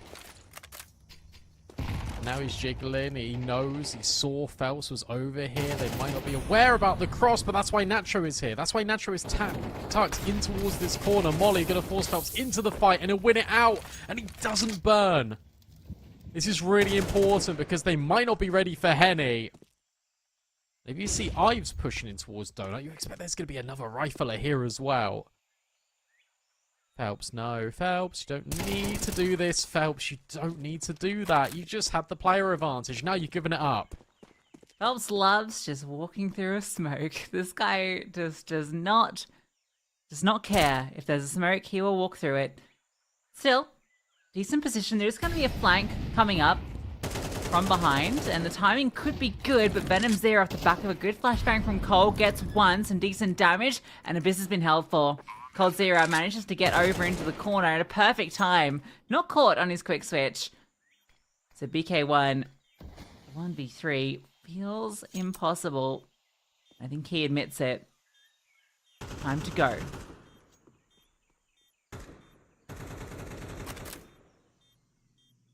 Deary me. How good a round can look, and then Red Cannons just pick up the pieces. Really solid B execute. Coming in from them, just making sure that all bases are covered. The flashbangs get Venom Zero on the angle in long was brilliant. He never overextends. And even here, got Zero shadow spotted. BK1 shoulder spotted, but it's still BK1 that comes out on top. He dies afterwards. Important kill from Henny. That's the money gone, and this is Red Cannons now starting to get back into the swing of things. They just needed the gun rounds. They just needed the money. So it would seem. It started really well from Chinden with that first kill, but yeah, Nacho, when he doesn't find that kill on Phelps immediately, he's just stuck there. There's just nothing he can do. Anyway, the really good kill into Ives, who felt like he needed to get proactive at that point after they lose the player in red. It's just good team play to take control of this B site. Never really felt like Chinden had a chance there. Yeah, still going to invest despite not keeping anything in that round. I think he dropped a rifle over. It looks like it. Wait, so he's just going to be on a USP? Surely not. Seems He's it. on 14 kills. Give him something. He hasn't got armor. Well, he had the money, right, to drop the M4. I think that's the idea here. So What a selfless man. yeah. Alright. Set this Alright, one up. Biz. Alright, Nacho, make it work. Uh-oh. Didn't seem like a good start, and doesn't continue particularly well. Yeah, you're not getting away with that one. Phelps ready for it. Oh my god. Phelps is ready for everything. Even the player coming over heaven. Give him the ace. You invested into this? Phelps doesn't think so. He's casting you out. There's been a little bit of shenanigans down on B. I think they all walk through a smoke. So Roy is... I walked past them. It looks like he'll be spotted by Venom Zero, maybe. Venom Zero's being thorough. Now you'll know. It scares the life out of me when people do that to me, when they're just like in a corner and then they'll just swing for no reason, and it's not just little jiggles, it's just wide in your face, and you gotta just react instantly. Gives it the heebie-jeebies. He does well. Better man than I to get that kill. Really nice from Phelps.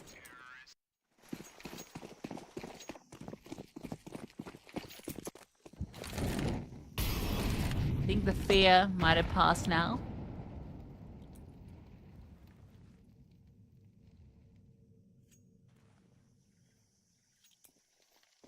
Economy under control. Red Cannons are in cruise control.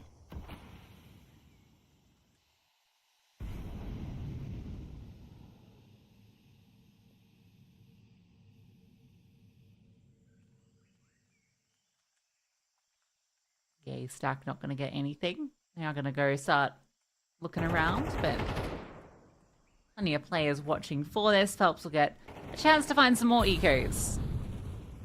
Go on, man. 1, 2, not Two. the third. Wide swing, too hard to handle.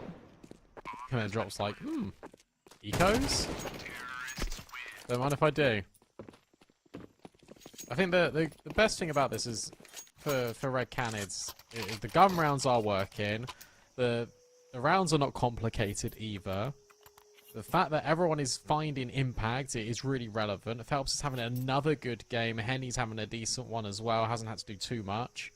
But it isn't like your ceiling is high and your floor is bottoming out. This time it is a lot more consistent compared to Nuke, where you are up 12-5, Drop and Phelps having a good game, and everyone else is just sort of in the bin. That's not really happening now, which is a pleasant surprise and a better change for Red Cannons, who could have easily have maybe just got tilted and frustrated and played themselves out of the map, but instead are 2 rounds away from sending us to a decider and making everything alright.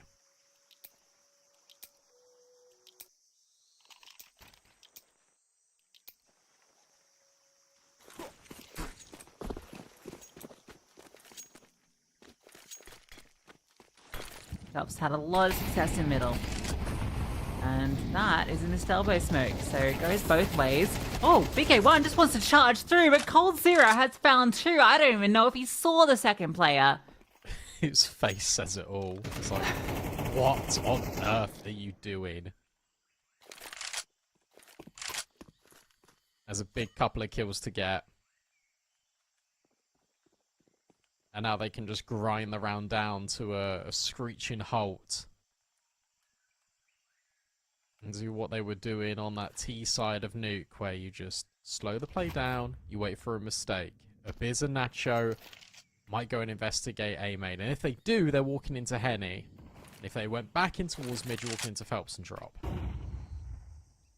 So they think, oh, we've got good timing here because you've just flashed in towards Donut, and Henny's going to be holding for you. That angle is guaranteed success. Oh, guys, you're kissing in the smoke. Mwah. Uh-oh. Surprise! Uh-oh. Uh-oh. That's fine. Bomb can just go into B. Both these players are low. Oh, so's Cold. Yeah. Venom Zero should deal with this. Unless he gets taken out immediately. But he's tucked into the corner.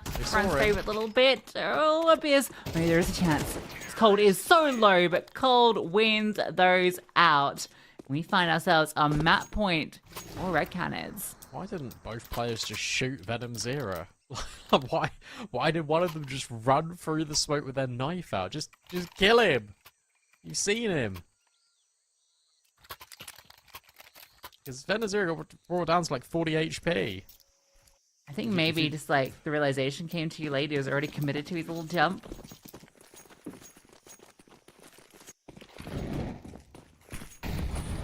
Probably. Just looks silly. Oh, Ouch. nade. Wait, they don't kill Phelps?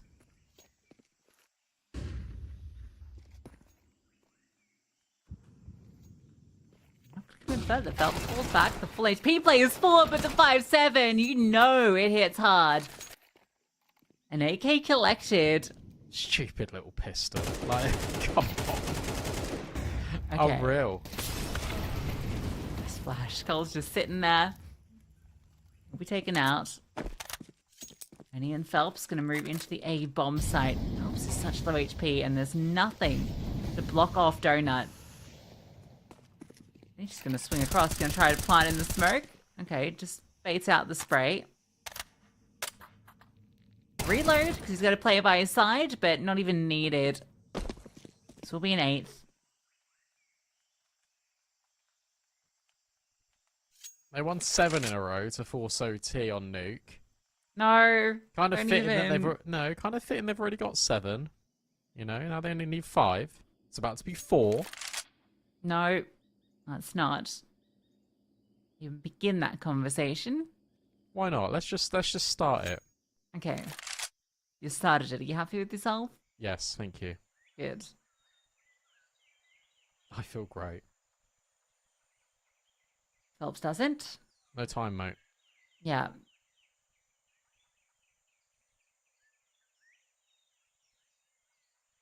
Interesting little save pause, but I guess it'll do. Counter-terrorists win. Alright, 3 alive.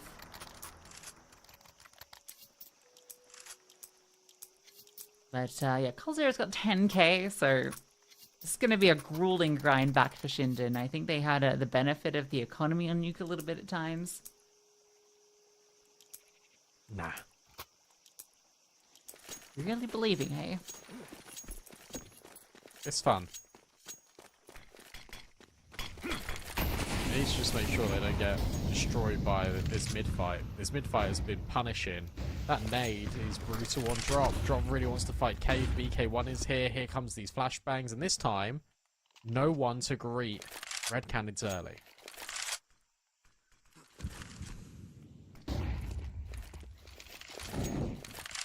Shows the flames, but no one back Donut. It's actually closer forward, trying to bait in this MP9. I've just got a decent angle on the left side, and wow, you really thought Phelps was going to have his number there, but no. Really surprised. Oh, Looking for more. sees Venom Zero as well, and he just leaves. Oh, just try to set up Nacho, but Venom Zero rips his head off.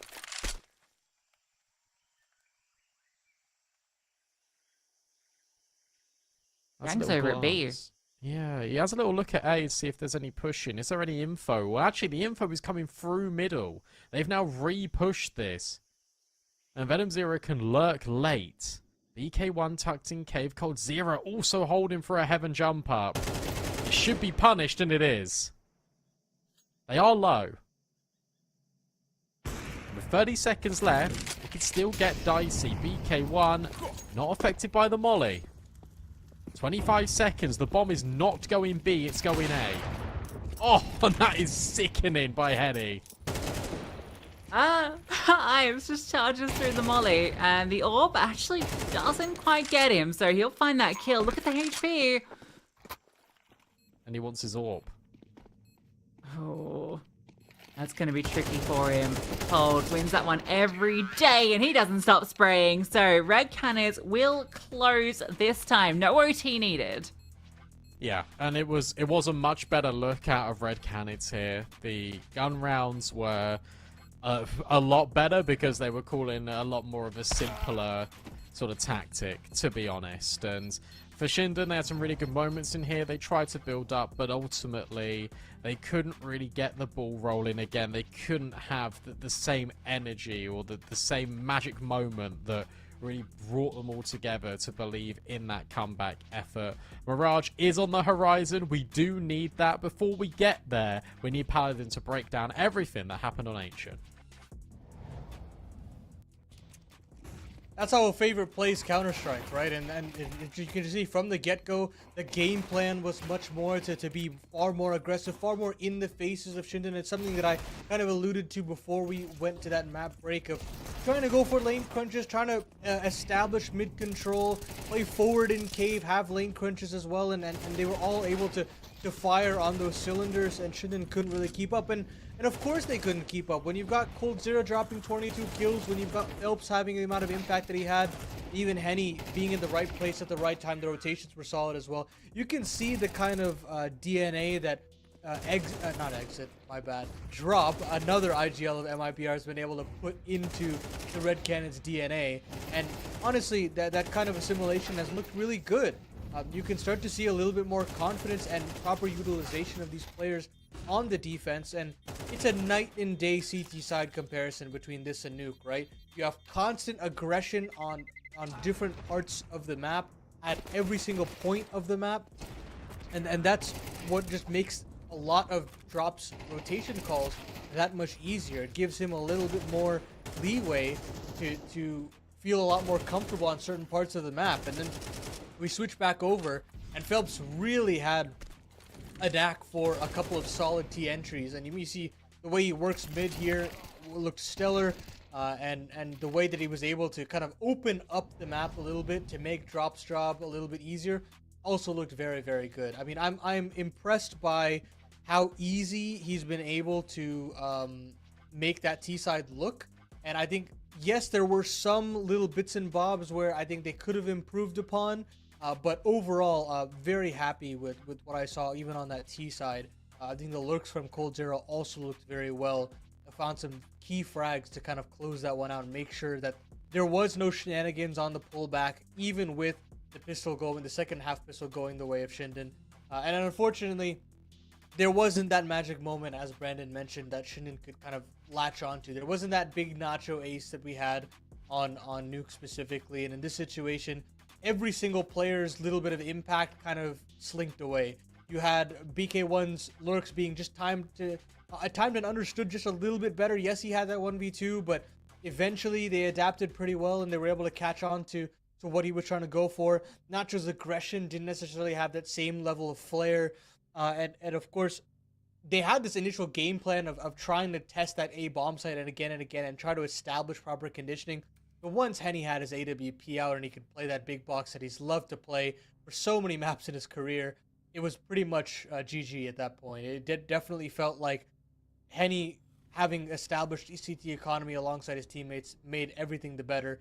They kept shutting down that A play. And once a game plan and anti-strat for a team is out the window, especially an underdog in this situation, you can tell that there are going to be some issues as a much more inexperienced team at this level to kind of create a game plan and create a plan B that could potentially counteract. And that's how you see that their last 2 rounds they were able to get on that T side really came down to just some petty clutches here and there that they could kind of eke out over the line. And they were given the lifeline, but unfortunately just couldn't continue to string together rounds, especially in that tail end where Drop really got a foothold as to how he wanted to approach that CT side. And of course, Phelps did just such a great job in trying to make that job just a little bit easier. I mean, I'm looking at the kind of duels that he took. Multiple multi-kills, 5 multi-kills in total, Cold Zero with 6, Henny with 5 as well. So everybody showing up to the task here and showcasing why theoretically this series, 1, should have been a non-starter. This should have been a very clean 2-0. And 2, why this team can be dangerous in the future, and why if they can get their act together, they can sneak into the MRQ conversation. They can sneak into Austin. There's still that possibility, right? So don't count this team out when they do get their act together. And of course, there's still a little bit of ways to go. They're going to end on Mirage here, another map that I think Drop is very capable on as a caller. And I mean, you've got players that are definitely capable of playing some high tier Counter-Strike. I mean, you've seen Cold Zero do a number of great things on this map over his career. Phelps and Henny have done some loads of recent work as well on this map in terms of the way they played on Imperial as well.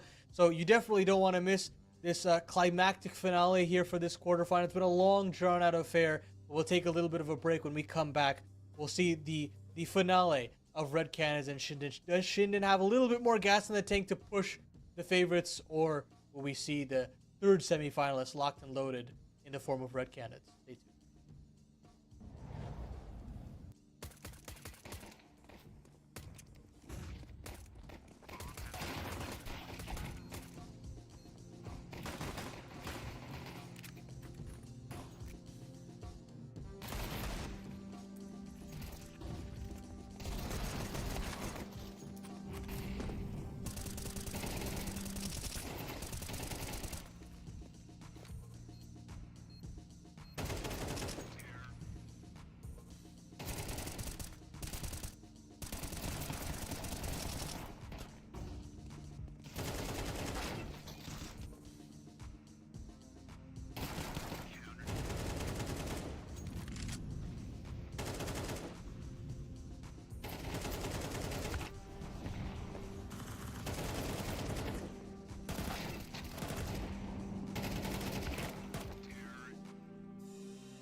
We're back for the final map between Red Cannons and Shinden. It's been a drawn-out affair, but finally we will have a victor after this map.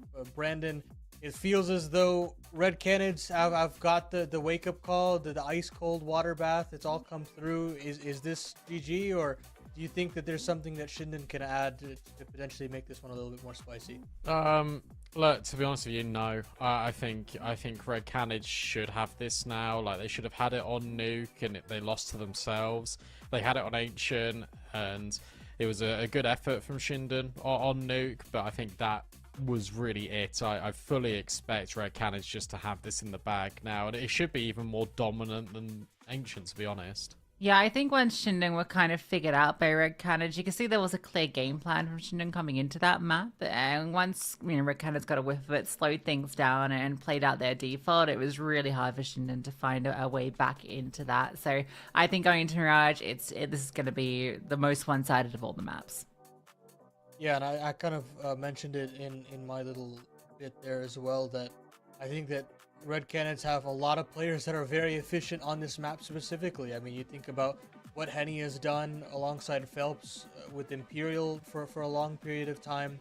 Well, what Drop has been able to do with MIBR, and of course, no need to mention Cold Zera's antics that he's had throughout his career on that map specifically. I mean, you can have just an entire video of just his Mirage highlights. So there is a lot to love about the individual pieces. But again, I mean, it's all a question of, can they have everything together? And of all the maps in the pool, this has got to be the easiest map to have everything in a row. And if they don't have it on this, I'm going to be completely honest, I don't think this team is going to do anything. If they can't win this map specifically, I don't have any sort of excitement for this team moving forward. And that might be a bit harsh, but I don't know about you, Brandon, but that's kind of how I feel about it. Yeah, especially when you sort of come into this and you prioritize this event, you take a look at the bracket, it's actually like a really favorable bracket for Red Cannons to at least make the grand final in this last series for Series 2 of CCT, so anything less than that is a complete disappointment. Yeah, well, I guess we're just waiting on a couple of players to ready up here for this final map. But as we are, we're going to just take a short break, and when we come back, we will have that final map between these two teams.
Here we are then, decide a map between Red Canids and Shinden, or is it the start?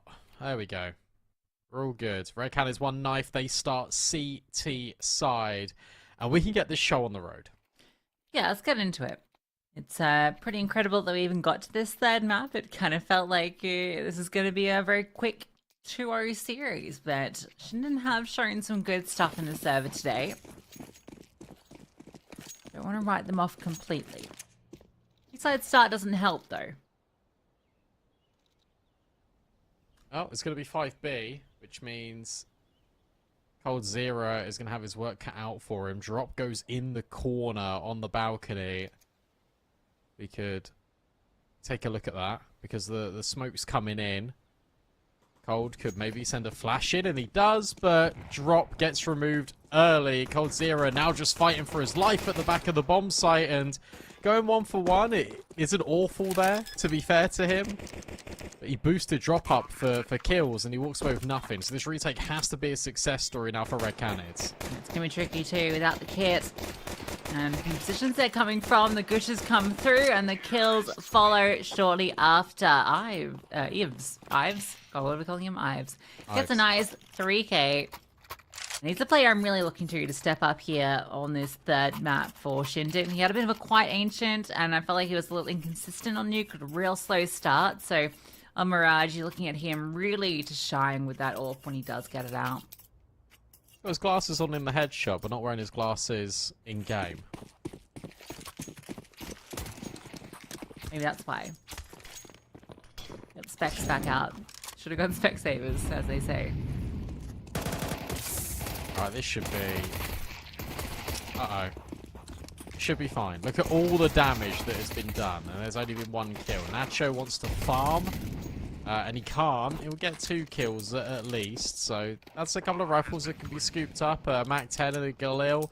And now you save if you're Red Canids, and we get bored again for 40 seconds as we just watch nothing. We got 4.5 players worth of damage done, but only 2 kills. Like, that's so rough. Oh, no, sorry. BK1 did contribute. I've had 2 instances today where I was playing CS, and I thought you quit. No, I've come back now. Last few days I'm back. But I did 99 in 9 with a Mac 10, and then on CT side I managed to do 99 in 14.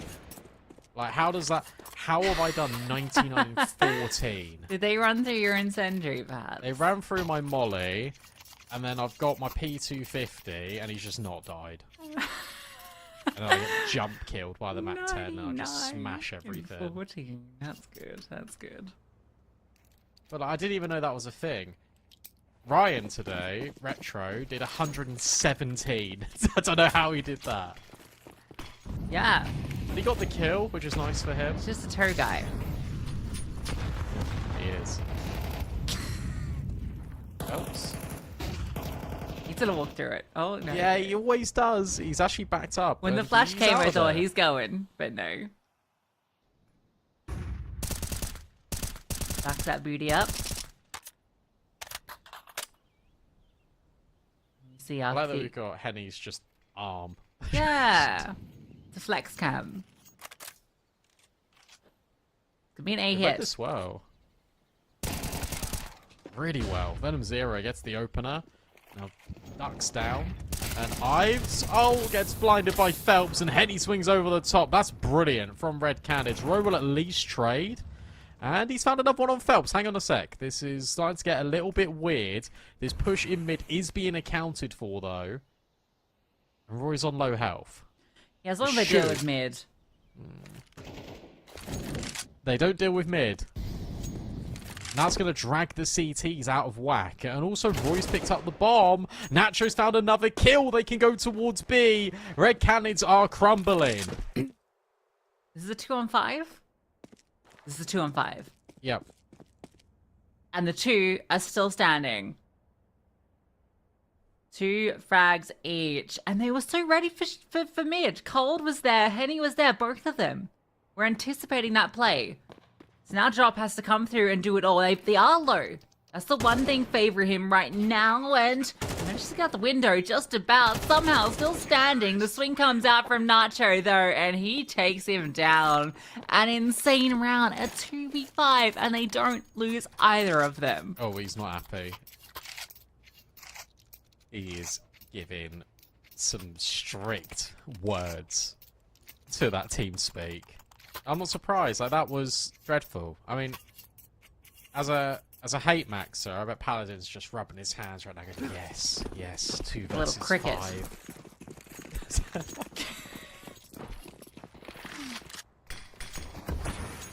He wants to be inspired, Red Canids. This is anything but. There's no money here. It's a force with... I mean, it's just like a half buy, right? But it's like you're buying pistols into this. It was a 2-on-5! This was a 2-on-5, and you've completely bungled it. I don't know what that word is. Say Oh, bumbled. I meant to say, like, bungled, and then I just Like a said bee. Yeah. He bumbled Nothing it. sweet about that round.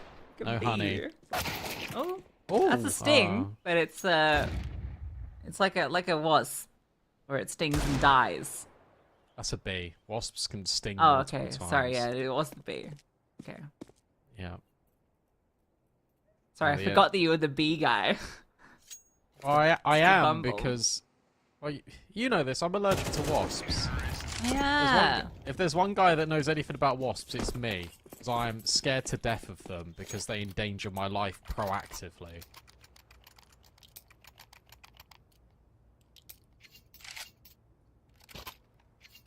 These bee facts brought to you by Bee Dog. All right. Any up? Hives up. We're going A. Yeah, I rate this. You put so much contact in towards mid recently. You know that they've just invested in them. Their economy's not going to be in the greatest state of affairs here, Red Canids. They're going to be prioritizing the weaponry. They won't have the counter util. If they go quick, this would be really good. Venezuela needs a double. Feels it. Smokes will go out. He's ready for this fight. Nice little off angle, but now he's getting a little worried. Ah, the timing. He manages to stay alive, but for how long? Surely days are numbered. And will be run down by BK1 as he's flying out from the window. And he tried to boost up ticket, but when his teammate goes down, things better sticking around. You've got to save this. I'm not even joking right now. Like, this is not happening. Unless they give the fights to you. That's the only way Shinden lose this, but they're tucking in. Pushing jungle. This could be the only way to lose this because drop lines up free. And suddenly the round is back on for Red Canids. Well, how's this happen then? At least Nacho will fight forward. Manages to duck away as well. Drop. Can he get a fourth? He's looking for it. The spray, just enough bullets. And it has to be Ives. Good first shot. Smoke and kit for Henny. Everything he needs. The lineup. How does that not connect? The Tech 9 1 bullet will do. Ives will clutch it out. A 1v2. Drops incredible 3k. Not converted. His little cheeky smile at the end there because it's like, guys, like, how have we lost this? Clean entry into the site after Venom Zero gets overwhelmed on that timing, and then they all swing in towards jungle and give Red Canids a chance. Unfortunately for Drop, he's the only one that's getting kills in this round. Ives clutches up in a big way. Look at how close that was to that defuse coming through for Henny. Eesh. Crazy that AWP shot miss. That really looked like it was on the mark. Alright, well. Wanted Ives to have a good game, and he's had a few 1-5 starts. This time it's the 5-1 start. Reversed his fortunes.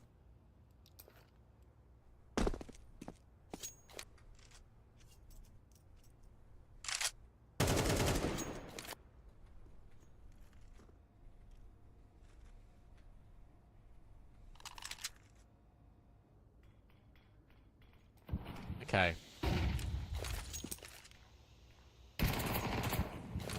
Careful, BK1. He does drop the molly. He is going to force Cold Zero to go all the way back in towards the smoke, which isolates the short fight. Henny only on a USP, and look at how diligent they're being. Even smoking off ladder. Nacho, you got a clear top ladder. He didn't clear it. And that could be the way in for Red Canids, you'd hope, although I doubt it. Nice shot out of Henny. Remember, one guy is still low. Cold Zero. If he finds BK1, this round is on, but it's not at the same time because BK1 just runs away. This is going to be a 6th round. Yes, you heard me correctly. 6-0 start for Shinden. And it's the first time in the series they've been on the front foot. Yeah, true. AK picked up, but that's all we're taking from this.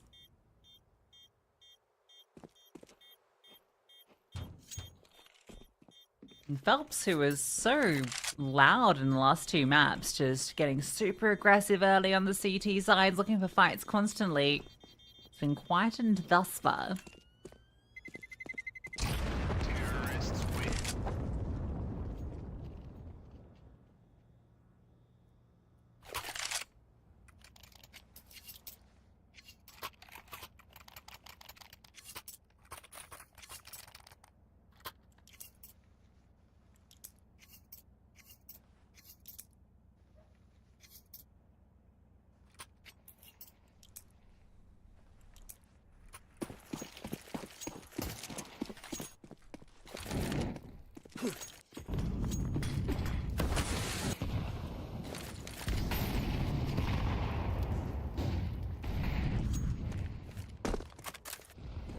What's the change here, Red Canids? Maybe getting aggressive somewhere? Because you're falling into the same frailties of Nuke, where everything just feels incredibly individual. Henny starts over at ladder. Phelps has a look over the top, and surely he sees the player in under. Does a little bit of damage. Tickling BK1, but again, survives. Henny now posted in towards ladder. Oh, Nacho ducks under the orb scope, but can't profit off his position. Good damage being inflicted, but kills found. Oh, they won't know about BK1, but they have just heard the bomb. Ives deals with Cold Zero. And there's Phelps, needs a multi. Again, you just keep asking this question to Red Canids. Can you provide the multi? Who's the guy that can do the multi? Maybe it's Venom Zero. Oh, who does get the best of Ives. Now knocks that plant off. Now the rotations are in from CT, and Drop can punish. Finally, it takes one guy to stay alive. It takes Venom Zero to get the multi-kill, but it's enough to put Red Canids on the board. Yeah, really nice response there from Venom Zero. When this push comes through connector, he just takes the space at ramp, fights out against the one player lurking there, and then he can just focus sight. I'm surprised Nacho doesn't commit to the plant there, because it felt like the intention was to just get the bomb down where Venom Zero can't deal with him, but yeah, decides he wants to try and get the trade back instead, and Drop is given that time to arrive and get his double too. Red Canids finally find that first CT round, and despite 6 rounds in a row, shouldn't have really poor funds. Yeah, these rounds have been expensive. Had an Ives 1v2 in here. We've had like these 2v2s. Damage has been inflicted quite a lot just in the rounds, and Red Canids just have not been able to win them out, which has been the struggle suit for them. So you win this, you're looking at an eco, you've already half the deficit, it will start to feel a little bit better. There's still an awfully long way to go in this first half, don't get me wrong, but round 8 feels like it could be the beginning of a turning point if Red Canids are able to win. This is fast. Look at how fast this is. Nacho is in ladder at 140. Ooh, okay. Venom Zero is having a map, isn't he? Will be taken down by Roy's Tech 9. And now Nacho activates. Yeah, you were not anticipating him to be that close. Phelps is feeling the pressure from every angle, but he's standing all right. Staying alive at the stairs. And getting further kills. That's the multi from Phelps that's been missing. It looked like a great start for Shinden is undone by Phelps. Now Nacho, well, definitely known about now and brought very low. Yeah, they just didn't react properly, and they get the kill on Venom Zero. They don't scale into the site because they're so worried about that second player. As soon as they find the second player, they should just be taking all the control. You see the X's on the map, that they get so tunnel visioned on him, but you could argue it is all the way out short and potentially could find him later, could deny rotates. You take space in towards CT, you just plant the bomb. That's a completely different story, and you'd be isolating Phelps in the right way. Instead, you're swinging, but it isn't a double swing. You're just trying to take these kills, and then Ives gets caught off guard, and it's all a little bit messy for Shinden. The most important kill in this round, though, in my opinion, is the Venom Zero one over our default on connector, because he denies that scaling for BK1, and therefore just halts all of this progression to put Phelps in that position in the first place.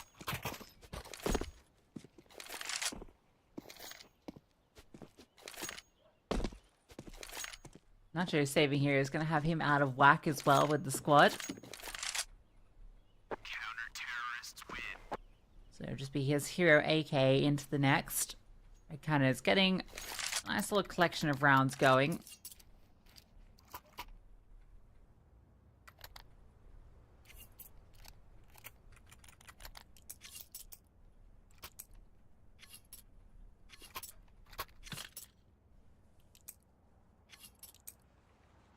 Couple of flashbangs Roy's purchased, so maybe try to set up Nacho somewhere.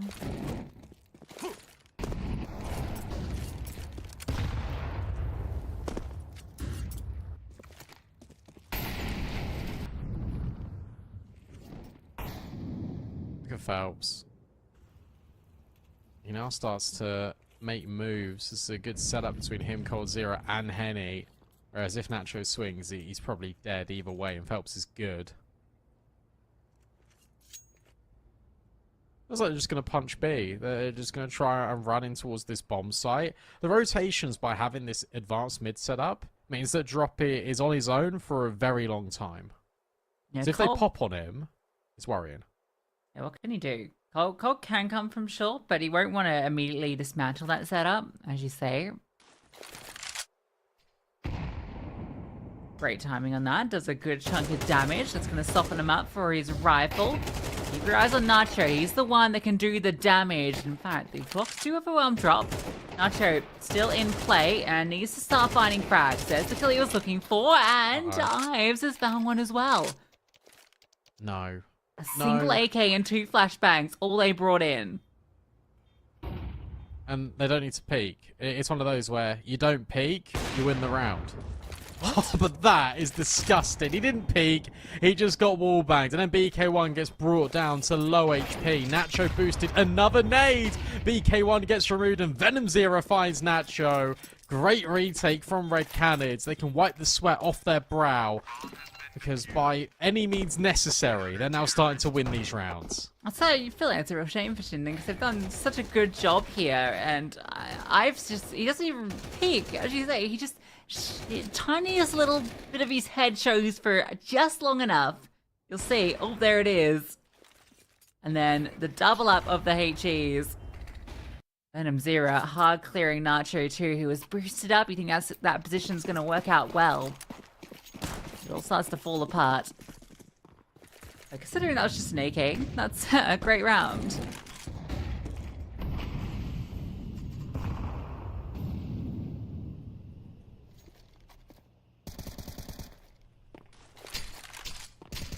Oh. I broke the window, Smoke. Says Henny. I don't see anything.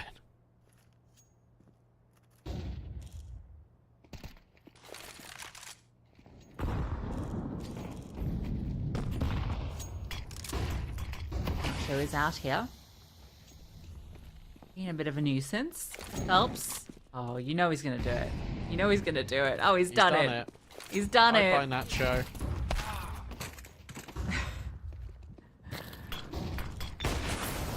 Oh, Henny, nearly again. Just, I mean, he does hit the shot eventually. Now drops in the best possible position to shut down this B exec. The trade is there out of Ives. But there is reinforcement in from short. Ives finds another one of these 2 versus 2 moments that Red Canids could live to regret. It's a 4-on-2. Great HE as well. That's gone deep. You know they're in short. You know they're in short because you've got all the market space as well. Hold that cross. Ives has the perfect line for it, and he will convert that spray. The swing comes out, and Abyss will collect another round that you feel Shinden have no right to win. A 2v4 is theirs. Oh dear.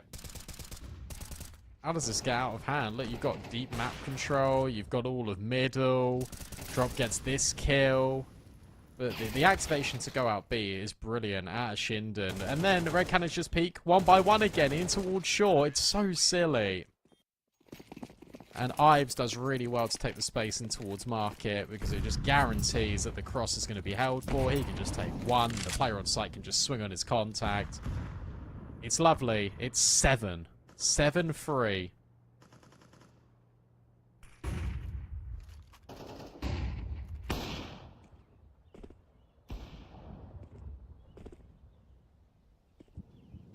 Could get worse if Red Cannons can't find this round. It's going to be another one of these A hits. The top mid player is doing a lot of work keeping attention over here. Henny is rooted in short. Phelps in the window. Zera tucked in towards Firebox. Will he be cleared? That's the question. Oh, the flames. I think they're going to go straight to him. No, maybe not. Might go overlooked. Nacho catches the lurk timing. It's perfect.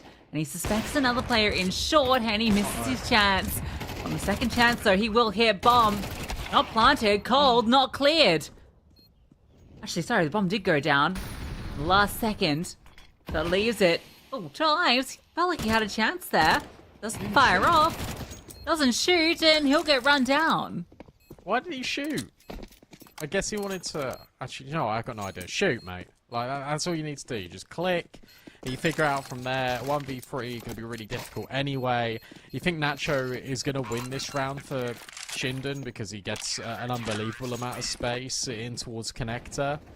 But it's Cold Zera doing Cold Zera things at a heroic moment that Red Cannons desperately needed in this first half.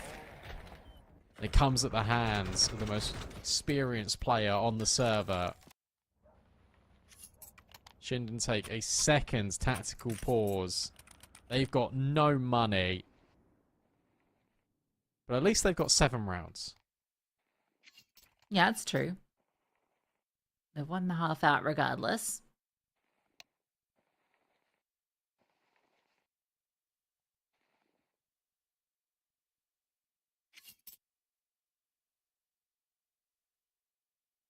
Bested 2 of their pauses already just to try and build up as many T rounds as possible.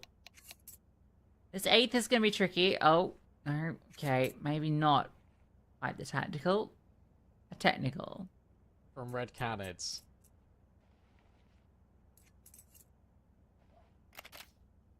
Not sure what for. We were doing so well, guys. We had a whole map and nearly an entire first half without this. TeamSpeak issues. Now, me and Freddie were talking about this the other day. I've never had a TeamSpeak issue. No, I think it's a skill issue. I see them, yeah. I see them all the time on, like, tech pauses for CS. Well, I'm not going to say it's the case, but I think it's just an easy thing to say. Or if you're not technically minded and, like, the audio is weird, you just blame TeamSpeak. But it might not be TeamSpeak. Yeah, I don't... It's a pretty lightweight program. Doesn't really do too much.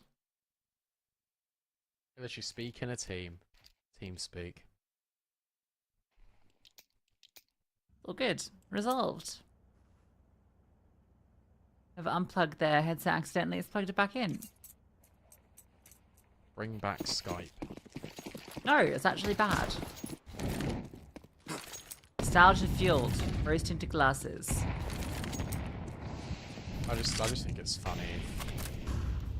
When some people are like, you guys comment on TeamSpeak? It's like, no, I'm on Skype. Oh, okay.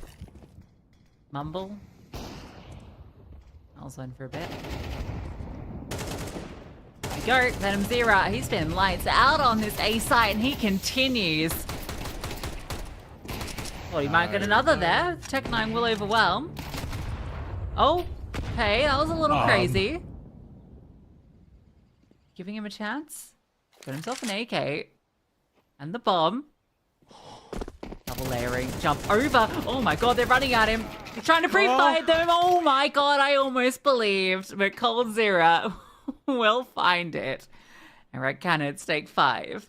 That's a huge NT from Abiz. I mean, Red Cannon's like, what are you doing? First off, but some of these kills were so crisp out of Abiz. But he should never, ever, ever have been put in this position. After this second kill, you think, you know, it's fine. He gets traded, and then I don't know what you're doing, Henny, you silly boy. From what this was, which was a 6-0 start to Shinden, Red Cannons have made the best of a bad situation. Yeah, I do worry for the CT side of Shinden. This might be a similar situation to Ancient with a close first half and then unraveling in the second. We'll see. UK1 will convert. Looks a little messy, but he cleans it up and cleans house. Brilliant 3K. It goes so wrong that it's just so right. Like, he's able just to get the third one. That feels like the easiest kill, but it's actually the hardest. Poor drop. He wanted to actually drop, and he got stuck on the ladder. They've been very good at getting these pistols, Shinden. I will say, their pistol conversion rate has been brilliant. Red Cannons are just going to eco, then get the bomb down. So for all intents and purposes, this is going to be 9-5.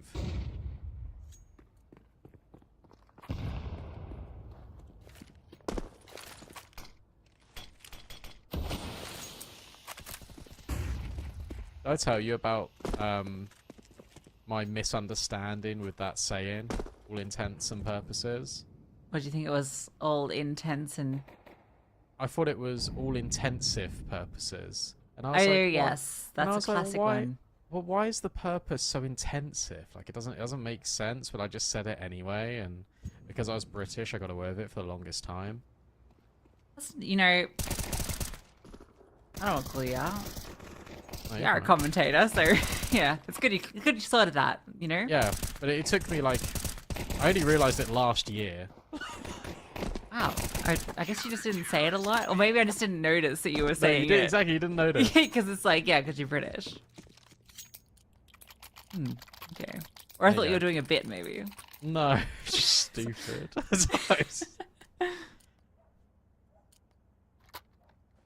A Red Cannon's doing a bit. Just don't tell me you say hyperbole. No. I assume you're speaking about hyperbole. Yes, yes. Alright, let's see. Can Shinden hold up against the guns? We have 5 AKs to contend with, and... Oh, okay, that's cool. That is an awesome way to break that what? smoke. That really looked like it was going to do like 30 damage to him. It does Must not. be... That HE looks like it'll do a bit. Archer needs to be careful. Oh no, he's the one that's swinging out and getting it done. Phelps will find one, but that's all that they've been able to offer up this round. Yikes. That was just Red Cannons going B, thinking they could maybe beat the timing. And they just don't. Where are your flashbangs? Where's your anything, Red Cannons? Like that was such a limp exec. It wasn't even an exec. They ran out B. And they quite rightly got owned for it. We were having a little look at Red Cannons' previous map history. I brought it up in the Discord voice call, and I said that's quite funny actually that Red Cannons have played Dusty Roots 3 times out of their last 4 best of 3s. And Paladin said, yeah, they got owned on Mirage against Dusty Roots, and they had a 10-2 deficit against them when they were on T side. And that was really recent, and I was like, oh dear, that's not great. I hope it doesn't repeat itself, and currently, it's repeating itself. Nuke not a fluke. Shouldn't have played great Counter-Strike. It's been really good to Yeah, they see. played Like, really good. I can see how they beat 9Z. Beating 9Z and then Red Cannons on your run through playoffs? It's legit. That's legit. And it's good VRS points. Oh, Fearless with the USP, a Biz. He's really warming up into this map. Everyone's really contributing. It feels like Shinjin are online across the board. they're gonna do it. Yeah, looks like it. And I'm happy to be wrong. I was like, yeah, there's no chance. Red Canids are really good on this map. Well, there is every chance that Shinjin are playing, as you say, just incredible Counter-Strike. They're not doing anything too, like, complicated. They're just keeping it simple. But their fundamentals are really well in tune. Except for that And flash. No, that was a smoke for Palace. Oh, never mind. Sorry. All right, Yeah. they're so in tune. I'm not. Hate this map anyway. Mid-control established. Premature rotation over towards this A bomb site. They're really anticipating an A hit here. Our Shinden. Phelps is in window. BK1 has got to be careful because we know Phelps loves a smoke push. Yeah, waits for the fade, and he will find success on it. He had no idea he was that close and drop. We'll find Nacho as well. So 2 clean openers for Red Canids. Always in short. Hold working through the abs. Ives catches one before the smoke goes, and he's found another. Henny was brought down low from Roy, and Roy goes and deals with Coldzera. 2 opening frags. Let's slip. How many advantages have Red Canids thrown on this map? Looks like they might be able to bring this one back at least. The heavy lifting from No, Phelps. nice. Okay. You've heard this. Heard Yeah. Roy. He's so loud. You know everything about this round. There shouldn't be any way you let it slip.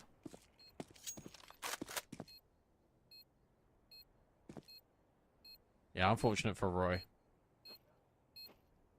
The thing is, the mind games is he knows he's been loud. There's a real world where he could maybe just stick this. Yeah, he's just gonna hold it. The flash comes in, it doesn't matter. They need to kill him. No, no. Oh my god. He has ninja'd it without a smoke right in front of all of them, and Phelps' reaction says it all, really.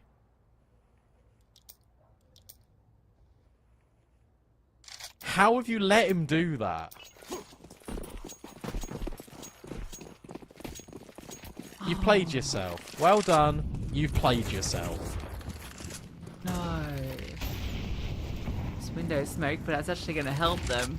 They've got a kill. Again, an opening kill. That's not stopped them before, though.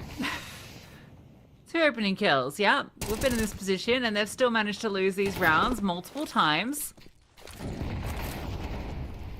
I don't know what the numbers are. They lost a 2 on 5. They lost a 3 on 2 on 2, 4. 2 3 on 5s.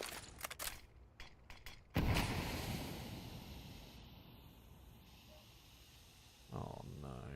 Look at this from Nacho. He's just being brave. And he's pushed mid. Guys, there's no one mid. He's on a really quick flank. They're going to have no idea about this. This is such a heads-up play to make, and you can make it because you're so far up in the lead.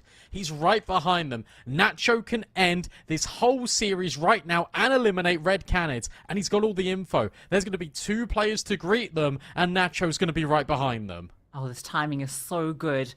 Because a little later, they might be worried about the flank from Noah's, but now it is perfection. Oh my god. No, Oh, the he turn gets back from Henny. The whiff shot. Drop stays alive. Henny swings around. There are 2 players here in the site, but that shouldn't be a problem for them. Yeah, Coldzera will take down both. Oh my god. Oh, Nacho.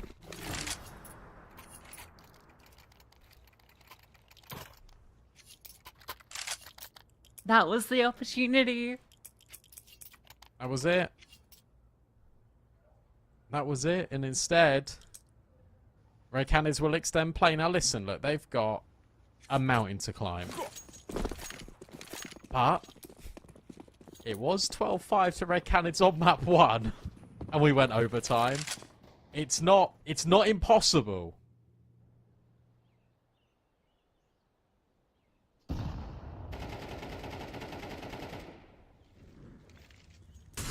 I still can't get over that ninja, to be honest.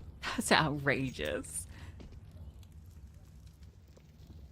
It was the only thing you could do. And you did it.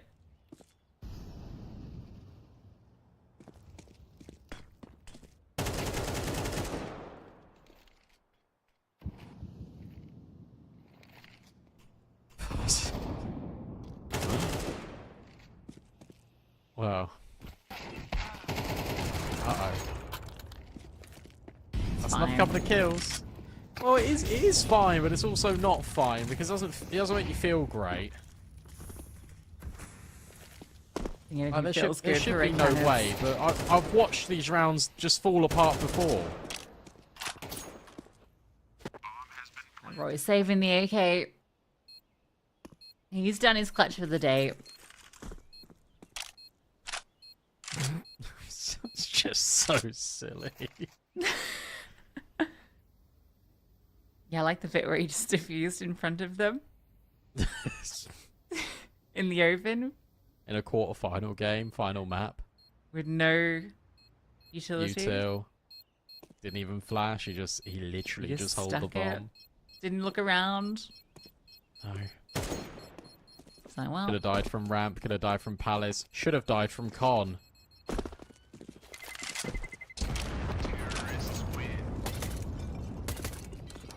okay, well, that was just some pistols.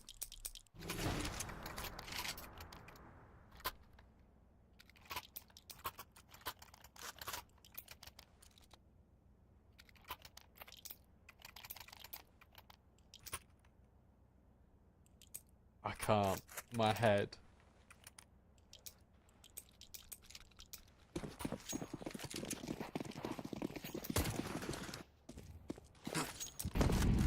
Could be 8. We're grouping up. Yeah, The whole good call. squad's here. Good moment to do this out, drop it. Again, you know that utility is going to be a bit limited here for Shinden. So you just go for a straight A exec. Abiz is here. He drops a really nice counter smoke in the middle of sight, which lets him play around. And it gives the allure to Red Canids that there might be a number of players here on the other side. In fact, they just give it up. They're going to play retake. There's a jump spot going on from Abiz. Drop is now trying to plant in the middle of all of these smokes. He does get it down. Yeah. Slot into a standard position makes it really hard to spam him out, so they get it down and got decent control. Oh, but the smoke kill comes through. BK1 No. finds one as well. Helps to find one back onto Nacho, but the kills are coming through. Good flick from Henny. Needed that. Between him and Cold Zero. They're the ones required to step up. Ives.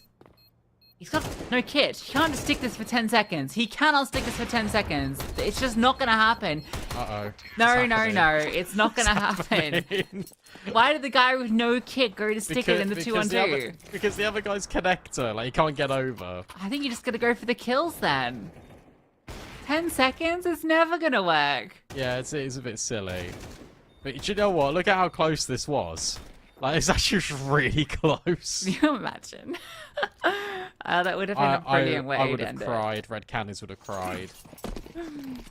4-round game. Eco. You assume 3-round game.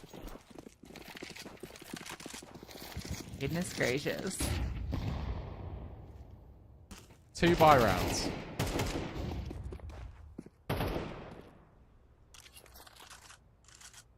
That's it. 2 buy rounds to OT. And I don't know if shouldn't have got any tactical pauses left. It's just a fast one. In towards B. BK1 overwhelmed. Drops a single player on top of the balcony. It's all good. It's exactly what you want if you're Red Canids. Nothing hard. Nothing challenging. Still the potential to force it into OT. Remember, this was 12-5. Yeah, that's what we were saying on Nuke. It would be poetic if we see the same thing done back.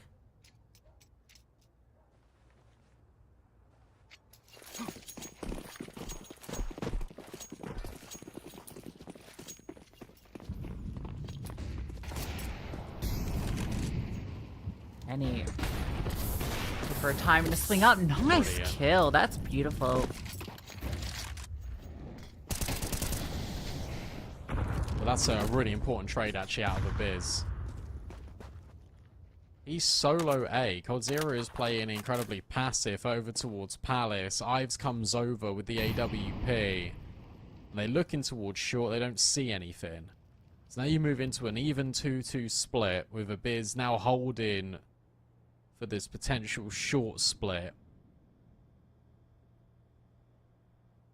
All the utilities burned out for Shinden. They have to rely on their firepower to get them through the next minute. The firepower's not been lacking, that's for sure. Just a pause from Red Cannon, so doing this a lot in Ancient to success. Shinden aren't really making too many moves. The Molly that gets thrown in Palace does draw Abyss over. They start to posture forward. Look at the push that's come through the apartments. Shinden have the read. This jungle player can't die. That's the thing. And he does. Now you can take all this space. There is still this lurk, correct, but Coldzera has removed Roy. So Ives is now just stuck in towards Ticket, and he's probably going to be saving and getting out of there. He's making it look like he's disappearing. Venom Zera and Drop have now just fallen. It is a 2 versus 2. There are no defuse kits, however. And Red Cannons are in decent afterplant positions. Up on the bomb. Really wants Cold to swing this. Oh, he'll just see him on the shoulder, and the wide swing comes out from Nacho. How do you like those nachos? Shinden with the upset of the century. What a comeback on map 1. And then in map 3, they school them. Shinden take down Red Cannons and progress in the playoffs. I hate to be that guy, but that is another 2 versus 4 for Shinden, and they make it happen.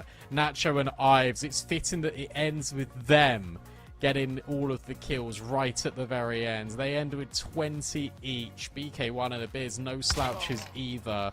What a phenomenal best of 3 performance from Shinden. It was shaky on Nuke, but they made it work. Ancient, they had a game plan, it didn't happen. But on Mirage, they just played their game, and it was fantastic to watch. What a moment for them. Red Cannons will be kicking themselves out of PGL close qualified to Bucharest, out of CCT Online Series 8, and it comes in the quarterfinals. Shinden are in the semis.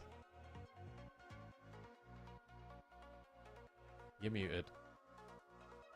What a brutal sequence for Red Cannons today, man. I mean, I can't believe it that they have to go through this series of events. And I mean, it all comes down to, I mean, how many 2vx's that Shinden can win. And it's like, originally I was like, you know what, I can commend, you know, the fundamentals of Shinden.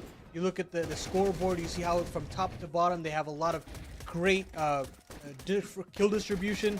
But when it comes down to it, man, I mean, just the number of clutches they were able to win on both sides of this map. And Brandon, you stuck on it for a couple of rounds, and I'm completely with you.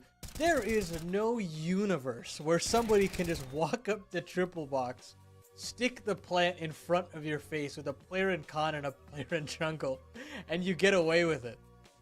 And I was actually going to think that, you know, maybe Red Cannons could pull it into overtime and we could speak about the resiliency, but Shinden, they kept a cool head. I've seen so many situations where the underdog crumble under pressure like that, and they rise to the occasion. They still go for it. They play their own game in the 2v2, and they find a way to get it over the line. And now, Brendan, they've got a beautiful ticket to the grand final of this. I mean, you've got Adalia Amigos in the semis, considering Sharks had to FFW, and I mean, you're probably grinning from ear to ear at this point. I mean, what a run that they've been on, and it would have been even more of a gauntlet if they had to play Sharks. You look at this game, and to be honest with you, this one might even be more stressful because you feel like this is the one they're expected to win. So you hope that they aren't going to crumble under that sort of pressure. Making a grand final for Shinden would be unbelievable. And hey, maybe they could go even further. Who knows? But I'm really impressed with them. I've been watching them for a couple of series now. Not that many best of threes, but it was clear that they were leveling up. Didn't expect it to happen this fast, but hey, good on them. I think the Nuke map really showed the grit that this team has. Like, what an insane comeback. That was 12-5 they were down, and they forced it into OT to win it out. This should have been a 2-0. This should have been Red Cannons already through an hour ago. But instead, an insane run from this team. And, well, had to be Nacho for the MVP, right, Paladin? Absolutely. I mean, it's that serious ace to kickstart the comeback on Nuke. And then just the constant aggression, sticking to that confident play. And again, it's difficult to do that against complete vets of the game and to have that self-belief that you can pull off a lot of these maneuvers. And he did it just with flying colors. And that makes me just so excited for this guy's future. I mean, Argentinian CS continues to flourish and continues to excite. I mean, there's so many different teams and players that you can kind of point towards and say that this kind of scene, this regional scene is flourishing a little bit more. And I can't wait to see them a little bit more here in CCT, and hopefully we get a little bit more of them deeper into this tournament. But yeah, that's gonna basically do it for this series. We've got one more for you, another Argentinian core in the form of Bestia later on, and they'll be going up against the Swingers to find the final semi-final spot. But don't go anywhere, folks. We'll have a short little break, and when we come back, that second semi-final from us will be Bestia and Swingers.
Welcome back, everybody, to CCT South America Series 8. We have our final semifinal of the day.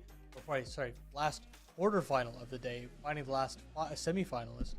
I'm Paladin, your host / analyst, taking you through this last one alongside my casters, B-Dog and Lucy. Lucy, how are you feeling after that last series? Because boy, did that one feel like a marathon. Yeah, but it was a fun ride. It was like a roller coaster, but the roller coaster would just randomly stop, and then it would go upside down, and you'd just fall off it. But then you'd be caught by the roller coaster again, and you'd be like, "Okay, I'm back." And yeah, we got off the ride at the end, and it was a ride. Brandon, any similar thoughts? We're about to enter another one of those, to be honest. Bestia versus Swingers is a game that has already been played today in a different tournament, and that one went all the rounds, all the maps, all the distance, and I expect the same given just the track record of these teams and the state of which both of these teams are currently in. Yeah, and honestly, we can take a look at the bracket before we do get into that conversation, just to see what these teams are playing for. Of course, we just had Shinden Red Canids go on, and with quite the upset, Shinden advanced to the semifinals, and one of Atali Amigos and Shinden will qualify for the final of the CCT. But on the other side, you can tell that, I think both Fluxo and Bestia are now licking their lips at the opportunity of a CCT title right in front of them, and we've spoken ad nauseum about the potency of winning CCTs and having the opportunity to gain a ton of VRS points. And Austin, the MRQs are just around the corner, and every little bit counts in this final stretch of games. So yeah, definitely a lot to play for in that sense. But we can get into the conversation about Bestia and Swingers. We'll start with Bestia because they've made some I guess controversial moves in some ways for as far as the Argentinians are concerned, because they've stuck around with a 5-man Argentinian unit for so long, but after heartbreak after heartbreak at the number of RMRs that they've crumbled at, Brandon, they have now decided that Leo and Cassin are their solutions. How do you perceive these moves? Why has Cassin got a 144p picture? Like, come on, guys. Like, we It could just have happened. definitely had some better Photoshop here. But yeah, look, I think it's one of those where I actually really like the Cassin move. I actually rate Cassin quite a lot, just sort of in this sort of sphere of South American CS. I thought he was a great player, especially towards the end of last year. Deserved a better move and has got one. For Leo, I think it's one of these where Bestia decided to make this move, I would imagine, pretty dramatically and drastically towards the start of the year, and they go, okay, well, who could we pick up? And it's like, oh, well, all the transfers have already happened and we have to pick someone. They picked Leo, I think, for consistency, and he does bring a lot of experience. You're going for this transition period of adding Brazilians into your lineup now, and to be honest, I actually think Leo's a pretty decent pickup from all the ones that you could potentially scout and go with, because you're taking a risk with Cassin, because he hasn't got that experience, but he hasn't got that really big move that he's been looking for. And then for Leo, he's been around the block a bit, so he will provide that reliability at least. Yeah, and Cassin's been doing a lot of great work. And especially the last series, he dropped like around 60 kills as well. So taking that op away from Noxy will be definitely an interesting narrative to follow as we move forward. Swingers, I'm gonna stick with you here, Brandon, just again because to me, I've seen this team a lot, and I have not been particularly excited by it all too much. Is there any shining hope that I can kind of look towards when I track them alongside this best of 3? Well, Ponce has been pretty decent coming in. Desh has been the most consistent piece for a while on this Swingers team. Mulby and Vinabeast, and especially throw Ninja in that conversation as well. They have really good maps, and then they have really bad maps, and that's the big issue. But they find themselves here in a quarterfinal, so they've got nothing to lose here. It's everything on Bestia. It's another underdog story. Did you watch any of Toma, Lucy, because at the last RMR? Because I feel like this guy really turned some head. Yeah, it's really exciting, right? I feel like he brings a lot of energy too. I enjoy watching him, and it's a real shame for this roster because it felt like they were really hitting a peak, right? Like particularly towards the last RMR, it really felt like they were like breaching into the top 30, and it really felt like we were going to see them kind of go from there and continue to grow and push further into tier 1. But yeah, unfortunate roster moves. Maybe not unfortunate, but roster moves have had to come through, and yeah, now you have to adjust. And I'm not sure if we're going to see them reach that peak for some time with such recent changes coming into the team. I don't know too much about this Swingers team, only what Brandon has told me, and I'm interested, right? Because these two teams do have a lot of history against each other, and it has been kind of back and forth between them.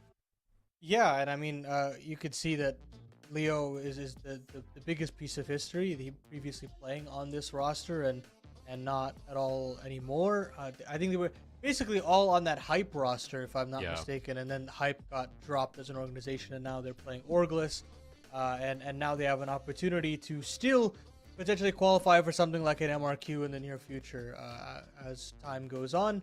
We'll get into the veto and start that conversation as we inch closer to match time.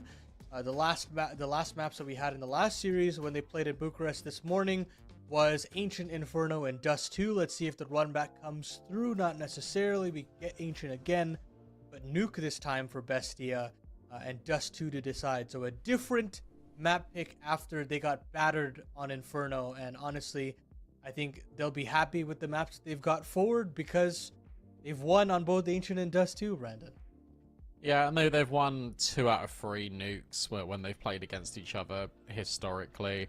I also, to be honest, I've watched Swingers' nuke quite a lot, and it's really bad. Like, I just gonna be honest. Like, it feels really uncoordinated.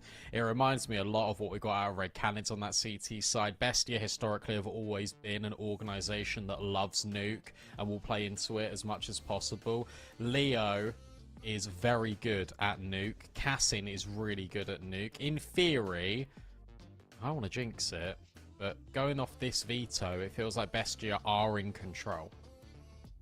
I think one thing that I love about Bestia, as far as I've watched, their international chances when I watch them at Thunderpick as well, is their game planning. I think that Noxy has done such a great job in terms of anti-stratting and finding all the tape from their opponents and trying to do the most with it. And he did it even at the RMR as well in certain matchups as well. So I'm hoping to see something like that. Have they gone back? Have they had time to even look at the previous games? Maybe not in this situation, just considering they've had to play 3 BO3s today.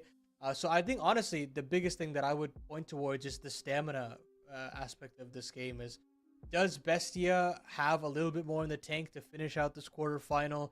I mean, even Swingers have played a couple of games today as well. So, Lucy, do you think, which way are you kind of leaning in this situation? Are you backing the Argentinian core here?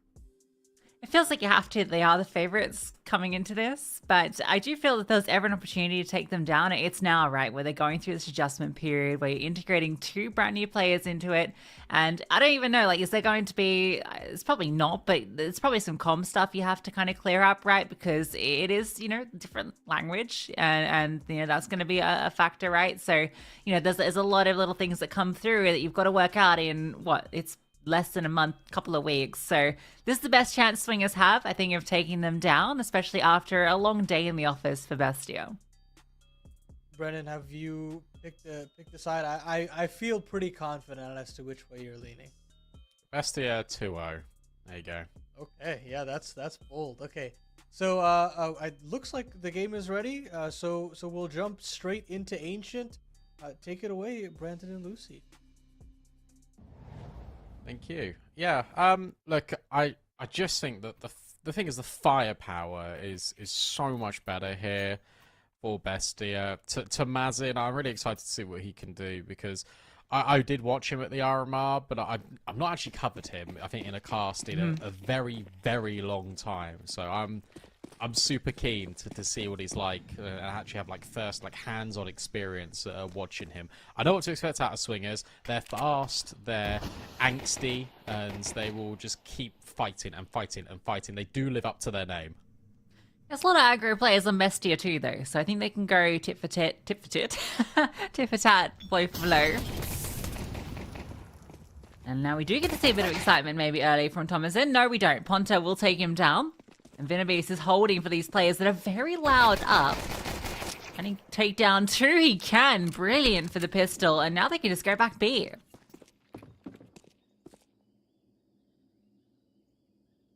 Yeah, Rotate's going to be really far away, and there's even a flashbang maybe to set up this Rev Room swing, so it's going to be Venabeast being caught. And Noxa has also dealt with Desh, so suddenly you're in a 2 versus 3. You notice the scaling out of Venabeast, and you can say, okay, maybe we can give this retake a go. That flashbang is brilliant. To put ninjas on the line with the dual Berettas. And now Noxy maybe can find something, although it's going to be really tricky, isn't it? There's no kit in play. It felt like the round was done, and yeah, not finding any kill on that swing is going to give swingers the pistol, most definitely. Yeah, they just really were a bit too eager, I think, on that rotation over lane. Venabeast should not be getting 2 from that position. But they were so loud, he was so ready for the swings to come out, and just the first one off guard. Out the second, and there was a chance for them to bring that back when Venabeast is trying to clear long and gets caught off. This little push came through at the same... Oh yeah, sorry. This is, yeah. You'll see how this all went wrong.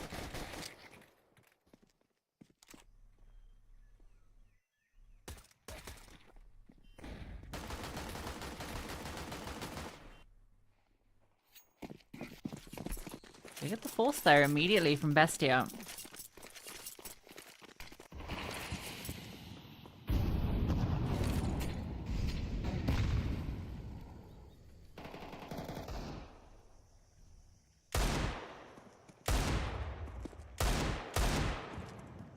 Nearly. Every single shot. Look at Ponta, he's like, oh my god, that was really close. Luchov now just chilling in cave. Maybe starting to feel a little bit more stressed. As the smoke breaks, the spams come in. It is Ponta the one that actually does first damage in this round. Teeny tiny little bit. Still wants to stay active. In fact, it's the scout that slides in, so they're going to go for a little bait setup. SMG tuck close.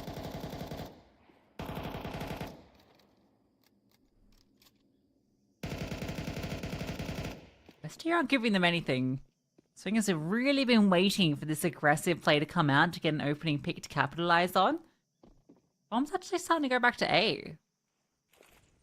They just have no control. Like, they have Heaven. But I feel like going through towards Donut is really risky here at this stage, but anywhere is a risk, and Tamazin can just drop this smoke. I love that he doesn't throw it in towards the gap. Instead, he smokes off, allows them a bit of Donut. They have 20 seconds to try and make this work. They can maybe wrap B or wrap A. They've got to go now. They have to go A. 10 seconds. They've been spotted. How are they going to plant this bomb? Oh, maybe like that. Oh my god. Just about, but it might still be too costly. Ukop's making a good shot of it with 2 kills. Venabeast walks out through the smoke, and Crisis looks to be averted. Carson could do something special with the scout. Might have split the player big box. But no, that was always going to be really tricky. Goodness, that was a very scary round for Swingers. I can't believe how down to the wire that is. I mean, you can talk about meticulous planning, but I mean, that is really bringing it down to the wire. Bestia played that perfectly, but unfortunately they just didn't have the weaponry to quite get it over the line. Swingers just about edge it out. Their reward is an eco. Leo's got a Zeus. Of course he's going to be doing that. He's good banter with his teammates that he used to play with on Swingers.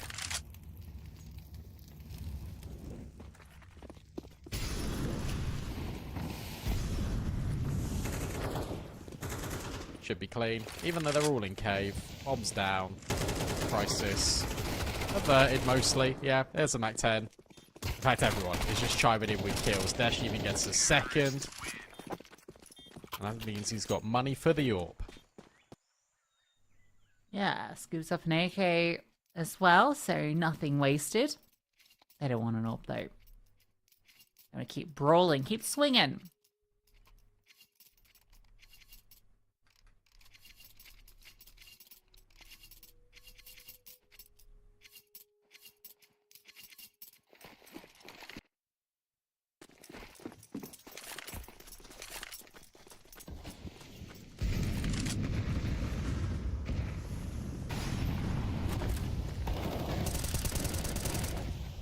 Two opening kills for Bestia. Fight in mid and lane does not work out. Swingers start to burst onto the A bomb site. They're being brought down low by the one defender. In fact, he takes down both. Dash was holding for the lurk. He'll get one, but the round's done. Minute 30 on the clock. He has a lot of time to contemplate.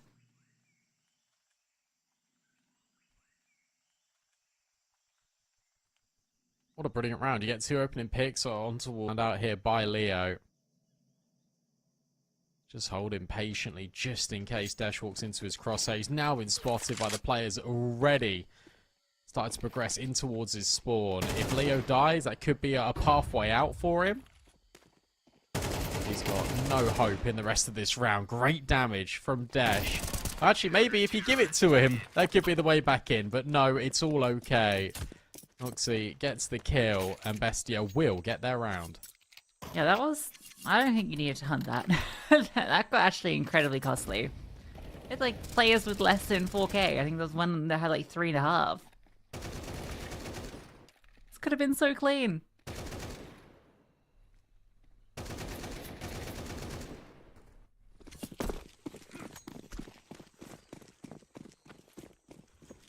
Especially if Swingers investing into this. Bestia lose, that hunt could cost, but we'll see.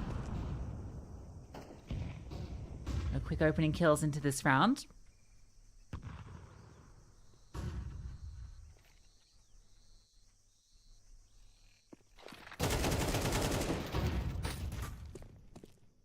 One will come the way of Vitabeast, the swing. There's a flashbang, I think, behind him. It didn't really help at all. It's interesting that he just does that so dry, just on his own. The way you allow swingers into this game is by doing things like that. You can see already in the first stages of a number of these rounds, they're holding for mistakes like that. They're holding for you to get aggressive so they can punish. Well-timed smoke over towards A. Into Mazin, but he starts to leave. The read is wrong, and they're disrespecting the utility over at A main. It's a fake smoke thrown in by ninjas. The B exec is hollow. You've got to be careful about A because they are swarming the site incredibly quick. Yeah, they're ready to plant. Oh, that's beautiful from Jess. Just waits to see if that jiggle comes through. Spots him, deals with him. One comes back, but it's a player advantage for Swingers. Gonna fight out, just gonna try and swing, and they all just go down. Leo will get the kill on Ponta, but it's costly. Two players incredibly low on the T side. Sadly, it's your awful with all the HP on the CT side. Good swing from Vitabeast. This clutch very tricky, but he's making a good show of it. You could almost believe. Yasin can't quite connect, and Swingers will pick it up. 3 for Vitabeast, another high impact round.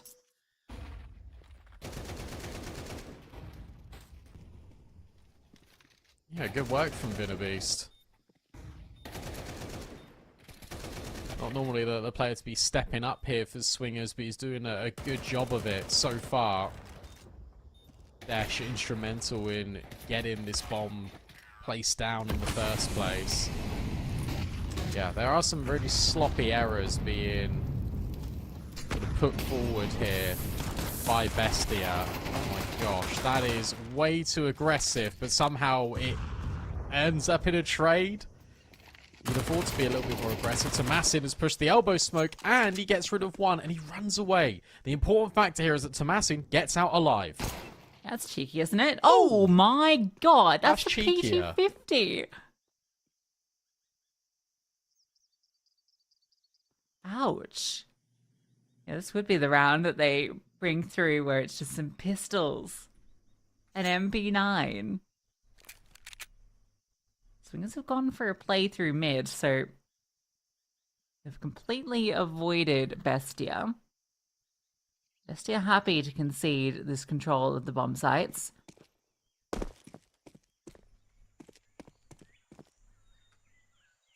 So loud. Dish has heard this. Locked in with the AWP. He's got the bomb though. I think they have a good idea of where these T's are.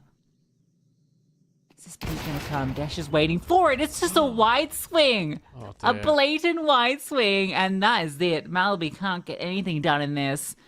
Time's not there, and he's been spotted. Oh, a missed shot. Don't give him the chances. He'll run through, but he'll be run down. Okay, I mean, that's one way to right your wrongs of mistakes in a round. You just win with one MP9 and then no armor on the rest of the players.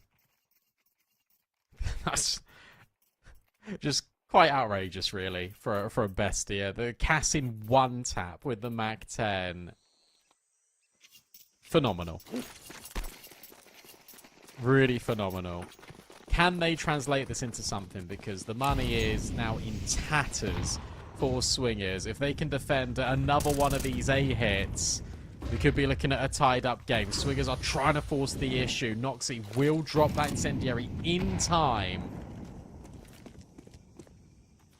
But no, they back out.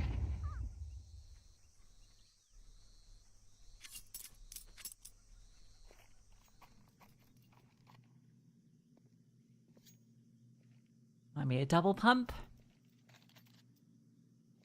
The util to get it done. The Bestia haven't really moved too much after this initial volley of utils. They've still got two players in Donut. They will start to move now.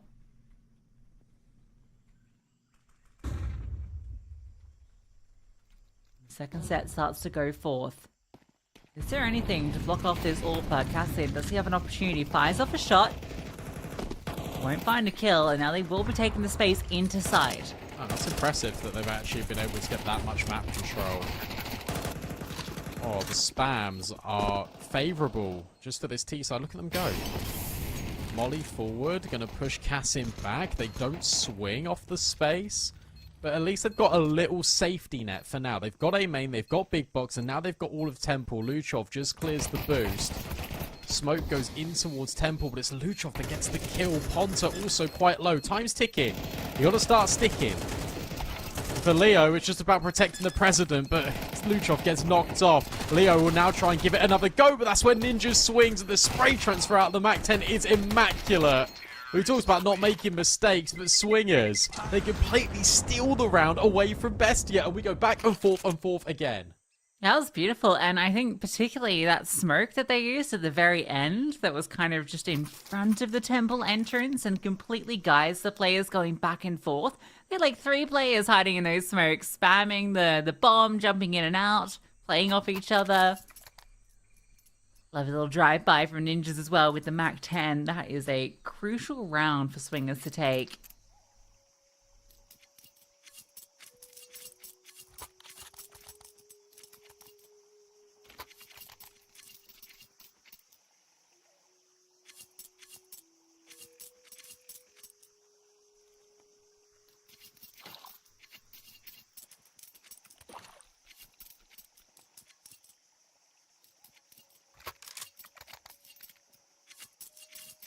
This game is starting to hurt my brain a bit because I'm not really too sure what to expect at any given moment. Money is still on a knife's edge for both of these teams. So whoever wins this next round, you feel is just going to be able to get the advantage here in this first half. But that's not been the case this entire first half. The Swingers have still walked away with 5 already. This T side is starting to feel very, very promising. Luchov has got a mega time in on Vinabeast, and he snaps back onto Mulby. But it's the Mac-10 that prevails. There's no molly for Leo in cave, but Ninjas will just take his head off. Yeah, that's one way to get it done. They're very quick to swap their guns when players are low. Scout's still here. Slide back into where his teammate just fell. Molly lands at his back. Swingers aren't swinging though. Just chilling. Oh, Gaston's going to jump in here. Surely gets the tag, but yeah, always that shot was going to follow up. And are you ready? Oh god, they all stopped looking. They all turned around. No way!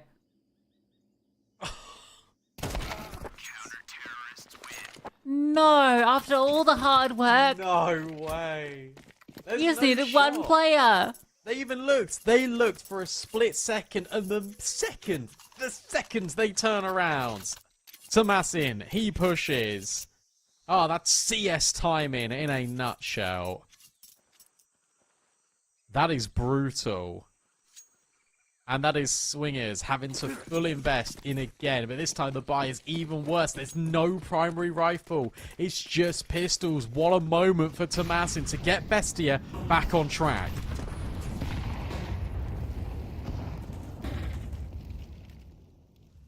Of course, it had to be him.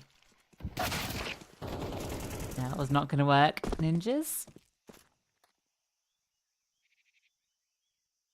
Sure, looks to take some more space as well at the back of that while the smoke's still up. Will fade, but he gets the information, and now the scout spots out some players in A main, so they can rotate bodies over here. Nice movement. Oh, smooth moves, actually. Tomasin now falls. 3v4. Not yet down. Is it going to be a push through this smoke? It might not come from CT. It's going to come through Donut and Luchov. Where are you looking? Leo goes 1 for 1 as well. Not like this again, surely. This round should be Bestia's. And the What? What are you doing? How has Noxie got the kill? I'm so confused. He's going to put pressure on the bomb. Vinabeast now goes searching, and he wins out the Glock versus USP. Head in your hands, Noxie. I know. What is going on? That was crazy. This is a quarter-final. Bestie It looks were like MM. They were just running through smokes constantly. Bomb wasn't even down. Let's just relax a second. They're on pistols. You just killed the first player over on Rab. You saw it was just a Tech 9. Why are we running through smokes? Oh. Uncoordinated, without utility. I don't know. Maybe it's the classic case, and this is something that Paladin was saying earlier about you've played so many games today, all your fundamentals just go out the window. One player went missing. That's the sentence I've just been sent. Tech pause, one player went missing. What do you mean? We are sat down at desks. Where have you gone? Get the milk cartons out. He's been abducted by aliens. Actually, I think 5 players went missing in that round. Oh, I'm crashing out. This is just map 1, Brandon. We've still got 2 more to go. I'm crashing out.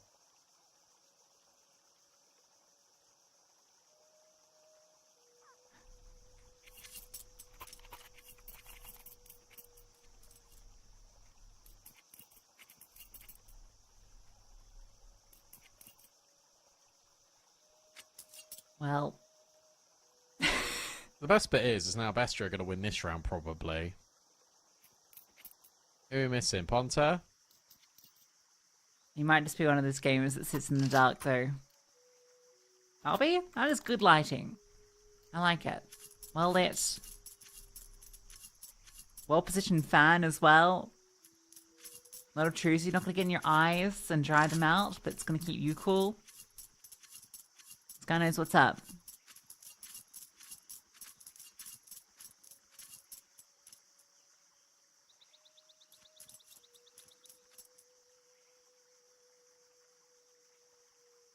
We found the player. No. Okay. Well, I've never had this before, so I'm gonna do what only feels right. Send it to a break and hope he comes back in 20 seconds. We'll see you hopefully in 20 seconds.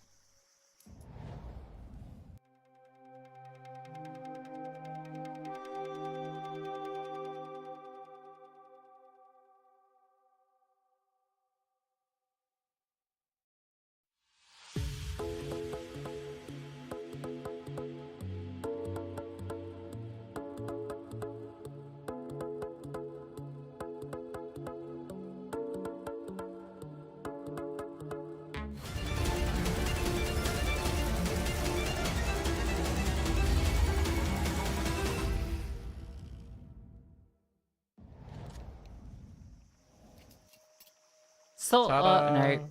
Not, nope. Nope. A second player has gone missing.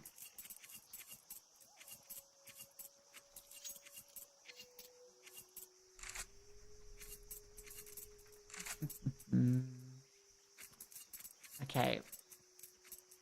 Swingers having some lag issue. How do they know? They're not moved. It could be No, I know. MS.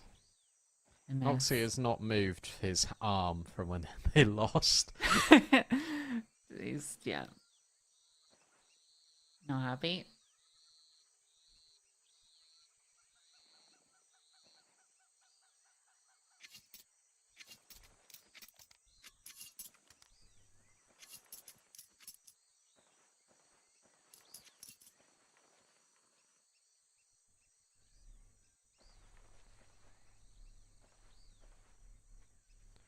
Well, Brandon, can I give it a go? Yeah, go on.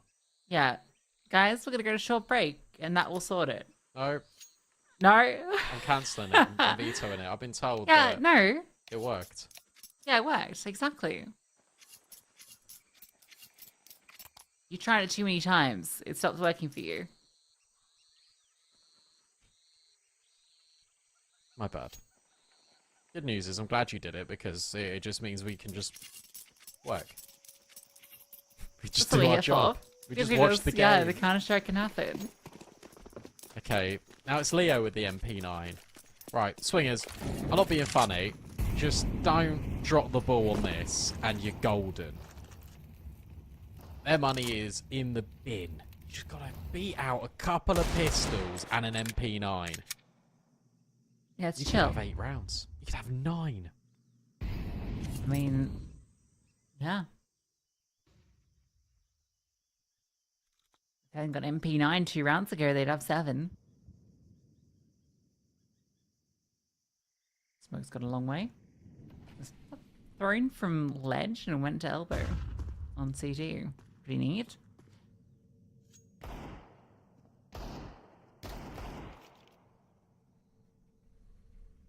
They're really trying to bait a reaction. Bestia don't react. Stone-faced.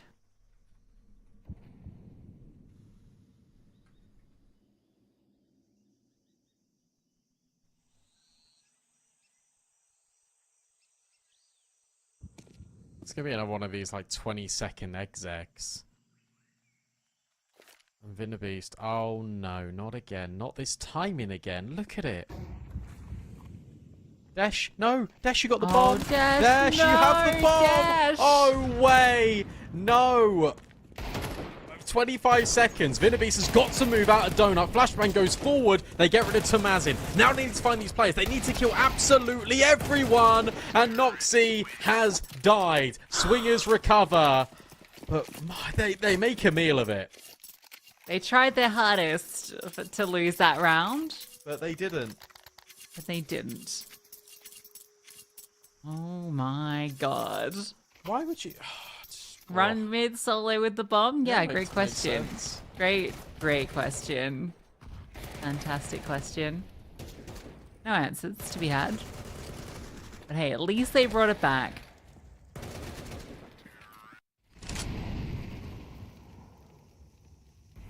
Now they can get that 8th. Oh my god. Oh, look at that. Oh, Lovely. it's so nice. Yummy, yummy. Oh, Feasting. a clean round. Who would have thought we could have Been a that in this feast. map? Nice.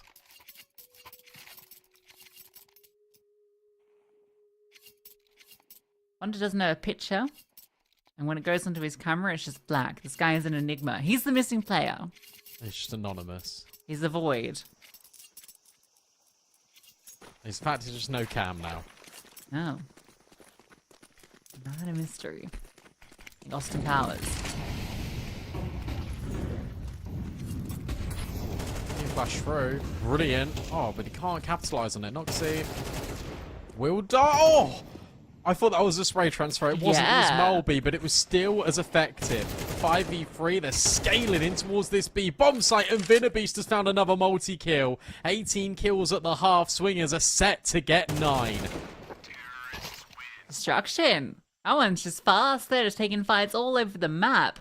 They find 2 kills in mid. It's a bit scary that Vinabeast just kind of goes up onto B solo. If he died, there was a way back into that round for Bestia. But no, he deals out death in spades. 9-3. And that was with one of the rounds that Bestia got based off the MP9 push through cave.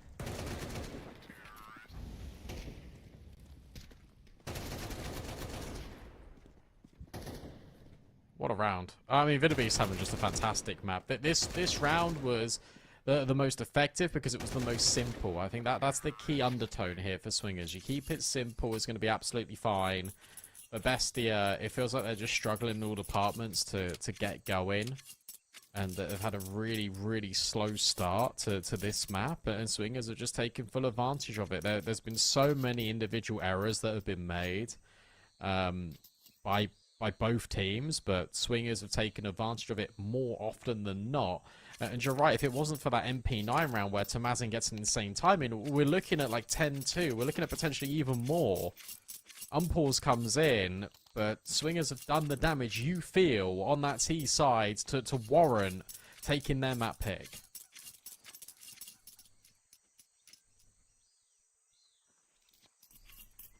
I've said that a few times today, though. Let's see. Bestia's T side has much to offer.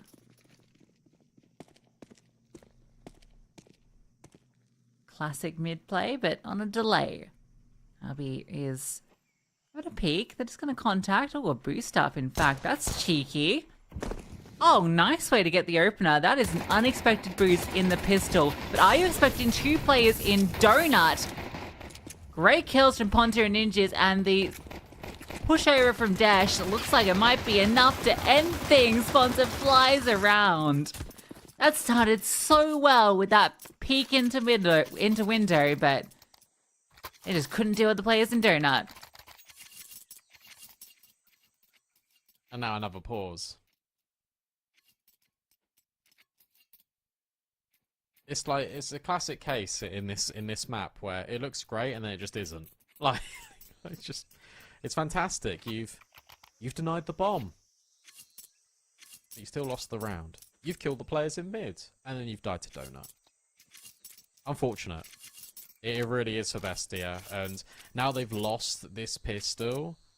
They've basically lost the map. If this force spike doesn't work, they're going to be on pistols, and it's going to be 12-3, and then they have 1 gun round to figure it out. So we're entering dangerous territory.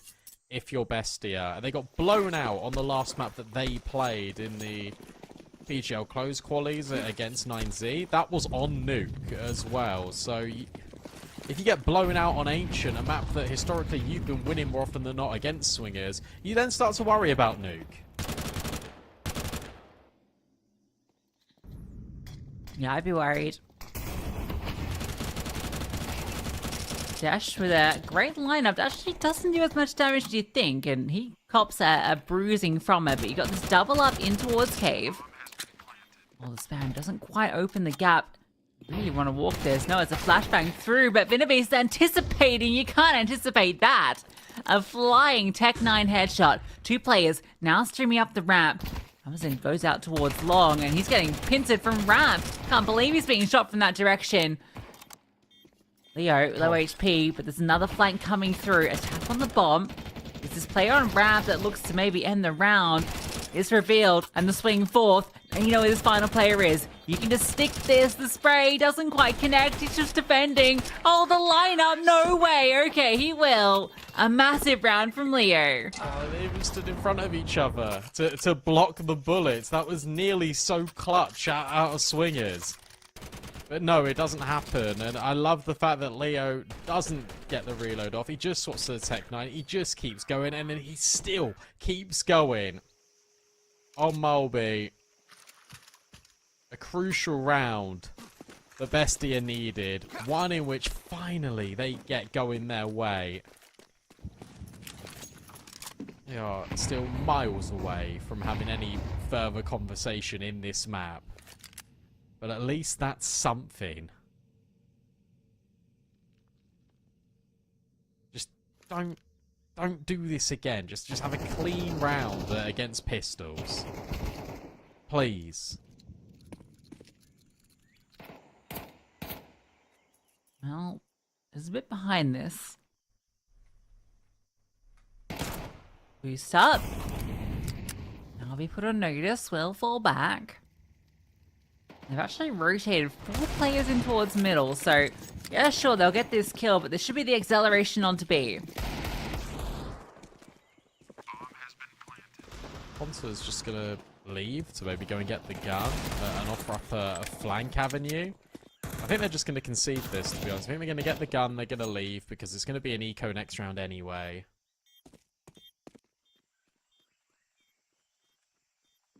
And you can save. So, okay. We get a Galil. We get a smoke. Inner Beast has thrown the smoke and has now dropped the Galil on the floor. And you're supposed to be saving these guns, and Leo is just taking them out of your hands. And now you've got no armor in the next round anyway. Dash has been found. Ponta gets 1, but that's probably all she wrote. And that didn't go to plan. And it was all because he wanted to, like, fiddle around with the smoke. If he just dropped it instantly, he would have been fine. It would have been fine. You got a little silly, want to try and drop it deeper into the front of cave, try and lock them in, and that ends up with him dying, ends up with his teammates dying, ends up with nothing saved. It doesn't have to be perfect sometimes, they can't just be good enough.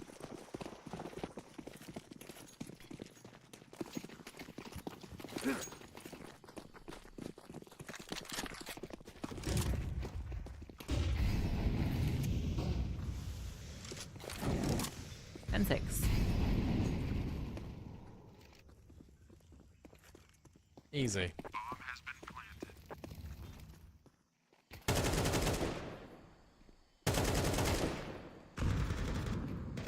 mean, maybe they can just win out on T side. Like, maybe Swingers...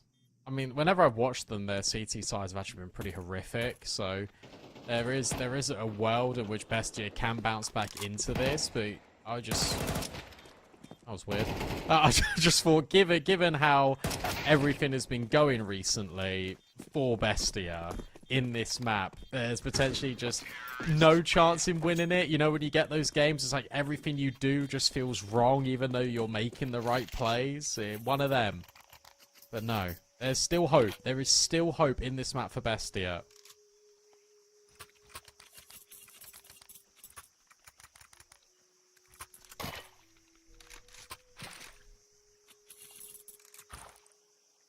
And a slow one for the ult. Maybe this is a chance to get Caston involved.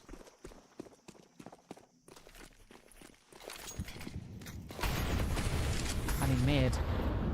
Mazin wants to go in. Hunter's ready to blow the smoke to help out. Flashbang is good, but they don't know he's this close. And as soon as he's unblinded, he'll fire off shots. Meanwhile, this shot finds the kill on Divinity's. Yeah, Bestia are not out of this by any measure.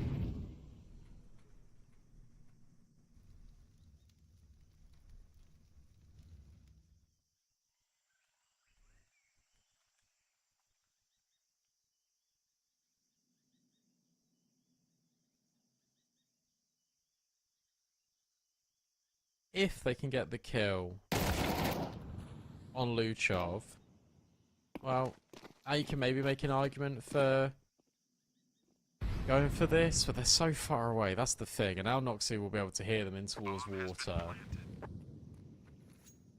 And you're going to have to save this now. That was, again, just a really simple round. This is what I like. We're doing just simple Counter-Strike, but we're doing it effectively. We're not going for these weird 30 seconds. Let's just run out somewhere and just gamble like we saw in the previous best of 3, like we saw at the start of this first half. Tomassin is now on the hunt as well. If he can get any of these kills, this would be mega for Bestia.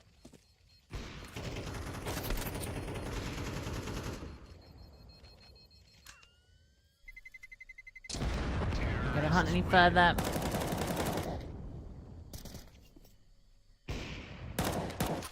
So all these guns be held on to.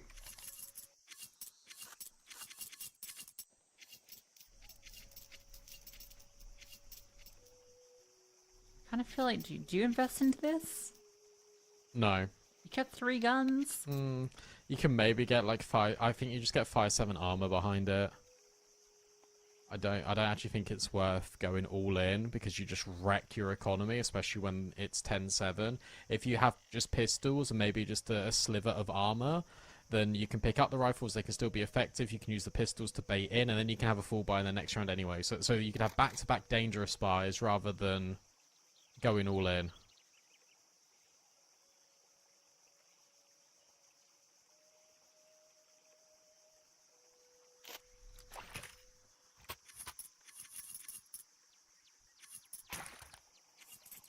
They're gonna go all in.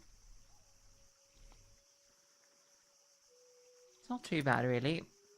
1 full M4 dropped over, and he just ends up on a FAMAS.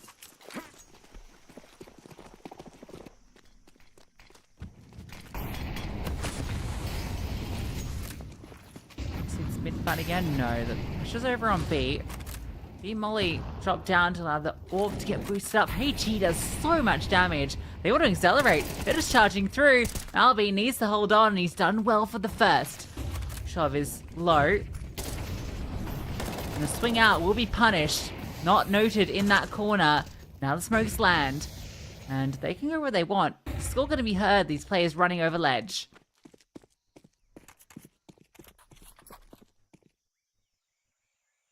Yeah, but they run over ledge to fake out that they're potentially going to go for this mid-A split.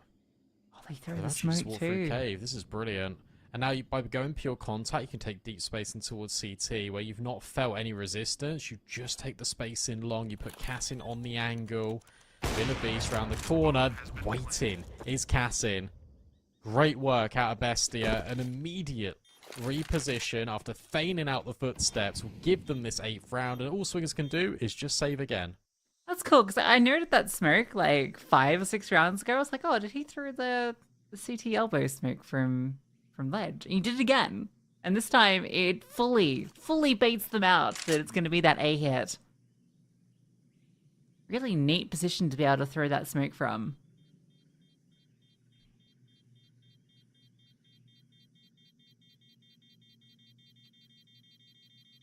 And this time you've saved 2. Sure, that's not enough to invest around. This will be, most likely, you anticipate will be that kind of 5-7 armor sort of round.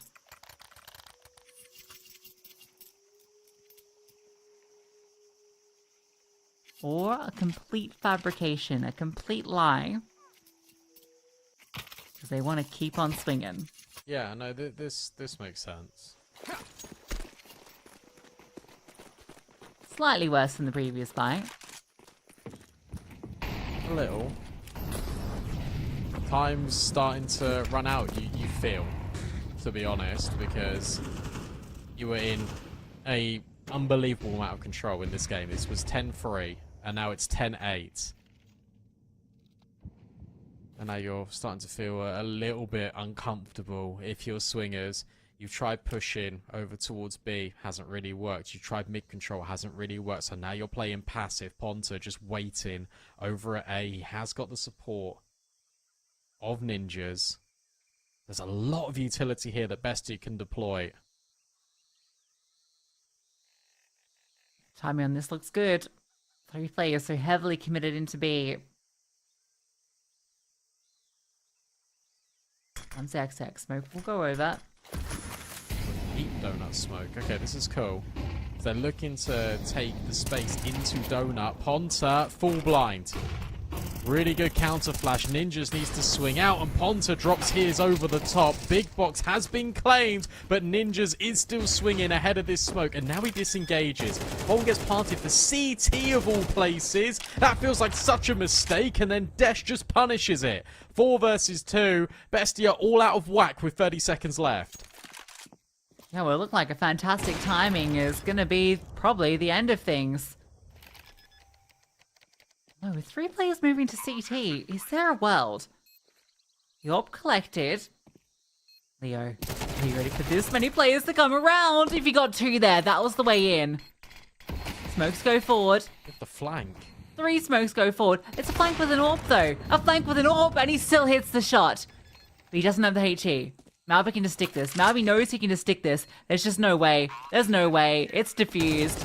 You had no chance in that one. Too many smokes on site. Yeah. Oh!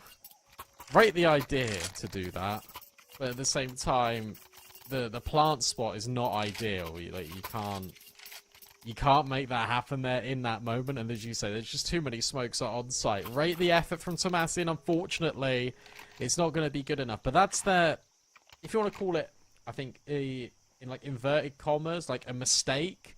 That's their first mistake in a very long time. And Swingers have only hit 11, they've not hit 12. So you've got a little bit of a luxury, if you're Bestia, in the fact that you've got a bit of a buffer now. And you know that their economy is still going to be a little bit weird. So you put them now on 3rd stage loss bonus. You win this round, you go up to 9. They're on 2,900. They have to go for a 5-7 buy, and you're 1 round away. You don't feel amazing about that result, obviously, but it isn't the end of the world.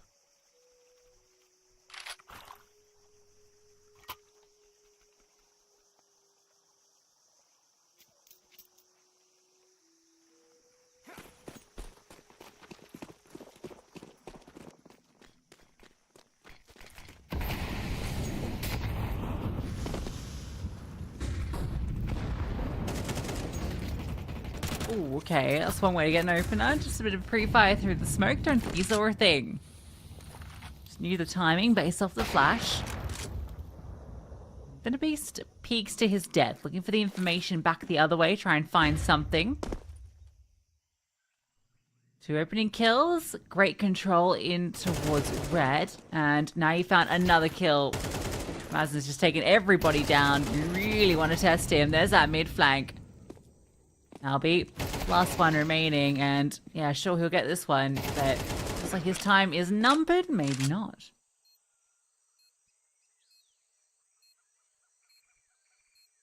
How much more damage can he do? Not gonna get pushed. Might have an exit route if he can find this kill on the lane player. Timing, not quite there. Leo comes around the corner, so it's just the 2.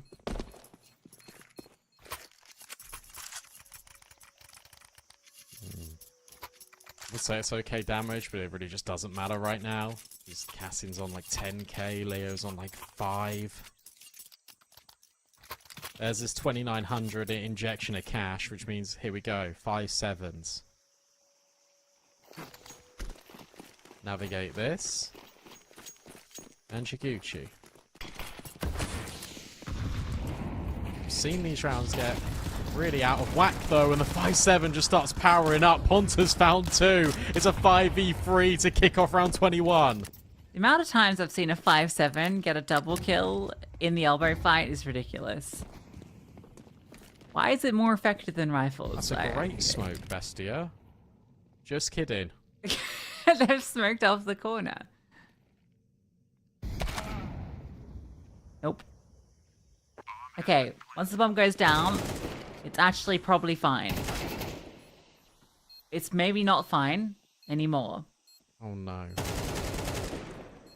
Oh dear, Leo, you get the you kill. needed that. You needed that. And without it, it will be Swingers finding map point. Oh. It's one of these rounds. It's one of these horrible, horrible rounds where you have done all of the hard work. You've come back from 10-3. You then... What? Is he... Okay. God, that scared me. The HUD just didn't want to say the bomb had been defused, and I thought he got off it. Now we go back to the narrative. You've done all the hard bit. You make one mistake, you then bounce back, you put them on 5/7s and armor, and then you lose to 5/7s and armor. That's map point. Swingers, they can taste victory now. Desh has got an AWP that he didn't have to invest into. It's the best chance they've got at closing this map.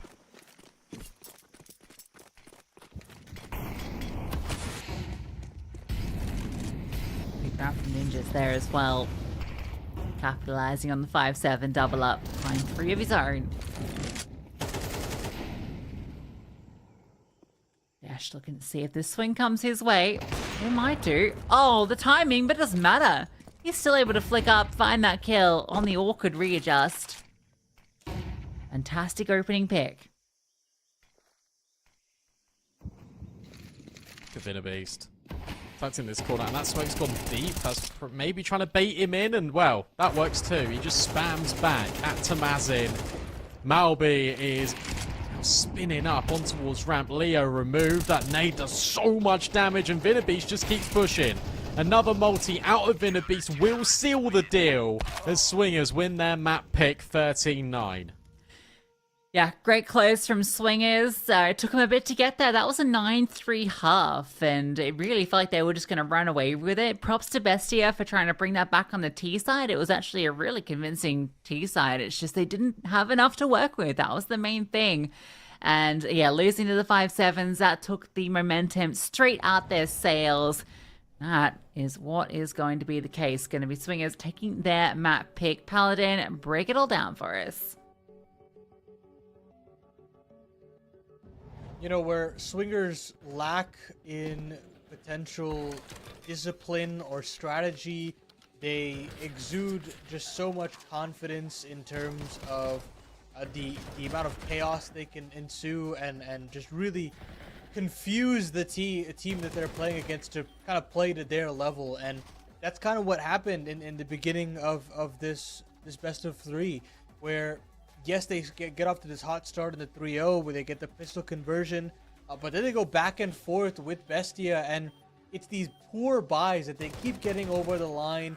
They keep finding an unnecessary incision here and there, be it Vinabeast through entering into on B, or maybe just trying to find some late mid control. Either which way, these heavy committals, these 4-1s that they kind of decided to throw at the Bestia side completely threw them for a toss, and usually that one lurking extremity player found so much space to make things a lot easier.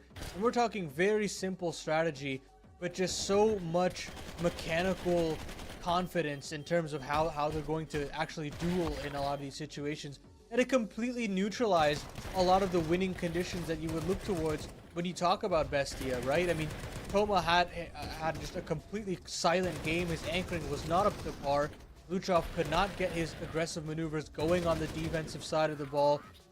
Noxy, sorry, not Noxy, Cassin, actually, rather, in this situation, the Opper, not necessarily in the right place at the right time, usually in kind of a game of catch-up in a lot of situations. And luckily for them, they were able to save some face thanks to this 1v2 from Leo that completely changed the scope of the game. And from then on out, that's where you started to see a little bit more of what makes Bestia as special of a team as they are. Where Noxy, now that he's freed from the constraints of having to up as well as call, can now just make some confident mid-round calls throughout the map, right? And I think that he had a number of really good sequences there to really pull Bestia back into it. You had that late A lurk smoke that Noxy throws to feign mid attention, and they recommit into that B bomb site, completely empty bomb site, mind you, and that's how they continue to claw back these rounds. And it's truly unfortunate that they weren't able to complete the entire comeback. When you look at the good work that they did, and it comes down to one of the deadlier, the deadliest rounds that you would have to play as a T-sided player, and that's against 5-7s, right? And the smoke comes down into elbow. They get a quick double kill. They can completely commit onto the A bomb site with all their forces. And to make matters worse, Bestia missed their donut smoke as well, having to force their attention to that side of the map as well. Truly unfortunate circumstance, and after that, it was just so hard to actually bounce back from it. You have so much money to chew through if you're Bestia through Swingers CT economy at that point, and just some great plays, some great moves from Vinabeast in particular. Ends the map with 23 kills, 107 ADR total. Very well done to him, and you can just notice that they didn't even have a real op presence in that entire game. It was purely rifles, sticking to their nomenclature of their team name and just swinging for the fences and really taking it to some of these more aggressive players like your Leos, like your Luchovs, and they were all negative. They weren't able to really find their footing, even though they had a couple of flashes in between this game. So you can tell that Swingers have just a little bit more stamina within them and have a little bit more to give in these eco situations, in these clutch situations that Bestia could not actually muster up. And you know, we're getting later and later on into the day, and again, can't stress this enough, Bestia having to play their third or fourth best of 3 in the single day, and that alone could take a specific toll. But look, they've still got a lot waiting in the wings, right? They've still got Nuke, which as Brandon kind of mentioned in the pregame, that I don't necessarily like how Swingers like to call on this map. I don't think it's a very technical map. Sorry, it is a very technical map, but I don't think this team specifically is very technical on it, and that's the main issue that I have with it.